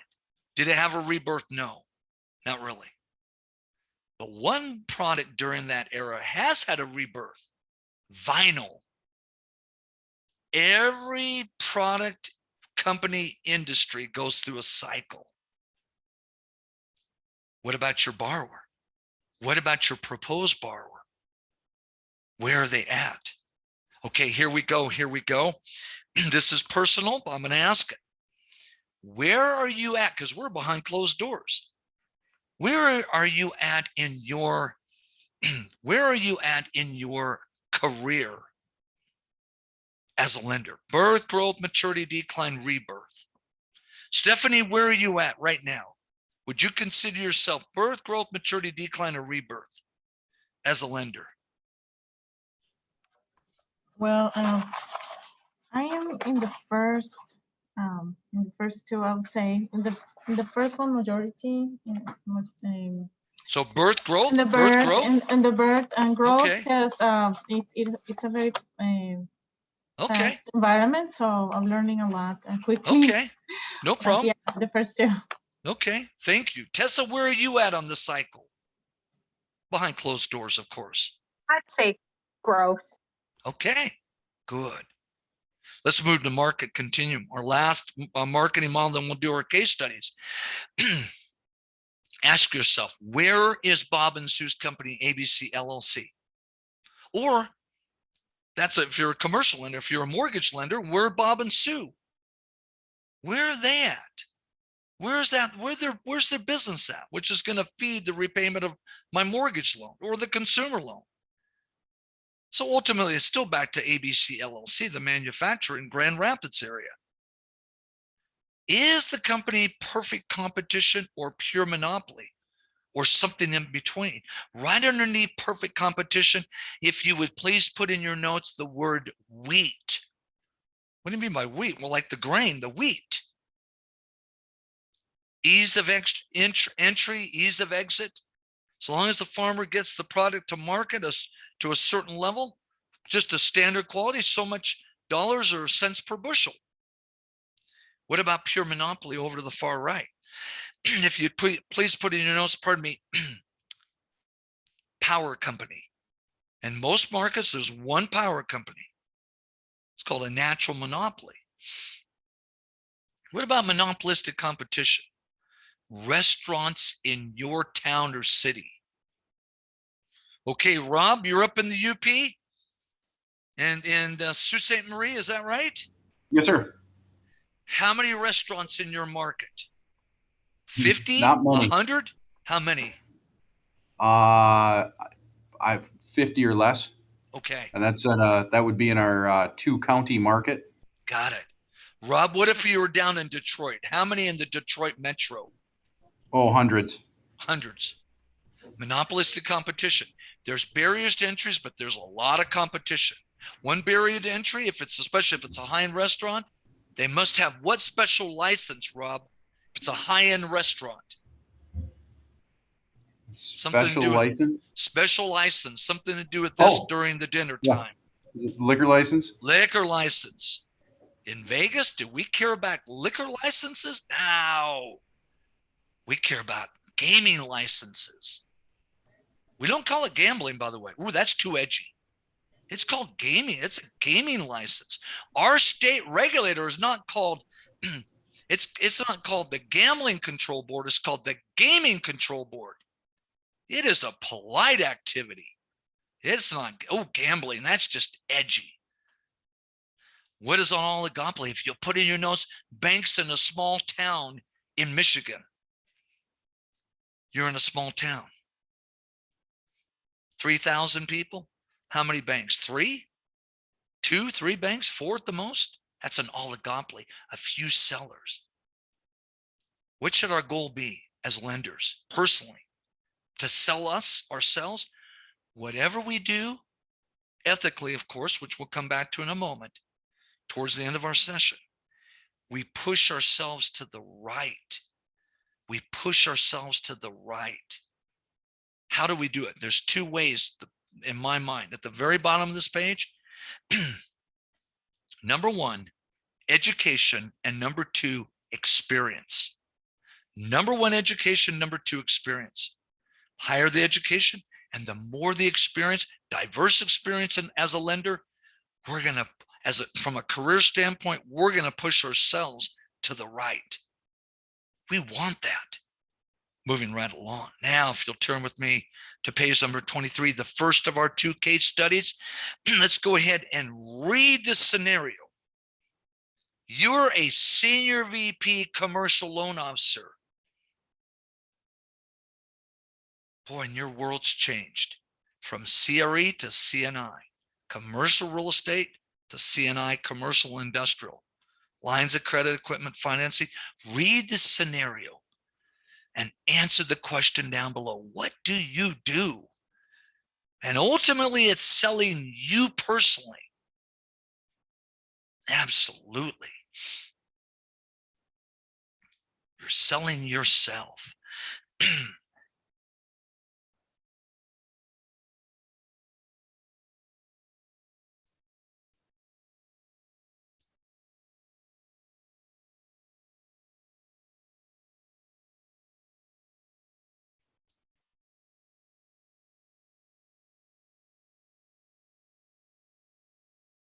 What do you do?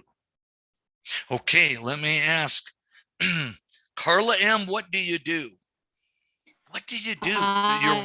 Your world has changed. I would say you kind of reset or learn where your areas of weakness would be, and just make sure that you're developing yourself in the right areas and kind of game up for it or gear up for it, so you know what you're taking on or tackling. Okay, good. Excellent.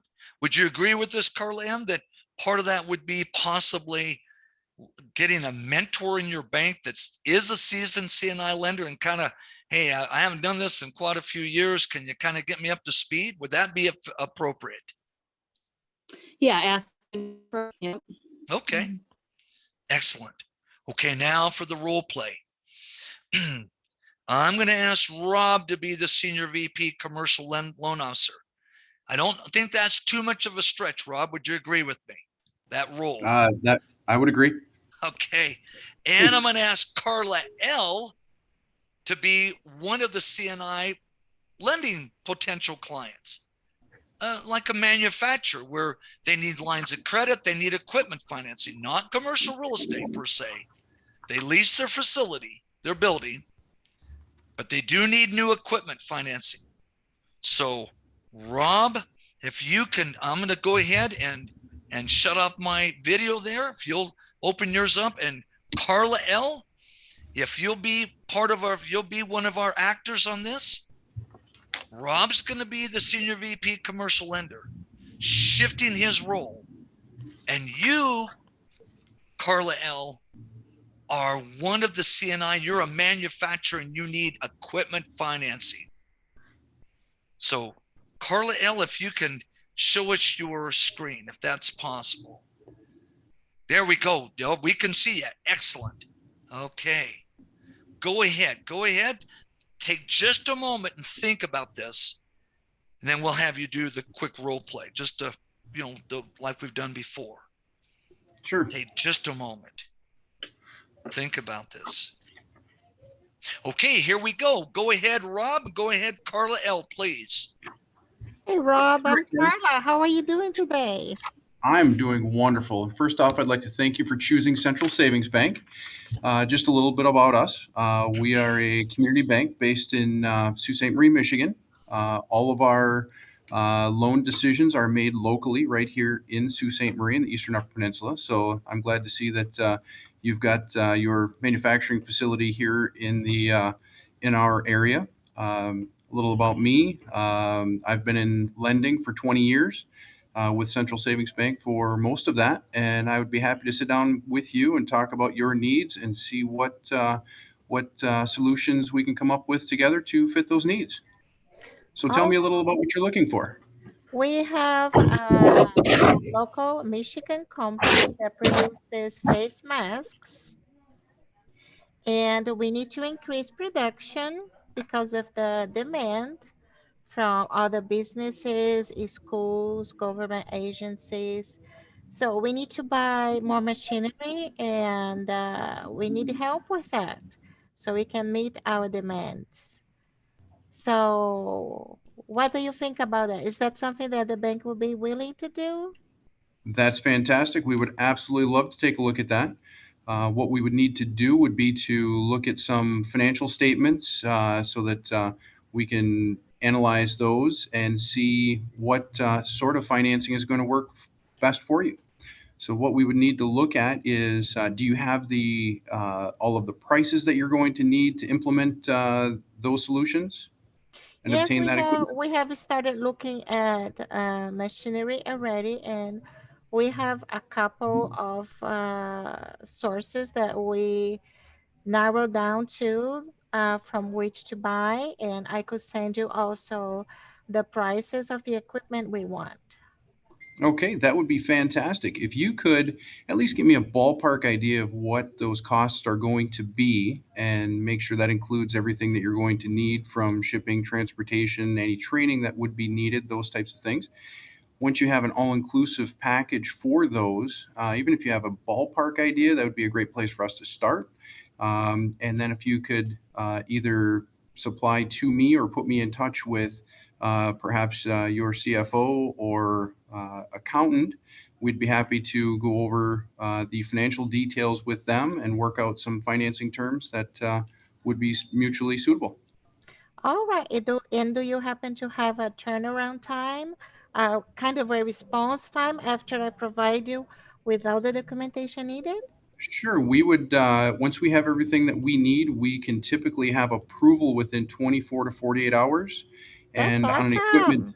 on an equipment purchase, we would be looking to have that closed within a week. That sounds great. It All fits right, our needs. fantastic. All right, well, it was a pleasure meeting with you. Pleasure meeting you, Rob. Thank you so much. That was great. Jasmine, comments, questions on that? Comments, questions on the role play? Jasmine. I thought they did a really good job. Good. I agree with you. That was good. Let's turn forward, everyone. Scenario number 2, you're a VP branch manager. Now, if you'll go ahead and read this one, go ahead and read this scenario. And this one, we're not going to role play. We won't role play. We'll just discuss it. Go ahead. We'll role play another one. We'll do one more in our last little set. But this one, we'll just talk about it. You're the VP branch manager. And you can see on this that when you read this, boy, all of a sudden your loan officer says, oh, we can't do this deal. Wow, what did you do? Go ahead, if you would, please. Read this.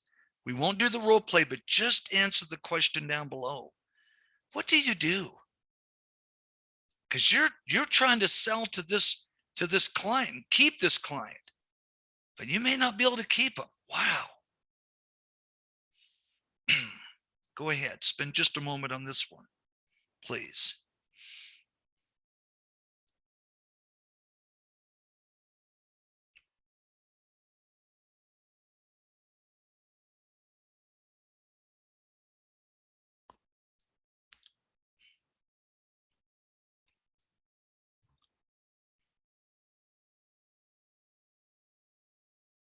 Okay, here we go.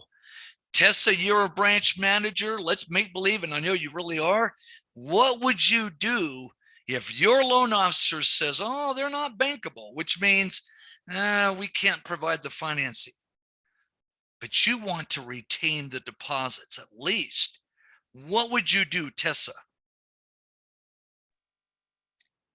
Well, I'd start out with thanking them for considering us for their financing needs.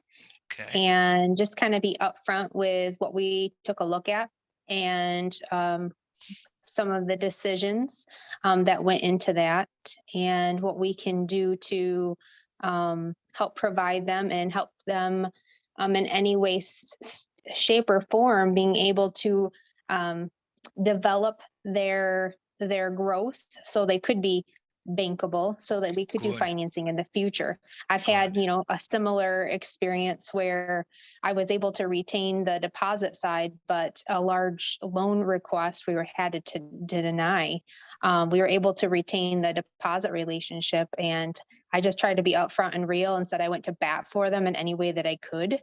But here's where we stand as a small business, a community bank, and what we could offer, and just was real with them. Good. I like that. I really do. That's very good. Because the bottom line is you're expected to do that as a branch manager. Is that a true statement? In other words, in selling, senior management recognizes we're not going to be able to sell to everybody and provide all the services. But boy, as much as we can retain, we're going to retain. Would you agree with me, Tessa? Absolutely, yes. Yeah, you bet. Good. Excellent comments. Turn to page number 25. Are 3 questions. The first one, on a scale of 1 to 10, 10's the highest, 1's the lowest. How strong of a negotiator are you? Number 2, on a scale of 1 to 10, 10's the highest, 1's the lowest. How strong of a telephone communicator, negotiator, seller are you? And then number 3, who is the greatest overall BDO you've ever worked with and why? Just their first name. Business development officer within the bank. Who is the strongest, the greatest you've ever in your career? I recognize some of you, I haven't been in banking that long. You may not have a person, but several of you do. So once again, number 1 and number 2 are just scale of 1 to 10. Number 3 is by name. And then why? Take just a moment on this, if you would, please.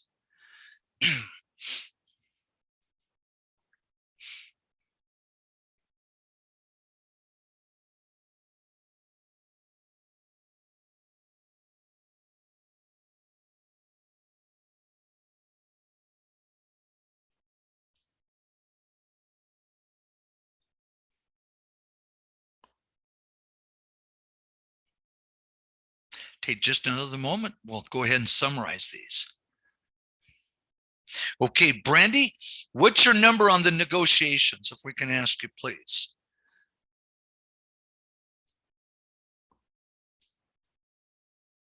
Brandy, what's your number on negotiations?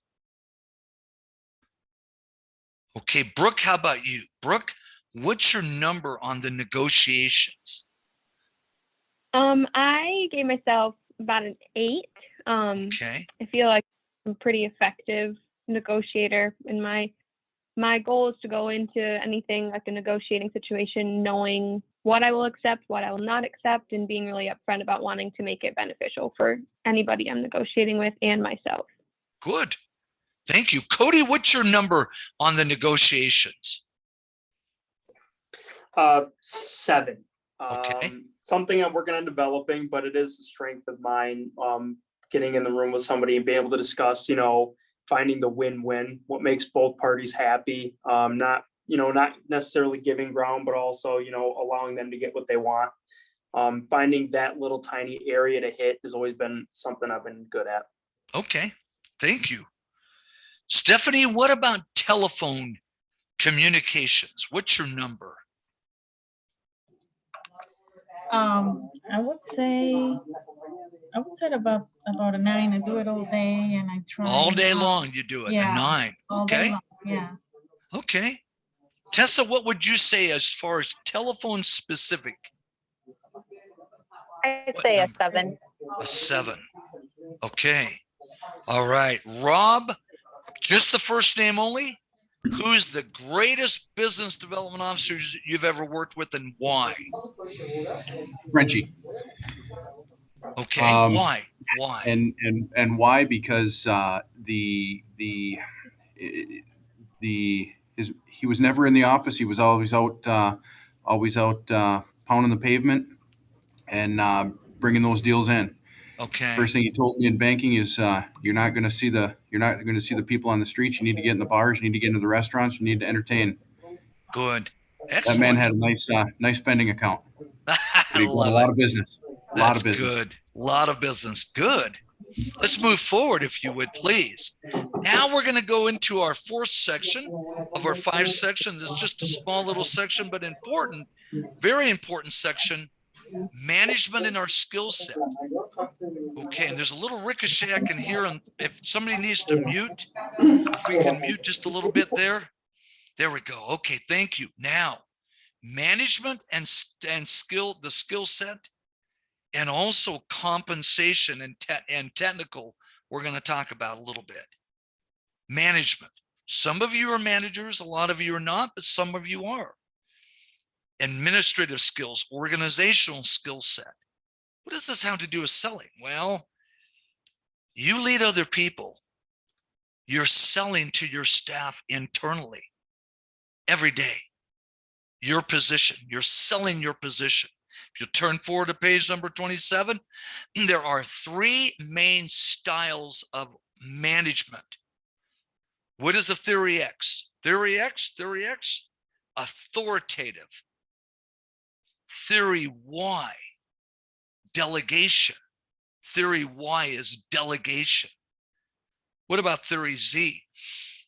Pardon me, the team approach. The team approach. Everything's the team. Theory X is authoritative. Theory Y, delegation. Theory Z is the team approach. There are some bank managers, senior managers, mid-level managers, whatever, branch managers that are a combo of Y and Z, believe it or not. Kind of a combo. Delegation with the team approach. Moving right along. Technical skills. We talked about this earlier. What do we need to have as a branch manager, as a mortgage lender, as a commercial lender, as a commercial credit analyst, you name it, as a consumer lender?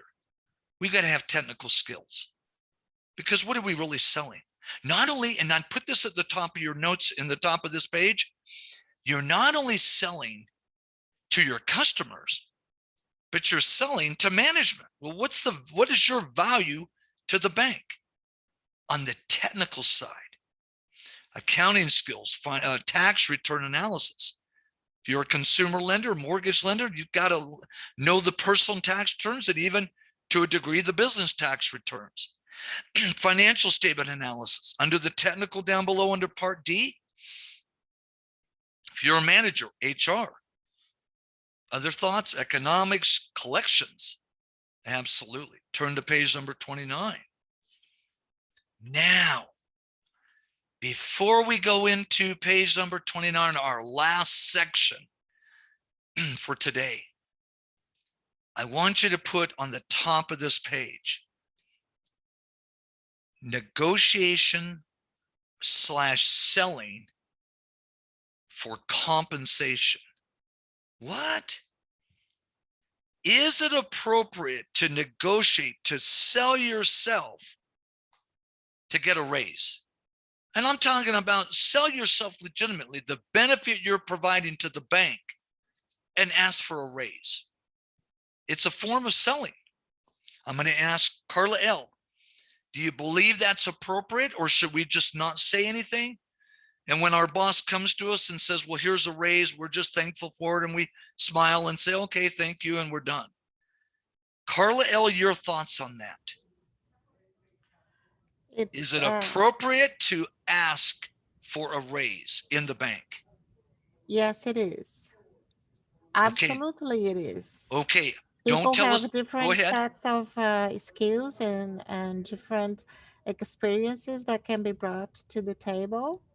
Okay. So I think it is. For example, you say yes. Yes. Okay, thank you. Carla M., do you agree with Carla L., or do you not? Do you agree it's appropriate to ask for a raise?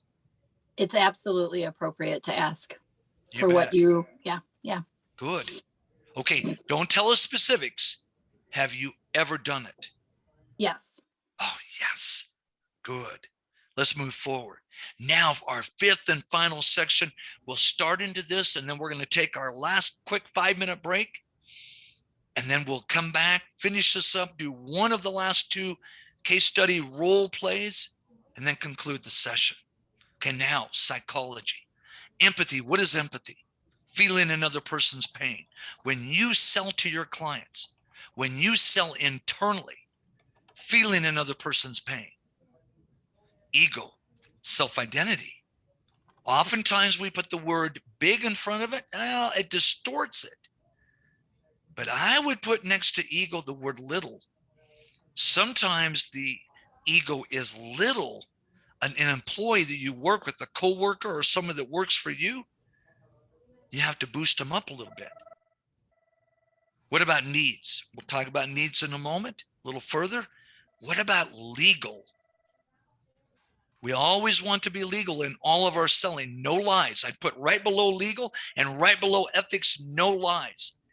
I worked with the business development officer. Oh, he was good with his totals, but he was noted in the bank as the biggest liar in the entire bank. So his totals were great, but he lied. He lied to clients. He lied to lenders. He lied to senior management. It was like, whoa, he got away with it, but everybody knew his reputation. And I'll tell you straight out what happened. A lot of the lenders started to back away from him. Said, even though he brings the business in, it's not worth it. Because if he lies and you get quote unquote thrown under the bus as the lender, happens once, you're done. Moving right along. Let's turn to page number 30. Let's stop right there. We'll take a last quick 5-minute stretch break. Come on back and continue forward in this little section of human issues in selling. And then we'll conclude the session. Talk to you in 5 minutes, everyone. Thank you.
Welcome back, everyone. We'll take just a moment and get started.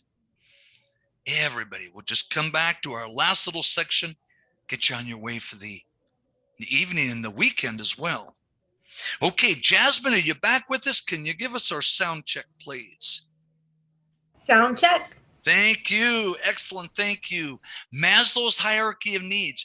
Every one of your loan customers are somewhere on this scale. You're selling externally, selling internally, every one of your employees, if you're a manager. Survival, level 1, safety, social needs, self-esteem, self-actualization. You're having level 1 day, it's a rough day. You're having level 3, it's okay. You're having level 5 day. Oh, when you get out of your driveway in the morning, the birds are chirping. When you get home at night after work, your birds are still chirping. It's a great day. I'd add this to your notes on this page. If you have a client that is having a level 1 day, how do you sell to them effectively, more effectively? You lift them to a level 2, not in a fake way, but in a sincere way, empathy, listening to them. You bring them from a level 1 to a level 2, they're going to buy from you versus the competition all the way. Moving right along, let's turn forward. Now, who do we sell to? Look at diversity, different genders, different generations, baby boomers, Xers, millennials, different people of different ethnicities. Turn to page number 32, age, marital status, even creed. Now, religion is part of creed. Creed is not part of religion. I put in your notes, creed is belief system. A more quantifiable belief system is a particular religion. Now, psychodynamic issues. All human beings, generally speaking, will fall into under A, 1, B, and C, one or more of those categories. I'd highlight with your highlighter or circle, pardon me, with your pen, erotic, obsessive, narcissist. You pre-planned the sales meeting. Now, if you've never met the person, you don't know their personality, fine. But if you've met them before, you should sit down, in my opinion, and say, well, what type of personality is this? Well, erotic, over to the right, I'd circle or highlight the word love. Their theme is they like to love and be loved. How about obsessive? Over to the right, I'd circle or highlight, pardon me, the word order. Everything must have its order. What about a narcissist? Step on. They'll step on other people. What about the roles? The parent, when we interact with other human beings, the parent role is they tell the child, you go clean the room. The child rebels. The adult says to the child, would you please go clean the room because we have guests coming this weekend or family coming this weekend? They respond. I would add this underneath the roles. Don't treat your borrowers like the parent-child, more the adult to the child. Just a thought. Extroversion versus introversion. If you're assigning, if you're a manager and you signed up accounts in the lending department, you have a real extrovert loan officer that works for you.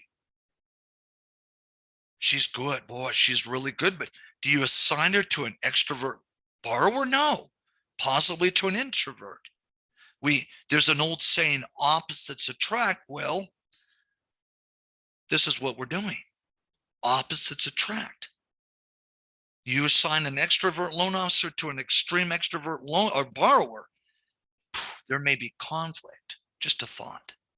This is the human side of selling.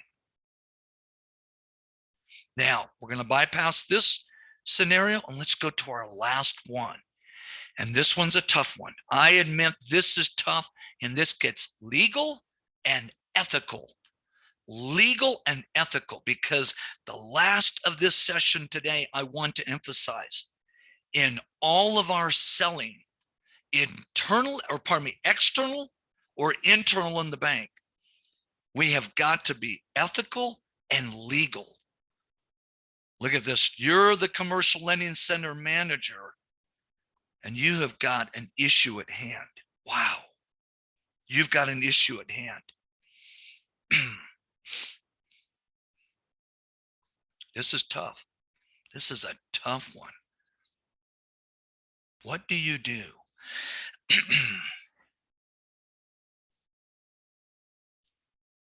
This is selling, colliding with business development, colliding with legal, colliding with ethics in this case study.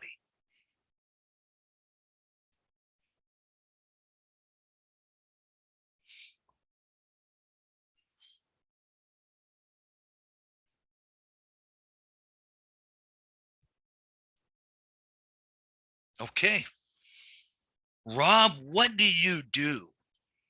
If you're the commercial lending center manager, what would you do?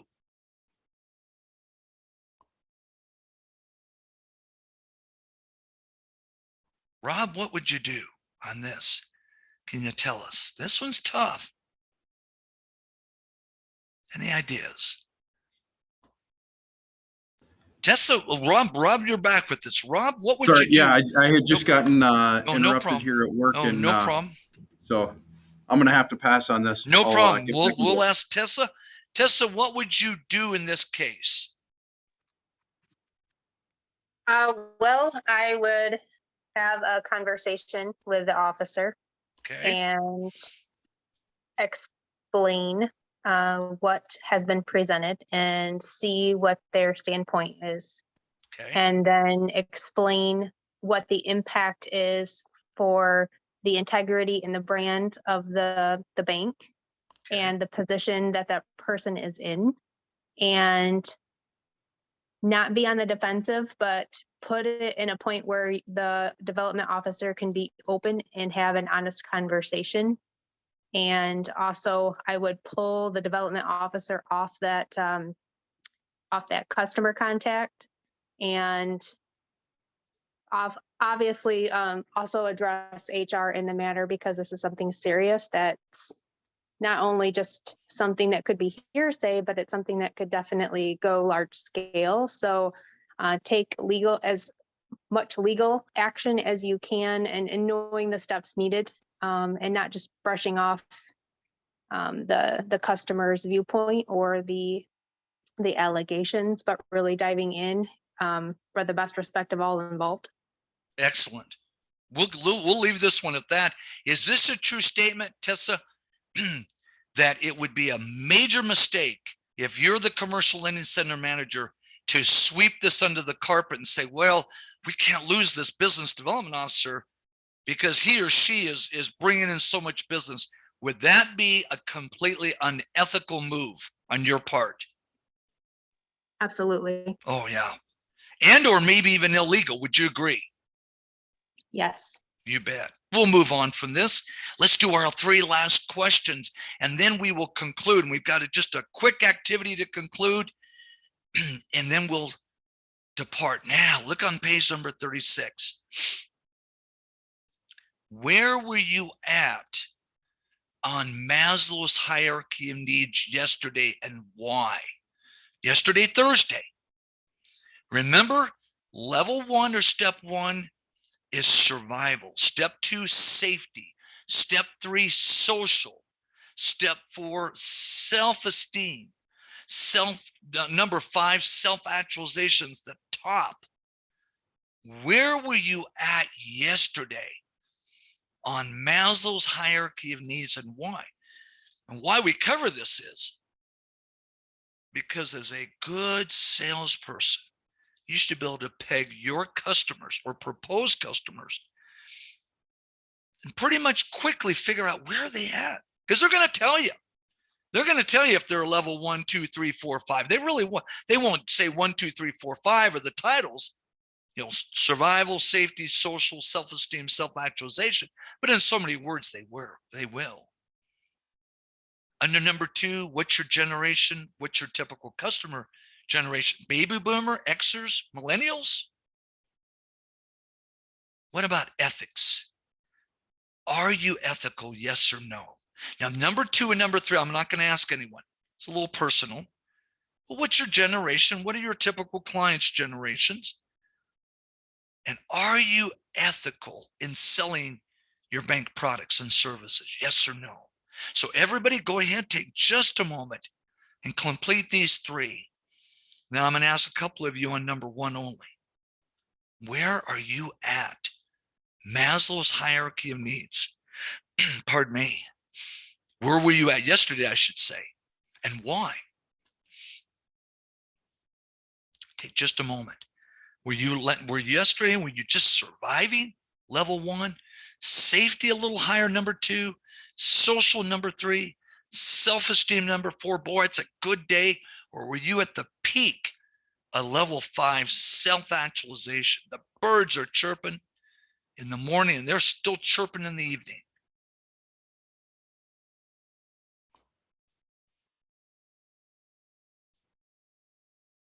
Okay, here we go. Carla L., where were you at yesterday on Maslow's hierarchy of needs, and why? Where were you at yesterday and why? I believe I am on let me see the list again. Number 1, the lowest level survival, safety, social, self-esteem, and self-actualization. Where would you put yourself yesterday and why?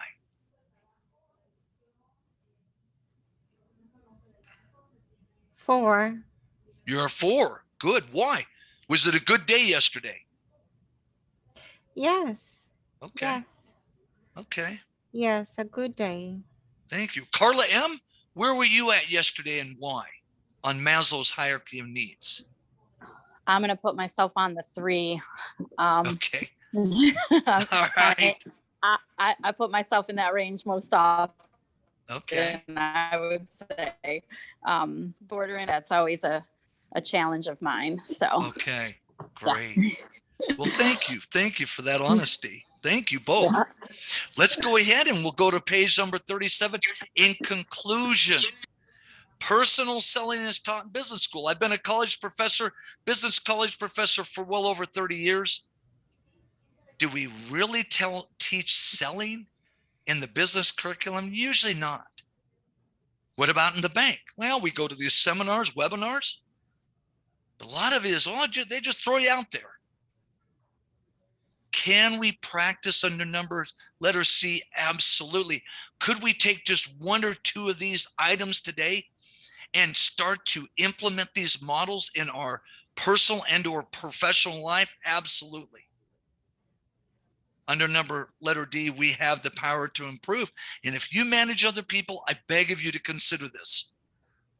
Take these thoughts from today's session, these models, and over the next several weeks in your staff meeting, your various staff meetings, just throw one of them out.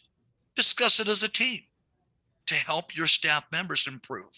Lastly, we can make correct selling decisions, absolutely, including ethical decisions. And I want to thank Tessa, that your description on the sexual harassment, that was spot on, because that gets tough, especially when you have goals to meet as a department, and then all of a sudden this happens. I was like, what? But we cannot compromise our ethics.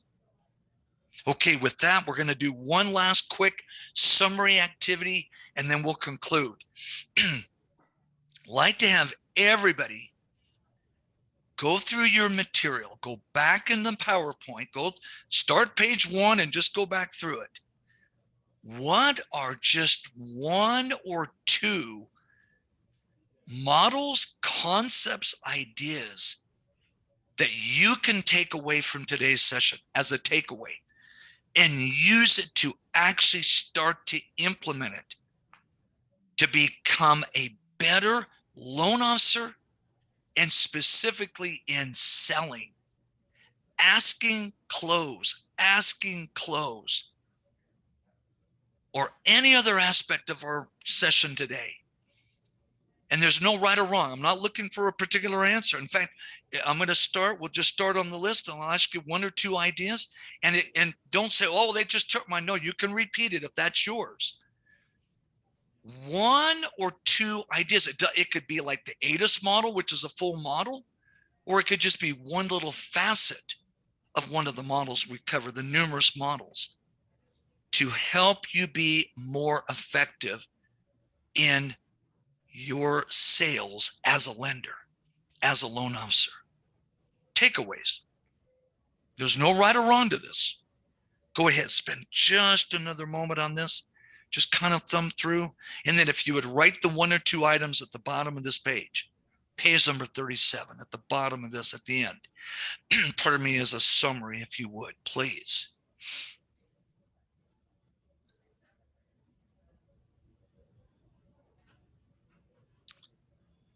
Just 1 or 2 takeaways that will benefit you. And I beg of you to start implementing these, start using these. Absolutely.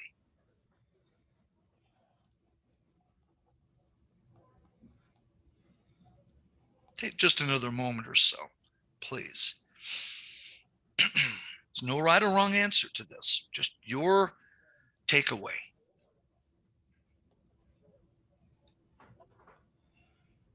Okay, here we go.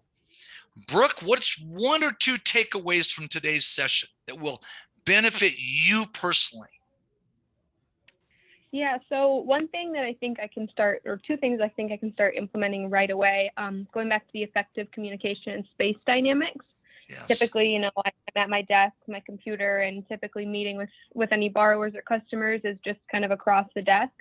So really being able to utilize that space and being able to kind of come around and be on the same playing field with customers by being on the same side of them, trying to use that desk space in a more meaningful way. I think I can start using right away. And then the ADIS model, that's one thing I can definitely see myself utilizing right away. Ask, close all the way. Good. Thank you for that summary. Great. Cody, how about you? 1 or 2 items, please. Cody, just 1 or 2 items. Okay. We'll move on. Stephanie, how about you? 1 or 2 items, if you would. 1 or 2 items.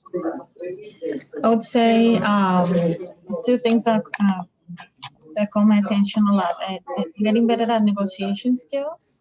Okay. And improving the communications to be more effective. Good. Negotiations and communications. Excellent. Thank you. Tessa, how about you?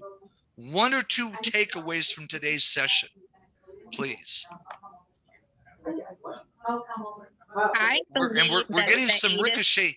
We're getting some ricochet. If we can mute some of the others. Go ahead, Tessa, pardon me. Go ahead, please. The ADIS model, asking, Okay. and as well as the negotiations, maybe pre-prepping some of the negotiations that could be discussed, or at least have this ideas to bounce around so I can handle asking and then proceeding to close. Good. Excellent. Those are good. Rob, how about you? 1 or 2 takeaways, please. Yeah, for me, it's ask, get it done, get out there, Get it done. Good. Get it. Good. That's Thank you. That's for me. Thank Good. you. Thank you. Carla L., how about you? 1 or 2 items. Selling myself better. It's a big one. Okay. I really take that. It's really important for me, especially at this point in my life. I know it's about being a loan officer and selling bank products, but the part that spoke most to me was selling better myself. Selling yourself good, because a lot of people who, and I know I do that sometimes even. I kind of, it's like, I don't feel comfortable selling myself, but if you don't do it, no one else is going to do it for you. Good, excellent. Carla M., how about you? Your 1 or 2 items. Carla M.? All right. Jasmine, how about you? Just thinking about selling and sales in terms of selling myself versus just selling in terms of bank products and services, kind of like Carla just said. Okay. That was kind of like the thought process to me, like a little bit of an eye opener. And then asking quickly up front for what we want. I like that. Good. And also celebrating successes, because I do believe that is important. Yeah. A lot of times we forget that. And especially if we're rushed, and even if we're closing the loan and we're rushed, and here, sign this and let's notarize this, get them out the door, and you're thinking, wait a minute, an extra 5 minutes. We gotta recognize, we did this hard work and we got the deal done. Oh yeah. And it was a good thing. An extra 5 minutes, even 3 minutes to celebrate will go a long ways in the selling process. Great. Thank you for that. Brandy, how about you? 1 or 2 items. Brandy? 1 or 2 items. All right. All right. I'll go back. Cody, are you back with us? If you are, if you can chime in. Okay. Well, with that, I want to thank each of you for attending today's session. This was excellent participation. I also want to thank each of you who did the role play. These, I'm not kidding you, the acting was actually, or the interacting and kind of really it's a form of acting, was very good. And the role play exercises, those were good. And in my opinion, they really brought out or expanded the concepts that we were covering in those various sections. So thank you, everyone. With that, I want to thank you all. I'm going to turn the time back to, if Stephanie's with us from the, no, we don't, yep, she is with us. We'll turn the time back to Stephanie, our administrator with Michigan Bankers Association. Everyone, thank you once again. Excellent participation. If I can assist you as we started out, send me an email. With that, everyone have a good weekend. Thank you. Stephanie, thank you also for being our administrator. You also have a good weekend. Thank you, everyone. Thank you. Thank you, David. Thank you all. Thank you. Enjoy. Thank you, everyone. Thank you very much. Thank you so much, everyone, for participating and attending today. Thank you.